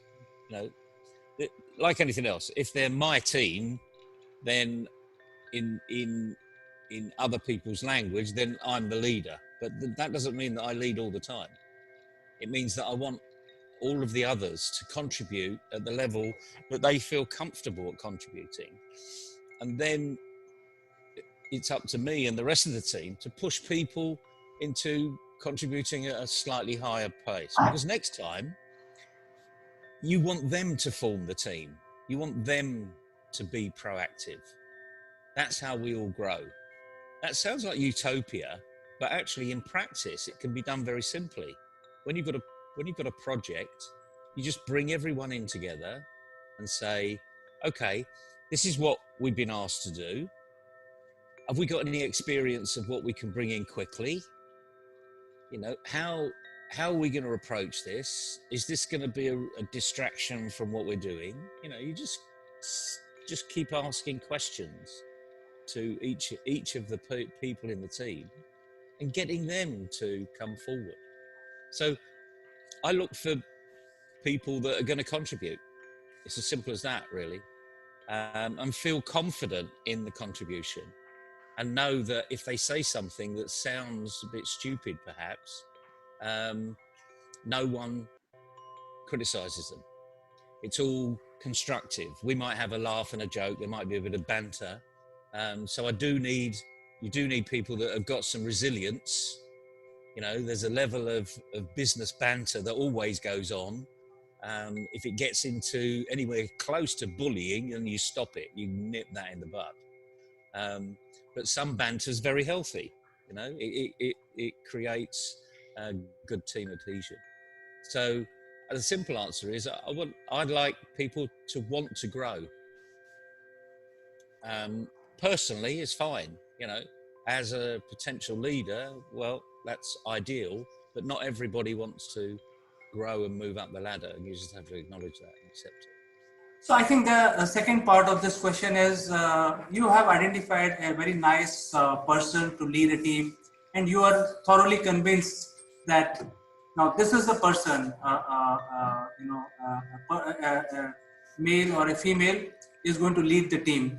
But in your experience, do you always see the team leader connected with the team or behaving like a team leader all the time? It's varied experience, really. Sometimes I haven't been connected with the team. You know, my mind hasn't quite been there, and then I've had to readjust and reset, and apologise and say, guys, sorry, I wasn't there. You know, I will be there now.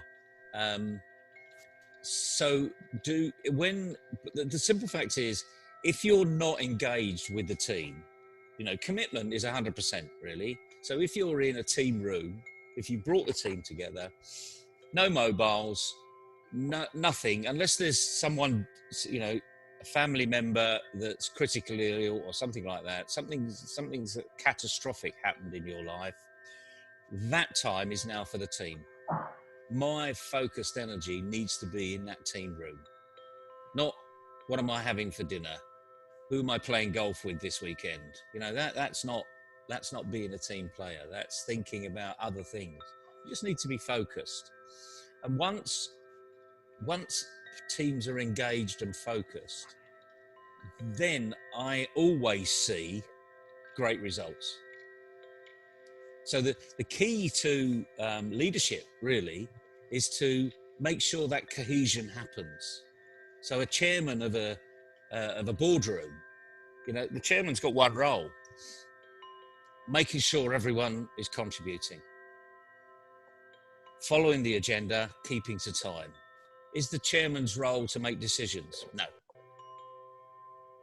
That's the chairperson's role. They still call it chairman over here, despite the fact it's chairperson these days, politically correct. But their role is literally just to keep cohesion, make sure things happen. They may not agree with the decisions that have been made around the table, but in that arena, the chairperson has only got one vote. If you're a team leader and you feel that the team isn't making the right decision, voice your opinion and just say, we seem to be going down a track that I wasn't expecting here. You know, can we consider this and this and this? And maybe, you know, maybe they're so far ahead, you're on the wrong track. You know, you have to recognize that, you know, the team might just grab hold of something and start running in a completely different direction. And that's the right direction. In which case, you've asked the question, go with it. Because this is, you know, this is like a consensus. This isn't a dictatorship. So yeah, I've seen good and I've seen bad, but when they all come together, when they really actively, positively working together, boy, do you get some great results. I think what you're saying is really speaking from the heart, and you know, it's a great learning for our viewers and for me. You know, how to handle a team, how to inculcate the leadership quality, keep changing the leader, have a rotation, because every time each person cannot behave like a leader. So there are a whole lot of discussions, and the good points came out from this discussion from the panel.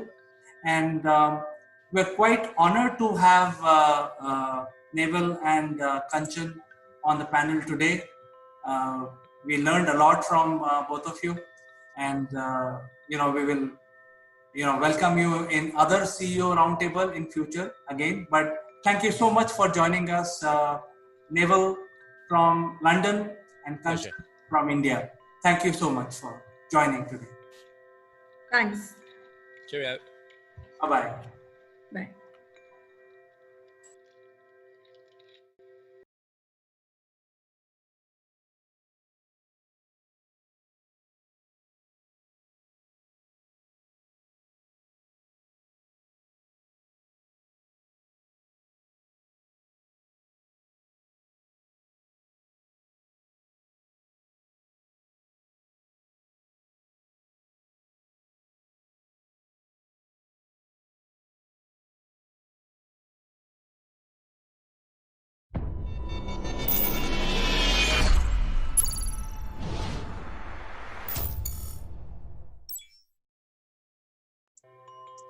Hello, friends. This is Chandrakant from Assimilate Technologies. And friends, as you can see, my surroundings are purple today, and it is not by accident. It is actually purposely done because we would like to talk about the highest military honor of India, which is Paramveer Chakra. What are the parameters around it? And since purple is the color of valor, we would like to maintain this color in our video today. So without further ado, let me present Paramveer Chakra, the highest military honor from the Indian forces and by the people of India to the martyrs and to the exemplary bravery of our soldiers.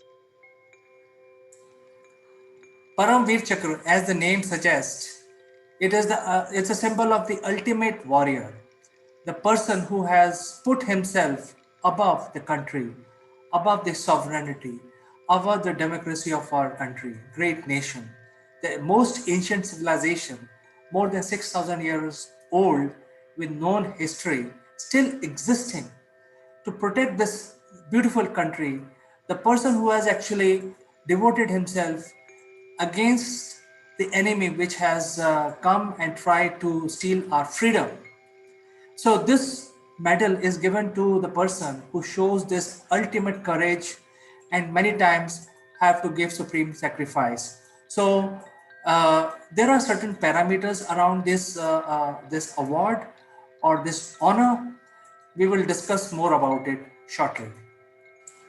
As you can see, friends, the Paramveer Chakra is not a really shining object. It is not really, medal or an object which is made of gold or silver, or it is very shining and is visible from far off. But it is a simple bronze chakra, and it has a very specific meaning. So it is related to the valor of the soldiers. It is hung by a strip which is purple in color. As you know, purple is the color of valor. Many countries have the gallantry awards with purple also, and in India as well, the purple is also understood and known as the color of valor. And this was designed by a person in 1950s, soon after India got independence. But before we get onto the award or the honor itself, I think it is very important to understand the background of the designer of Paramveer Chakra, since Paramveer Chakra was the first gallantry chakra designed and awarded to our brave soldiers. So let us understand about the designer of this gallantry award. Paramveer Chakra was designed by a person called Savitri Bai Khanolkar. Uh, Although the name suggests that it's a very Indian name, but Savitri was born Eve in Switzerland from a Hungarian father and a Russian mother. And she grew up in Geneva. She during her childhood and schooling, early schooling, she spoke very good French and German. Later, she married an Indian captain, Vikram Khanolkar, and then moved to India. So, we will understand more about this wife of our great captain in the Indian Army. But it is important to know the background of this person and why she was given responsibility of designing the first gallantry award, that is Paramveer Chakra. Savitri, right after her marriage, even though there was a huge difference between difference of age between herself and her husband, she moved to India against the will of her father because she always used to say that she is an Indian born in Europe, Indian soul born in Europe. She had very deep interest in Indian mythology, and soon after moving to India, she was able to learn Hindi, Marathi, and Sanskrit. She could speak in all three languages fluently. So, because of this knowledge and this ability of multilingual, as friends, you know that India is a multilingual country itself. She was able to speak in multiple languages, and hence she read a lot of scriptures, Indian scriptures, and she was very fascinated about the heritage and rich history along with the mythological stories. She was also a devout Hindu, and she read almost every Indian scriptures to understand Indian civilization better. So, if you dwell into the psychology of this person, she was highly moved by the Indian ancient civilization and also the current, the way of life of India, and she was very highly involved in the humanitarian task. She helped a lot of displaced families, uh, which resulted after the partition of India. She also continued her help to a lot of martyrs' families in India to support them to find an alternative livelihood, to see if they can have a better living after their husbands have died in the war. And her husband actually died quite early. Uh, Captain Vikram passed away in 1952, but after that, Savitri Bai joined Ramakrishna Mission and dedicated herself to the humanitarian activities in India. Apart from designing these gallantry awards. So she was a devout Hindu. She also was a pure vegetarian. So now when she was given a task to design the first gallantry award with this Paramveer Chakra of India, all this background matters because she used all of this background, converted that into meaning, and that translated back into designing of the chakra, uh, which is the India's highest and the first gallantry award given to soldiers. In addition to designing of Paramveer Chakra, which was commissioned in 1950, although Paramveer Chakra was applicable from 1947, but between 1947 to 1950, there was a gallantry award given that was called General Service Medal, and then it was later discontinued till 19. It was given till 1965, but even General Service Medal was designed by Savitri Bai. She was also instrumental in designing Mahavir Chakra, Shaurya Chakra, Ashok Chakra, Kirti Chakra, and Veer Chakra. So these are the subsequent gallantry awards which were designed, but all of these different chakras were given to soldiers who have not shown the exemplary courage and valor in battle as much as to deserve the Paramveer Chakra. So the Paramveer Chakra remains the penultimate award for valor in India.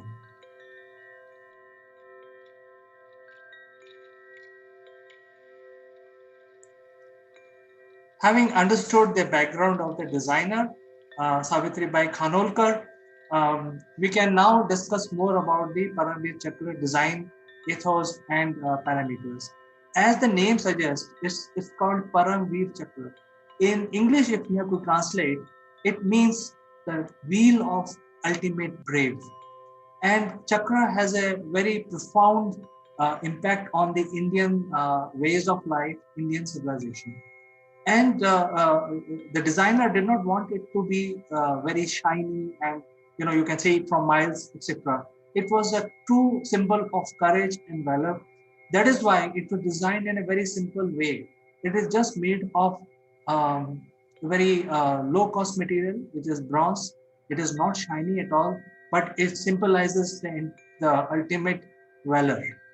It is hung by a strip which is purple in color, which also symbolizes it's a color of valor. The recipient of Paramveer Chakra is respected across length and breadth of India, and everyone in the defense services are supposed to salute the Paramveer Chakra. If he's wearing a chakra on his breast, on his shoulder, he will be saluted even by the senior most officer of the army or of the government.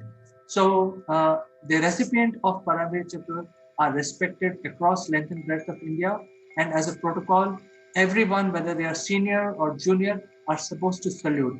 So it is understood that the recipient of Paramveer Chakra Gallantry Award is the senior most respected person in India. The specification of this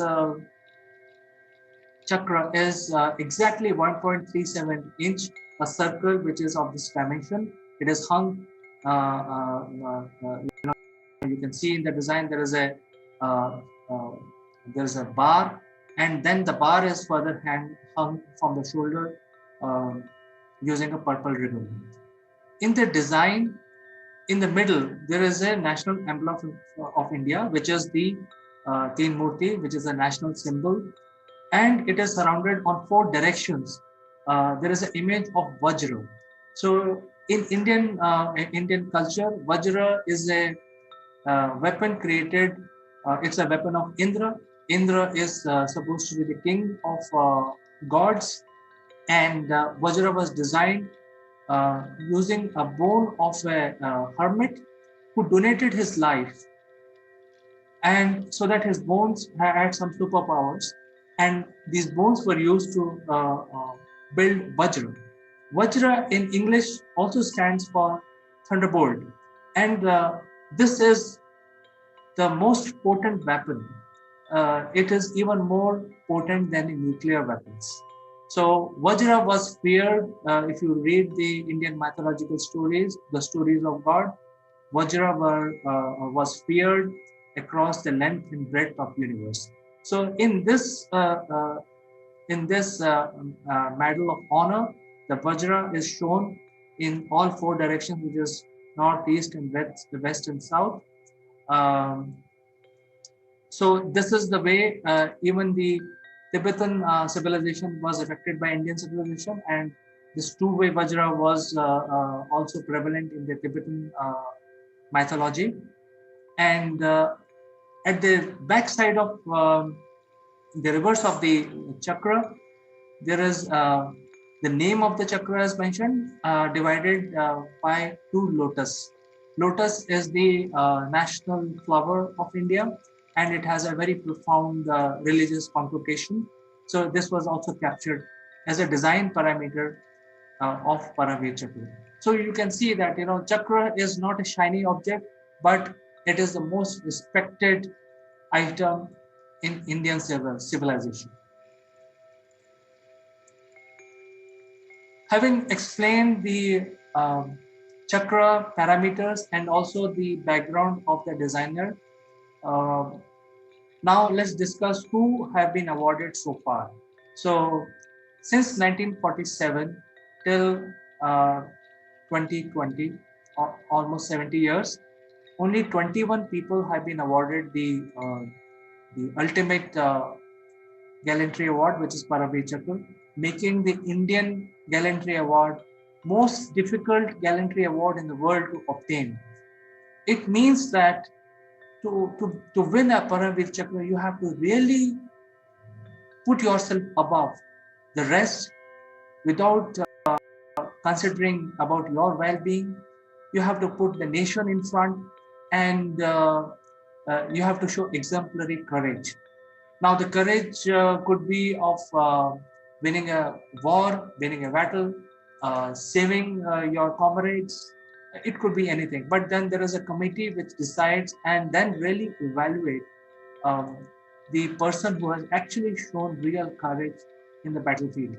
So this Paramveer Chakra is the least given award, even though India has gone into 4 to 5 major battles, and there are a lot of stories of courage. But to get the Paramveer Chakra, which is the ultimate award for valor, only 21 have been selected. 14 were awarded posthumously, and rest were still serving for the army. Out of 21, one was given to Air Force and 20 were given to the Army.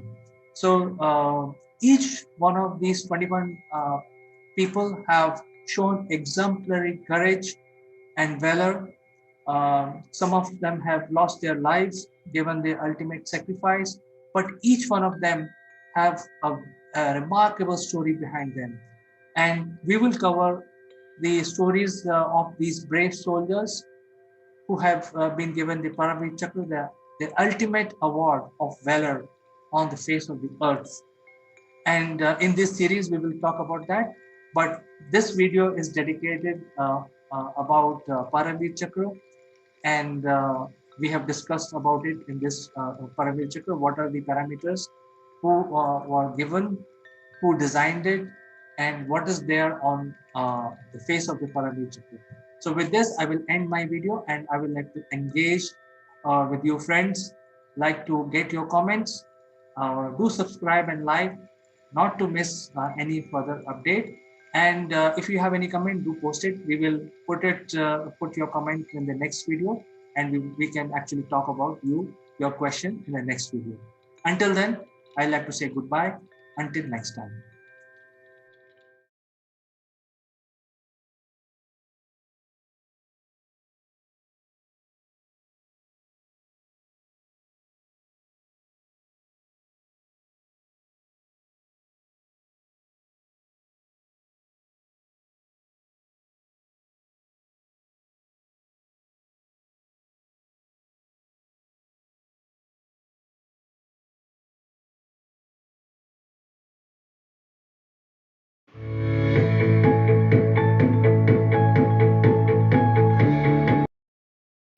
Hello friends, this is Chandra from Akulmak Technologies.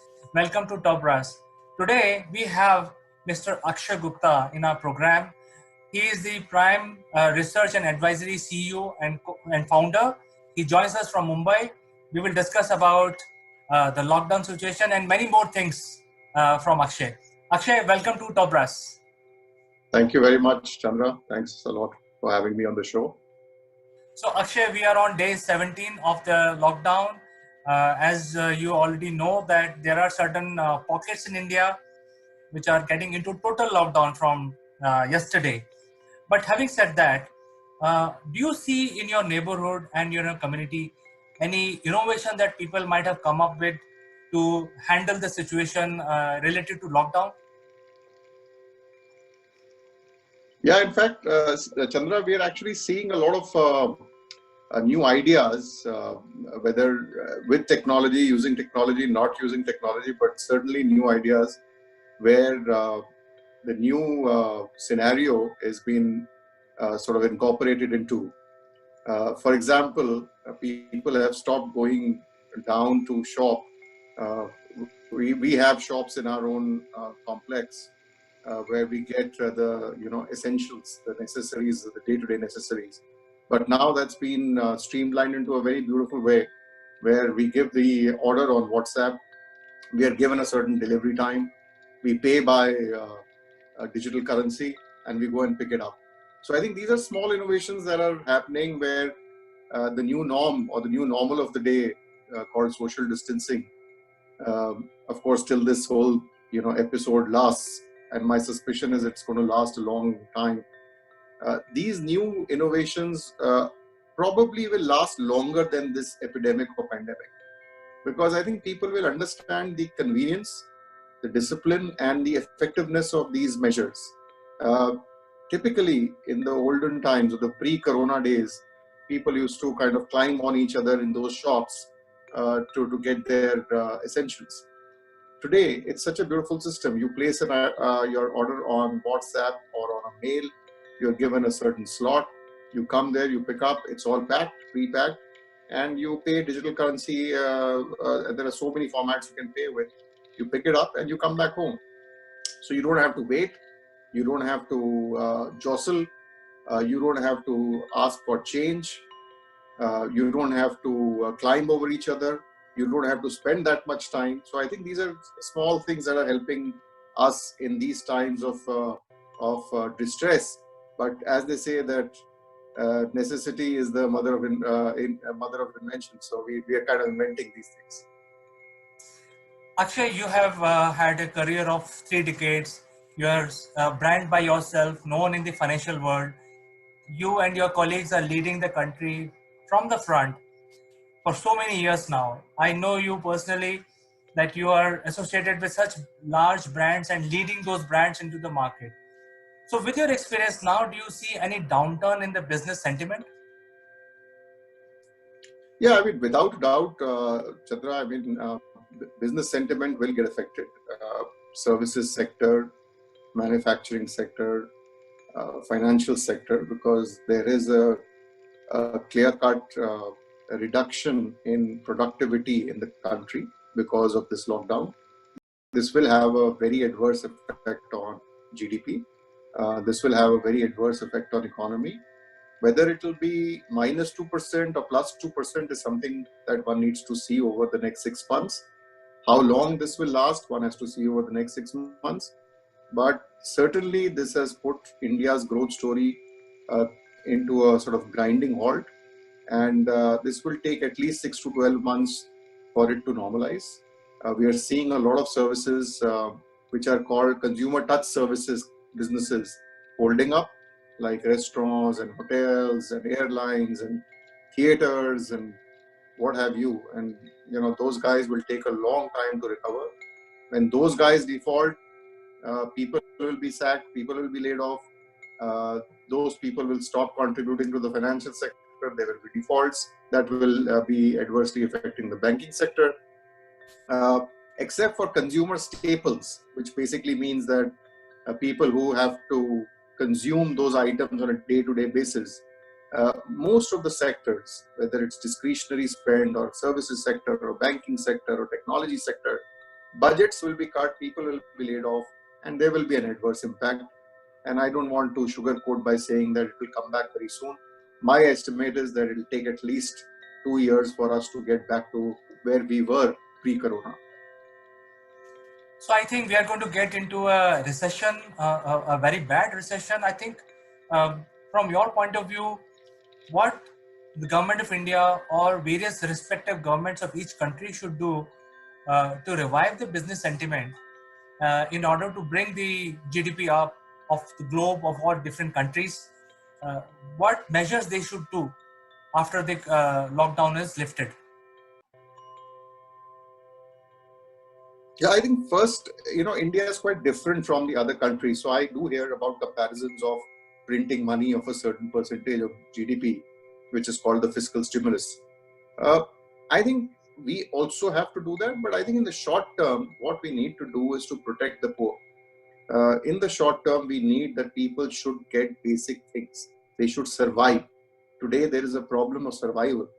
I think survival is the key in the short term. And if these people are not in the right frame of mind to survive, who will do the various onerous activities they conduct? Like how will the farm labor, the industrial labor, the services labor work back into the system if these people don't have food to eat? So I think survival in the short term to me is the key. In the medium term, people have to be given money into the hands. India has to print money. The Indian government has to print a lot more than what they have announced. And I think they will do it. They will see the Western world do it. There are constraints in India, like there is a constraint of the fiscal deficit, which obviously then has a bearing on the credit rating of the country. If you increase in fiscal deficit a lot, if you print more money than you should, there is a bearing that you will have a credit rating question mark or downgrade, because of which a lot of money will not come into India. So I think the government has to do the fine tightrope balance and has to try and get survival and money into the hands of people. And I think the growth story is at least 1 to 2 years off. I think we should just get the derailed train back on track first, and then we should look at how fast it can run. So you also see, from your point of view, the old business models will just vanish, and there is a need to evolve a new business model for everyone? Without a doubt, CK, because I think this working from home, online usage, internet, digital, pharma, the pharma companies in the index and in the economy were completely sidelined before Corona. And, just for an example, in the Nifty, which is the index in India, the NSE index, 40% weightage is for financials and only 3% weightage is for pharma. Now pharma weightage will go at least 10 to 15% and financials will come down. People will realize that there is value of intellectual capital accumulated over the years. So I think there will be a paradigm shift after this. How long that paradigm shift continues and lasts, nobody knows, because I remember after the 9/11 in US, a lot of people said that offices have become dangerous places to work. One should start working from home. But then in the next revolution, we saw that offices became the best asset in terms of return. And people were investors like Blackstone and GIC and all were buying those offices left, right, and center across the globe. So things do change. Paradigms get changed over a period of time. But certainly in the paradigm of online, digital, redundancy of going to office every day, these paradigms will emerge post-corona. I'm quite sure about that. And I'm also quite sure that things like healthcare and pharma companies will get far more importance than the traditional companies like banks and manufacturing companies, because people will understand that these are the lifesavers, and we need to give far more weightages, far more P multiples, far more importance to these industries. Akshay, you are a leader. You have led so many large organizations. I'm sure you will be at the forefront when the lockdown is lifted. We wish you all the best and your company. And we look forward to the leadership from you in order to bring us out from, you already mentioned that the growth story will be halted for some more time. So I think the sustenance part, we will see your leadership coming in the forefront. So for today, we have limited time, but it was wonderful talking to you, and your words of wisdom, your advices, your direction is really valuable for me personally and for our viewers. It was a pleasure talking to you, Akshay. Thank you very much, CK. Appreciate coming on this platform. Thank you very much. Thank you, and we will find another opportunity very soon to talk to you.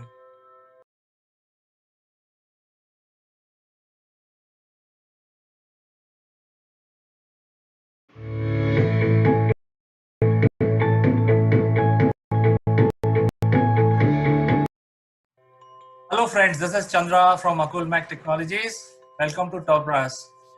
Today I'm more than thrilled to invite Swapnil Deshmukh once again to Top Brass.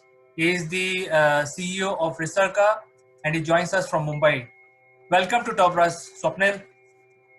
Thank you, Chandra. It's great talking to you all once again. long period of lockdown, so a lot of events happening. Right, Swapnil. So we are on day 18th.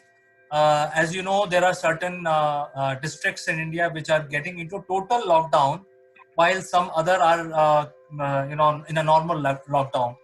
So after 18 days, what do you see? Anything new that has happened around you with regard to lockdown or people's sentiment? I think a few things have progressed and few have digressed. I think one thing that's happening is a lot of new processes are settling in. New processes for buying grocery. Now we almost have like a standard operating procedure. So we know who to buy from, the grocers know who are their customers. We get all our vegetables and the raw produce from a farm in Nasik.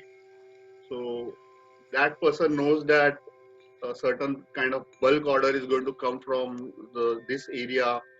So completely new processes and alternative supply chain is kind of settling into place. Initially, it was a more ad hoc, a more little panic reaction, and everybody did on a one-off basis. Now, consistent vendors are getting settled in, and so everybody feels a little assured about the essential goods coming in. Not all the goods are coming in. So we literally get basket A, basket B, basket C. So basket A price so much, it has these things. Basket B price so much, these are these things. And then you tell which basket you want. And so everything is not available. Really, really basic essentials are available. But the panic about essentials has gone in. Now I think people are missing things like washing powder, soap, because now they see some of that storage at home going down.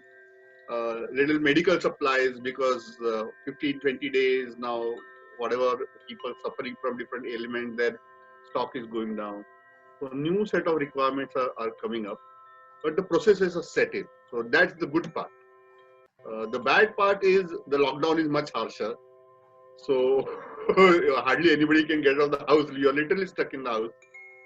You have to wear a mask going out, and unless you have a medical prescription, you cannot even go to a neighborhood store which is 1 kilometer down the line, because the police stop you. So you need a medical prescription to even walk up and go. Cars are not allowed unless you have a press or a government India sticker and stuff like that.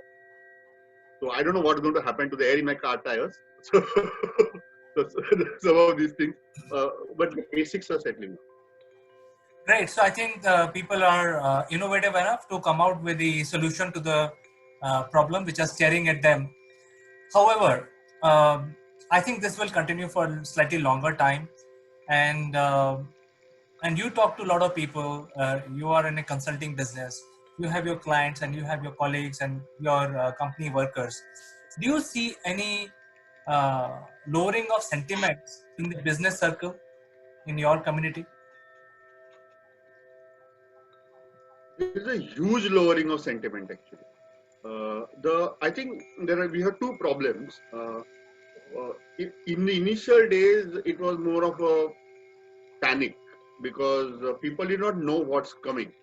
Nobody knew what a lockdown essentially was. What is it supposed to be? What will work? What will not work? Some things started working, something did not start working. So you don't know what exactly does it really entail. It was a completely strange phenomenon, and you did not know. Now I think there is some understanding of what a lockdown really means, and what it's going to mean for your business. So in the initial days, it was work from home, work from home, work from home. But what does work from home mean? Which functions you can do, which functions suffer? What is the efficiency of different functions? What is the cost of taking a certain function off from office and really doing it remotely? This understanding business to business is dawning. And I think slowly, but I think the thinking processes are going forward. In terms of revenue, there is a pretty downward sentiment. I think the repercussions are going to be there. But right now, I think people do realize that they will have to do something different. But I don't think they are right now in a mindset to really go and project new revenue models, new ways of reaching customers, or redesigning their complete value offering. Because I think many of them are also dealing with their personal family issues, and they are more caught up in BAU issues, running what's existing in some way or the other. So most of the questions and discussions that happen are more around existing processes. How to optimize them? Can we use big data or AI to automate them? So previously, all other registers were there. Like, well, this department has been there for a long time, and this department is untouchable, and this is the project that we want to take. This is the project that we don't want to take. They were more by the priorities were, I would say, were not driven by any urgent business call. Now certain priorities are driven by certain business calls, right from how do we conduct meetings to what kind of apps we need to handle remote connectivity, remote interaction and workflows between people. Previously, a workflow application for a certain department would be a luxury because everybody's sitting there, 20 people in one room.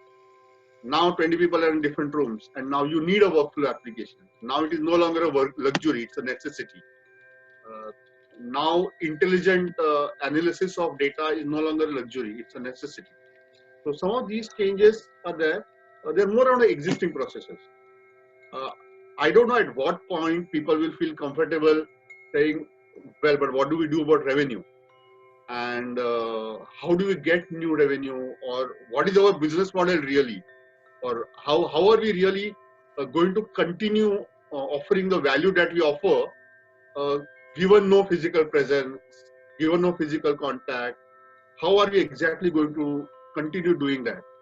Maybe some people are comfortable, but from what I see, not everybody is really geared up to focus on that. I'm sure somewhere at the back of their mind they have things going on, but I don't think that's the focus right now. I think probably there is some hope in their mind that somehow this is not an extended lockdown, that some kind of normalcy will return 1 week later, 2 weeks later. Well, I think some relaxation might be on the way. We don't know. But in my view, we are not talking about a 1-2 week. We are talking about a 1-2 years where we completely change our culture. I don't see people, for example, going to multiplexes in a very, very long time. And even if 50% of the people who are going previously continue to go, you have 50% drop in revenue, in people going there, in footfalls, in malls. So these businesses, we are talking about these businesses completely going bankrupt unless they renovate themselves. And I don't think our mental processes have reached that point yet. So that's Right. I think the ideas will have to come. It has to fructify and it has to be implemented. I think that's the stage we are at. And I think you mentioned multiplex, but I think look at the schools. None of the parents are willing to send their ward to school maybe for 3-4 months. We never know. So there is a very profound change that is going to happen. But having said that, from your point of view, what do you think the government should do after the lockdown is lifted? Because I think most of the countries are under lockdown right now in some form or the other. After restrictive lockdowns are lifted, what the governments of each respective countries should do to bring the sentiment up? right. I think in my view, we have to look at it from two different thought processes. One is a traditional macroeconomic processes, which is you will need a fiscal stimulus because many people have not got their salaries. Only the registered class who have EPF and everything they might be getting paid, even they might have got fired, and then there is a huge amount of uh, uh, population in India, which is all contract labor, and they are definitely losing a lot of money, and we are going to have a lot of issues there because unorganized sector in India is really, really massive. So we will need some kind of infusion, but uh, I always get concerned when government says that we will support banks and we will support industry sectors in a certain way, when actually money is required in the accounts of the people. But even there, does everybody have a Jan Dhan account, Aadhaar payment account? We don't know, which means something else is going to be required. While the whole Aadhaar and the whole initiative was really huge and for 1.3 billion people and creating Jan Dhan accounts for everybody, and so it's really massive exercise. But still, we have a lot of people, Adivasis and a lot of other unorganized sector people who may not even have a bank account. How are you going to get money into their hands? I think that's one huge project that, in spite of whatever has happened in Aadhaar, etc., we will have to do. And I think something like what we today have, where all migrant laborers are being supported by giving them food, like soup kitchens, for example. So we have lakhs and lakhs of people being given food by the government. We will have that kind of policy if we don't want more suicides, because it's I think it's then we will not just have farmers committing suicides, but we will have a lot of other people committing suicide. And so something needs to be done macroeconomically to support them, not just fiscally but and monetarily, but administratively.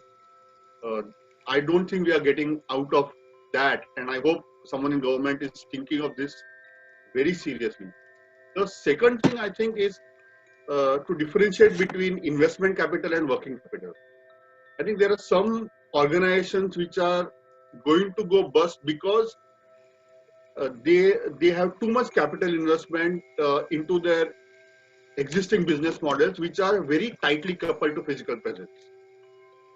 If the government gives bailout packages to them, that is going to be a waste of money. It's better to let them die, let them restructure, pay off their business, their loans, and pay their employees, and get them out of the business. We don't want to put very scarce resources into them. Rather, I think we need a strategic level thinking at the government where a lot of digital access methods will have to be encouraged by the government to be used.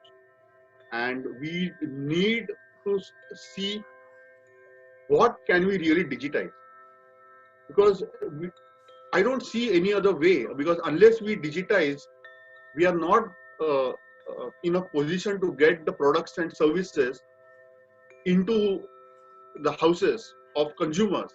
So consumers may have money in their bank accounts, but they are not paying because they are not getting digitally what they want. So human beings are always going to have needs to be fulfilled, right? Status needs, social needs, all these needs will have to be fulfilled. But existing physical presence methods are not going to work, and which necessarily means we will have to have digital methods. So we will have to have a complete restructuring of economy, and an industry-specific allocation of funds has to happen there rather than a pure macroeconomic level stimulus. I don't think that's going to do the job. Just the macroeconomic stimulus. Yes, I think as a professional, I also agree with you. In fact, I also feel that there is a need for a government-run project. And if I go back in history, about 100 years back, there was a big recession in 1920s in the America, and then the government of America decided to launch two major projects, which is construction of Hoover Dam and the Panama Canal. And that brought the whole country out of recession.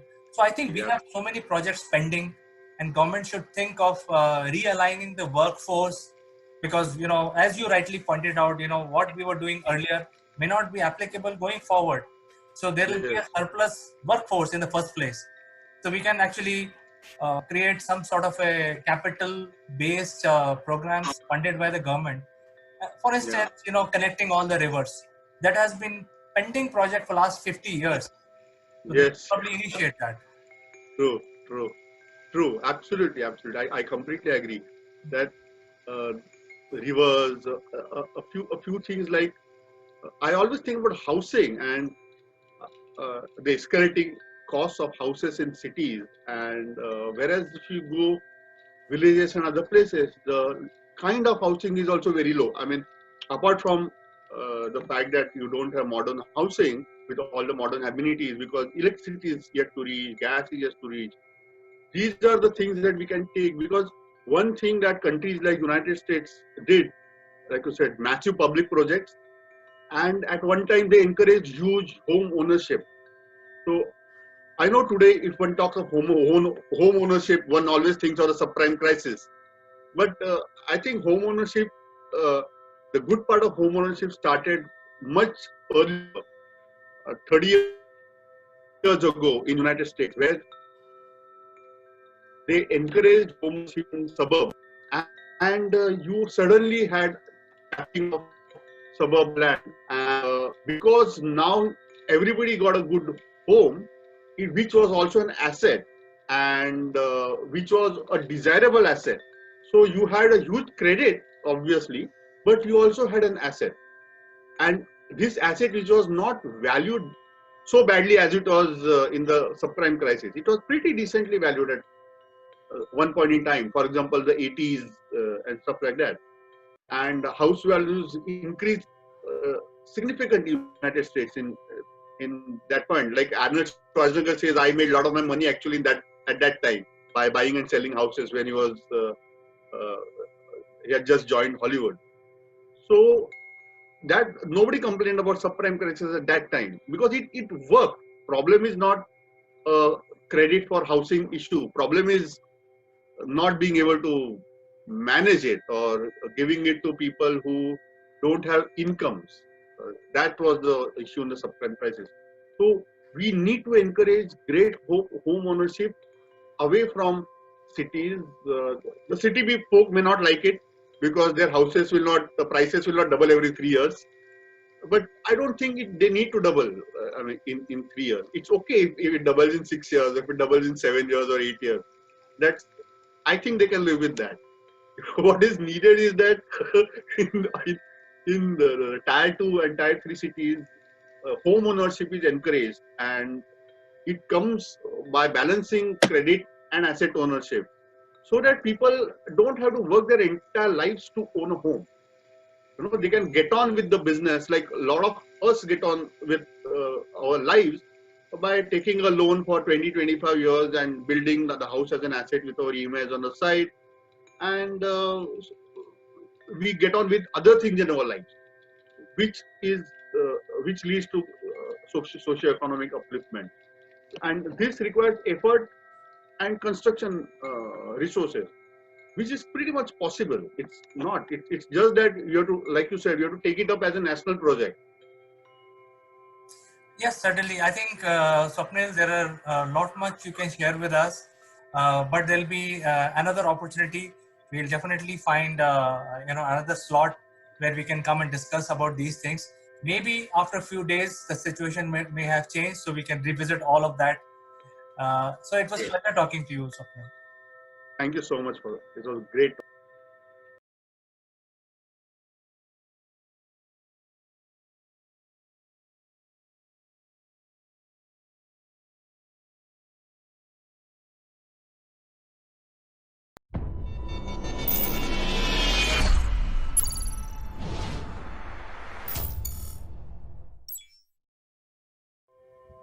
Hello, friends. This is Chandrakant, and welcome you again on Naval Gunt Live. And we are continuing from our last week's discussion, which was about self-worth. And we discussed few things. And if you have not seen the video on how to prepare yourself on self-worth, I think it will be a good idea to go back and see that video. I will share the link along with this video as well. But today we want to give three most important tips to the audience. And for doing that, let me invite my friend from UK, Mr. Naval Gun. Good morning, CK. Good morning, everybody. And yes, this is week 2 of self-worth, how to value yourself in front of your clients in many respects. That's where we're getting to today. So just a recap of what we said last week. It's about how do you value yourself? Do you really know who you are?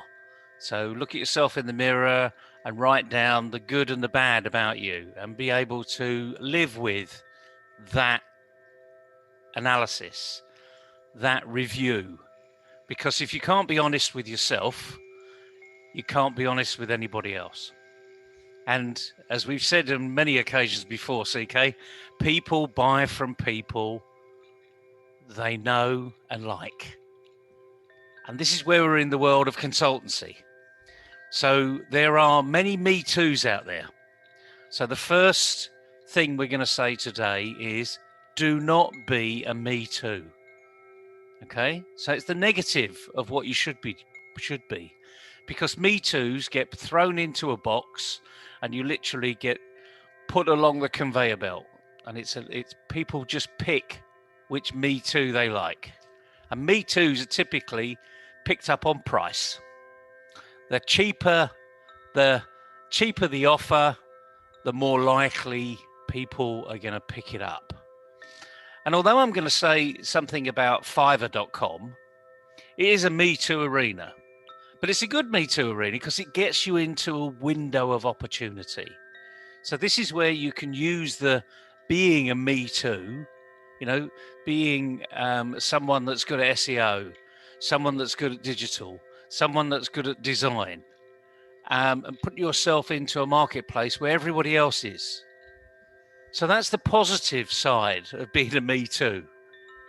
So there's 2 parts of it. So go to where people are looking for you. But now the most important one, the third one, being able to value yourself. So CK, I'm going to put you on the spot now. We never do any rehearsal for this, and you never know what's going to come.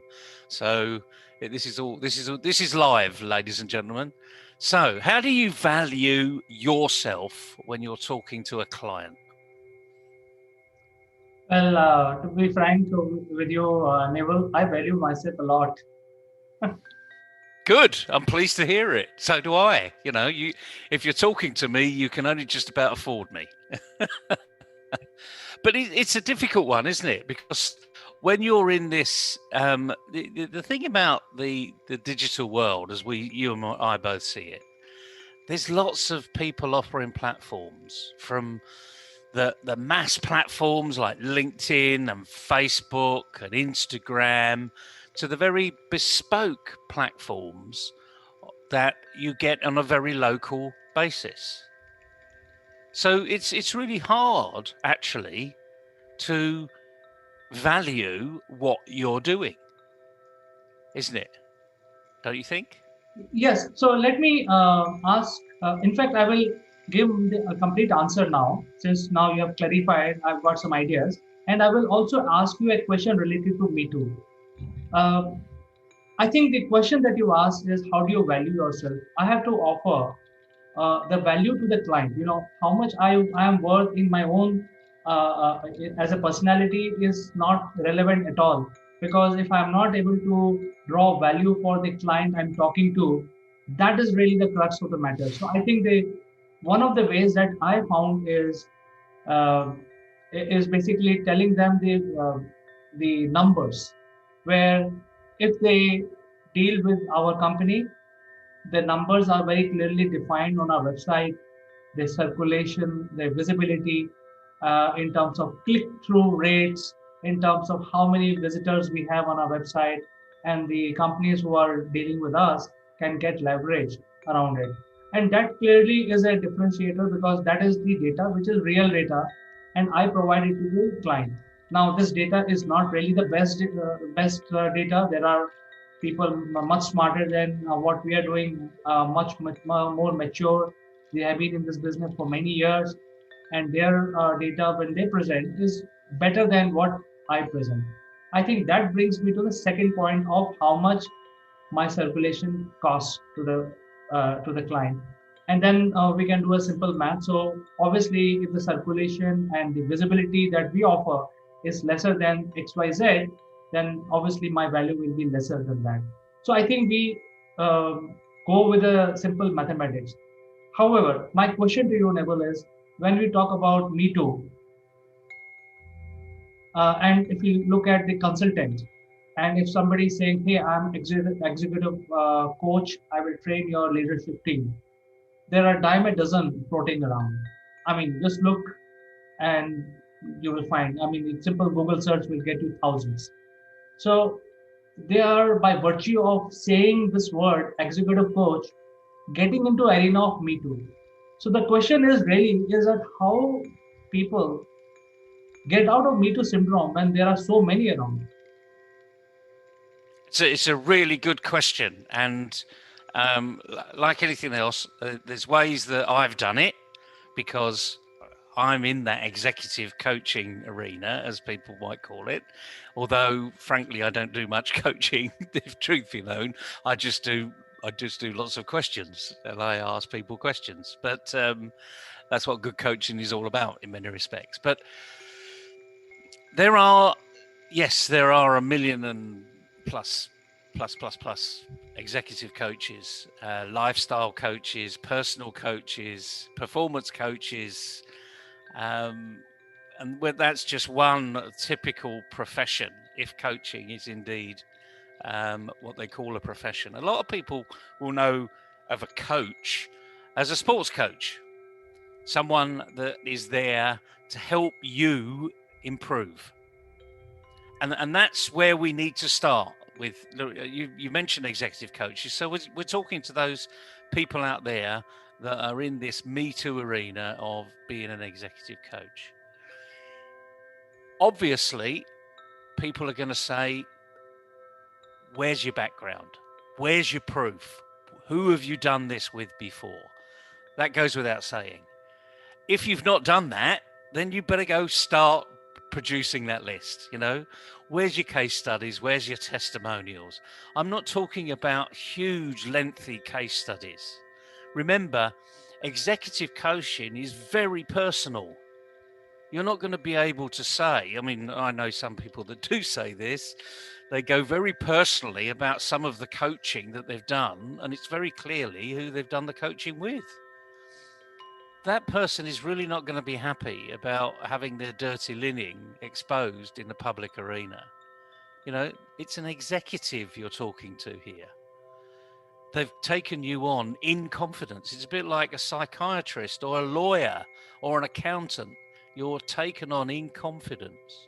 So you can't really, or you shouldn't really, be promoting yourself on the back of a list of people that you've been an executive coach to. At the very best, you can actually put out the companies that you've been connected to. And that might be enough, actually, if you've got a company list which are A-listers, the FTSE 150, 250, or NASDAQ, or Fortune 500 companies, or whatever the equivalent is in India. That may be enough. But the point is, you've actually got to get your message across in a very short period of time. So, yeah, you've got to put your testimonials out there. That's number one. But then you've got to be giving in other areas. So, write an article on LinkedIn. Put out some social media on a regular basis. So you need to be consistent. And I get a lot of people coming to me to say, I've seen you over the last 6 months and I like your consistent message. And I go back to them and said, well, I'm glad you like it. What have you done with it? Because if they've come to me and they now want me to coach them, if they've done nothing, just following me and other people for the last 6 months and done nothing with it, then it's an uphill battle because you're not going to take action. So this is where you are a Me Too, but you need to stand out in the crowd.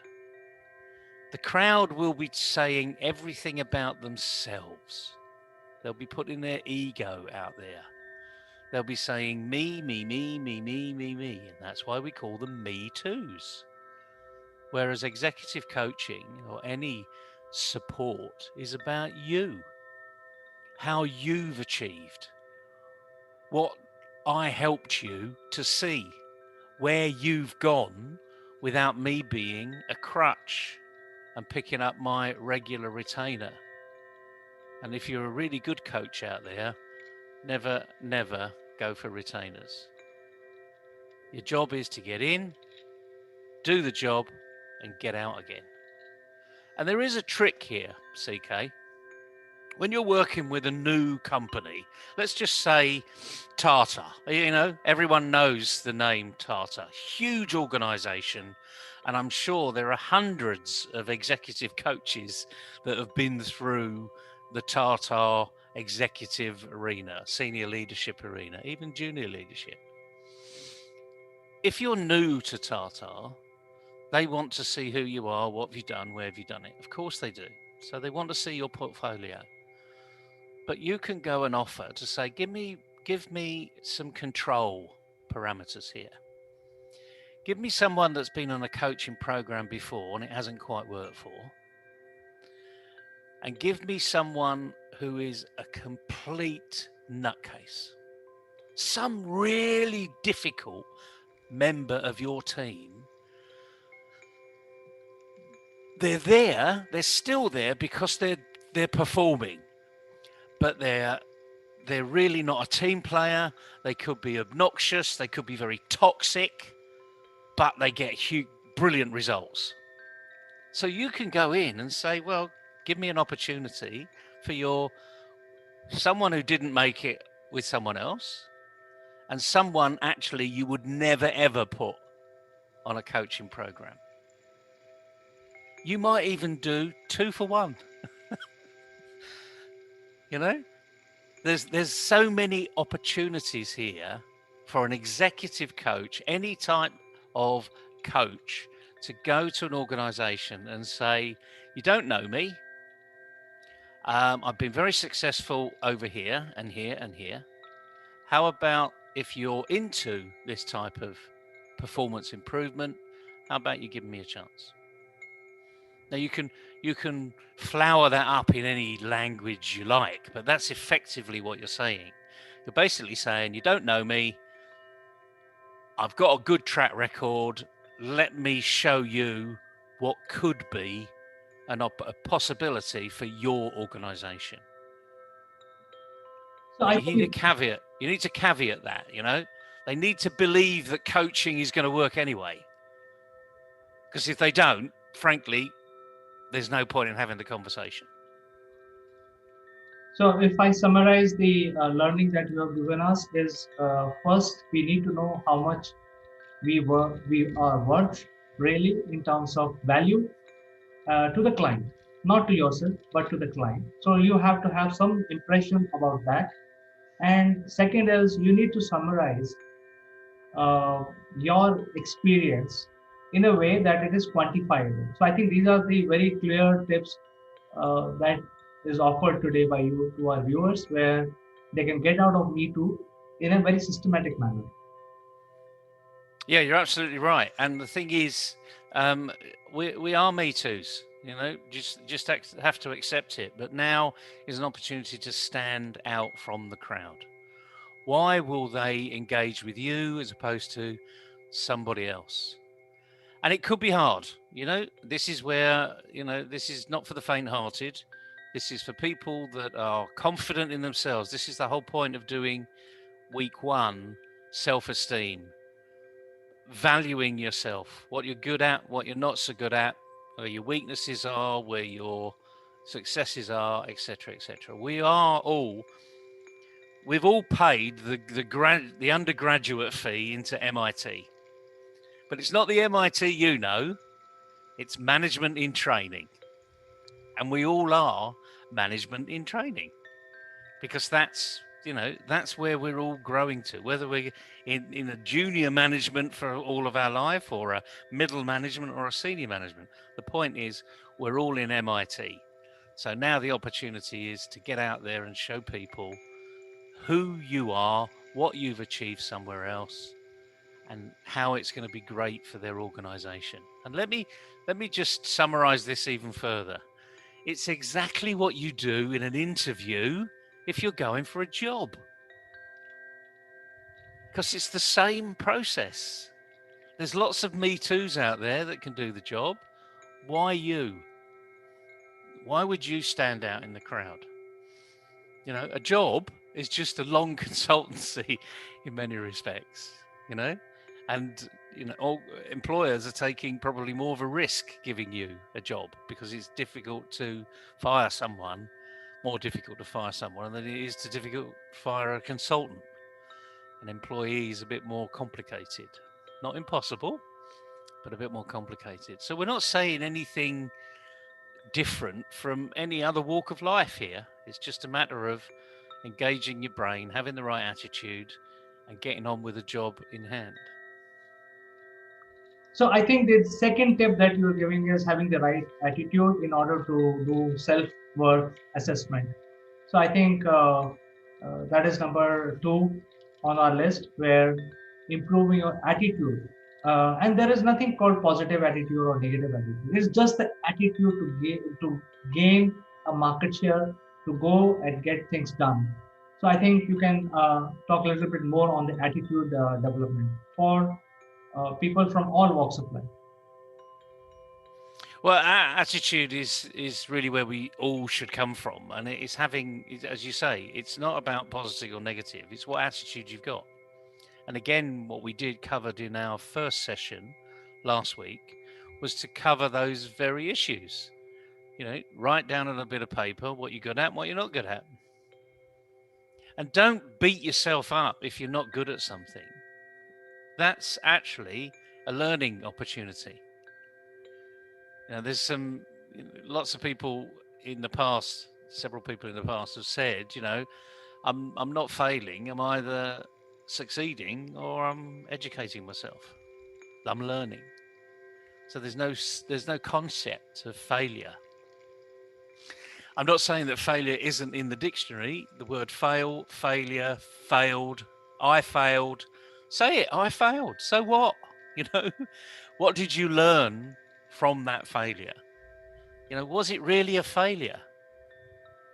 The answer is, well, you didn't quite get what you wanted, but does that mean it's a failure? So this attitude issue is massive.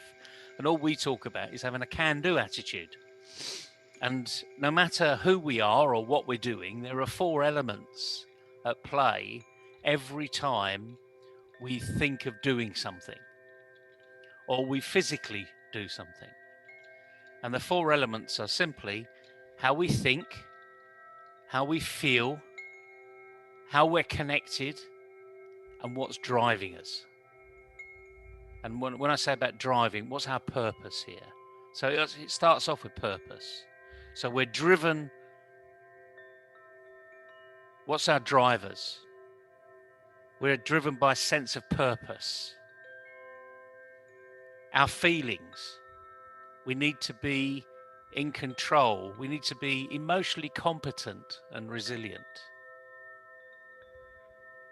Our social drivers. To be socially connected.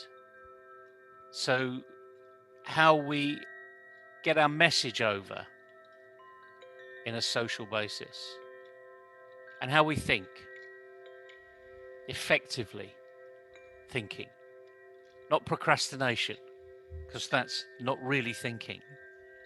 That's taking time away from real thinking. So to think effectively and appropriately, how we focused. So if all of these 4 elements, thinking, feeling, social connection, and what we're driven by, are all positive, guarantee you've got a can-do attitude. If any one of those are negative, you haven't got a can-do attitude.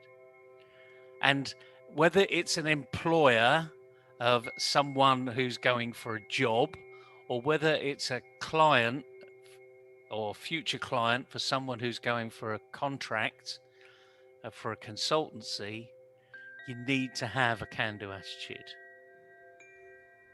And the other thing, the last thing we're going to say today is, it's not about you. It's about your customer, your client. Customer is king, as people will say. Accountants say cash is king, but it's two C's anyway. So it's either customer or cash. But in this particular instance, the customer is king. What do they need? What's their problem? How can you help them fix it? Because it's not about you. You're going to go in, do a job, and get out. Once you've left, your legacy is the job is still being done. The company is still moving forward in the way that you've helped them design. And remember, you've helped them design it. You haven't designed it for them. And I'll make that difference here, because the large consultancies of the world, the big management consultancies, will go into an organization and they will impose a process on the organization. And they'll stay there for 4 years, making the process work. And it could be quite painful, by the way, because I've been through this. And then they leave. And then after about 6 months, the process starts to fail and people start to do their own thing. And the consultancy that's just left is never blamed for it. The employees are blamed for it, because you've had long enough to change. Now, I don't think we should be getting into that arena, particularly this is the 21st century, not the 20th century of imposition. So today is all about engaging, empowering, inspiring people in your organization. And you can do that through coaching, or you can do that through lots of other ways. But the key thing is, from a consultant's point of view, go in, get the job done, and then get out. Leave them with a legacy that you have then as a testimonial. And just like anything else, CK, if you get a really big client on board, but you only get them on board in a small way because they're testing you, and you do a great job, guess where your next job's coming from? Right. The same client. Same client, or probably his competitor, because if we are able to showcase, hey, so much advantage in terms of value to the client, and the competitor starts seeing you, and probably you can get more business from a similar industry or similar clients. And interestingly enough, I can't say who this is for confidentiality reasons, but one of my founding partners in MindFit had a very good colleague in the 1980s, in the 1990s, and that person was so good that one company said, "You're too good to leave to our competitors. We're going to make you an offer you can't refuse." And they literally gave that person a golden handcuffs contract. It was so good, they couldn't refuse it. And it took that person off the market. Simple as that. So it can happen. I look forward to that golden handcuff offer in the near future. And if anyone's listening, by the way, you can't afford me. So there is absolutely no golden handcuff offer you're going to get here, because I'm doing too many things for young people, and I want them to succeed, and you can't afford for them. So let's bounce that one off the target immediately. But yes, your next client will come from your current client. You've done such a great job, and they're a huge organization. What a surprise. Or it may come from a competitor. Right, Naval. So at this juncture, where we have almost come to the end of our discussion, I have to ask you one last question, which is not related to our subject today. Go ahead. We are going through COVID, and whatever we have discussed, these multiple points about attitude, about self-worth assessment, and how to get out of Me Too. will it change because of COVID, or there is anything specific required to cope up with the current situation? It's a good question. COVID, as we know, is here to stay. So our world has changed, shifted its axis, certainly on a business concept. More people are going to be working from home or from anywhere going forward. There are obviously going to be some exceptions, like manufacturing. You can only manufacture in one place, so majority of people would still need to be in that manufacturing plant. So I think it's the way businesses are maturing. We're seeing lots of challenges in the banking sector, financial, tech, the apps that are coming through. So there are things that are changing irrespective of the COVID arena. But I suppose the simple answer is it's going to be different. You as a person of interest in the consultancy world, let's talk to these people, the consultants, you need to be aware of the impact you can have in this new world. Remember, as a consultant, you've worked from anywhere for the last however long. I mean, when I left corporate life, I left an office. I also left a boss, so it was those unusual occasions where I left the company and I left the people out of choice. And I started to work from home. That was a massive difference for me. That adjustment was interesting, frankly. I mean, it took me a little longer than I expected. But then again, I wasn't going to work anyway, so I was sort of semi-retiring. But you, as a consultant out there, you've done this all your life, so you've got actually quite a lot to offer. And I think there's a lot of people don't realize actually that you really do have a lot to offer, because you not only work from home, but you work from one organization to another, to another, to another. So you are a very flexible type of individual. If you've got a number of clients in different sectors, you're incredibly flexible. And the interesting thing, CK, is that's what your customer will be buying. Remember, this is a supply and demand market. If they want what you've got and you know where they're looking in that marketplace, then you have an opportunity to offer what you've got because they want you to tender.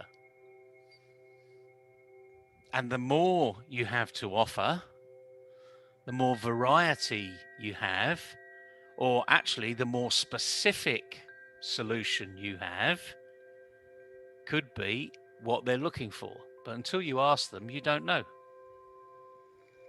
Let me give you a simple example here. 10 years ago, I was introduced to a company, and they asked me to come and coach the senior team. So I did what I normally do. I say, why? Because I want to work with an organization that wants to be successful, really wants to make changes and prepared to make changes. So I went and talked to several people in the senior leadership team. And one or two asked me of my background. So I gave them it. It's pretty obvious. You can see it on LinkedIn. You can see it anywhere, really. And then I had a meeting with the chief exec at the end, and he said, you've got no specific industry knowledge of what we do. And I said, specifically, no, you're right. Why'd you ask? He said, well, you really need to know about our industry. And I said, well, hang on a minute. You said about specific knowledge and now knowing about your industry. I actually know quite a lot about your industry. And I started to say things that he'd never heard of in his industry. And then he said, but you don't know much about the specifics of the industry. And I'm thinking, this guy is absolutely never, ever going to change. So I said, thank you very much for the offer, but I won't be working with you. And he said, well, we weren't going to offer it to you because you don't have specific industry knowledge. And I said, well, in that case, then we're both happy, aren't we? And I shook his hand and I left. 48 hours, I think it was later, I got an email, could you come back in and we'd like to make you an offer. So I politely sent an email back to say, thank you very much, but I don't think you're ready to change. So there you have to know your parameters as well as their parameters. So I suppose the last message I'm going to say here is, if it's a hand in glove solution, so you're the hand and they're the glove, or they're the hand and you're the glove, and it's got 4 fingers and a thumb and it's about the right size, okay, then it's going to work. But if it's only got 3 fingers, no thumb, then your glove isn't going to fit that hand. So walk away. Don't force what you're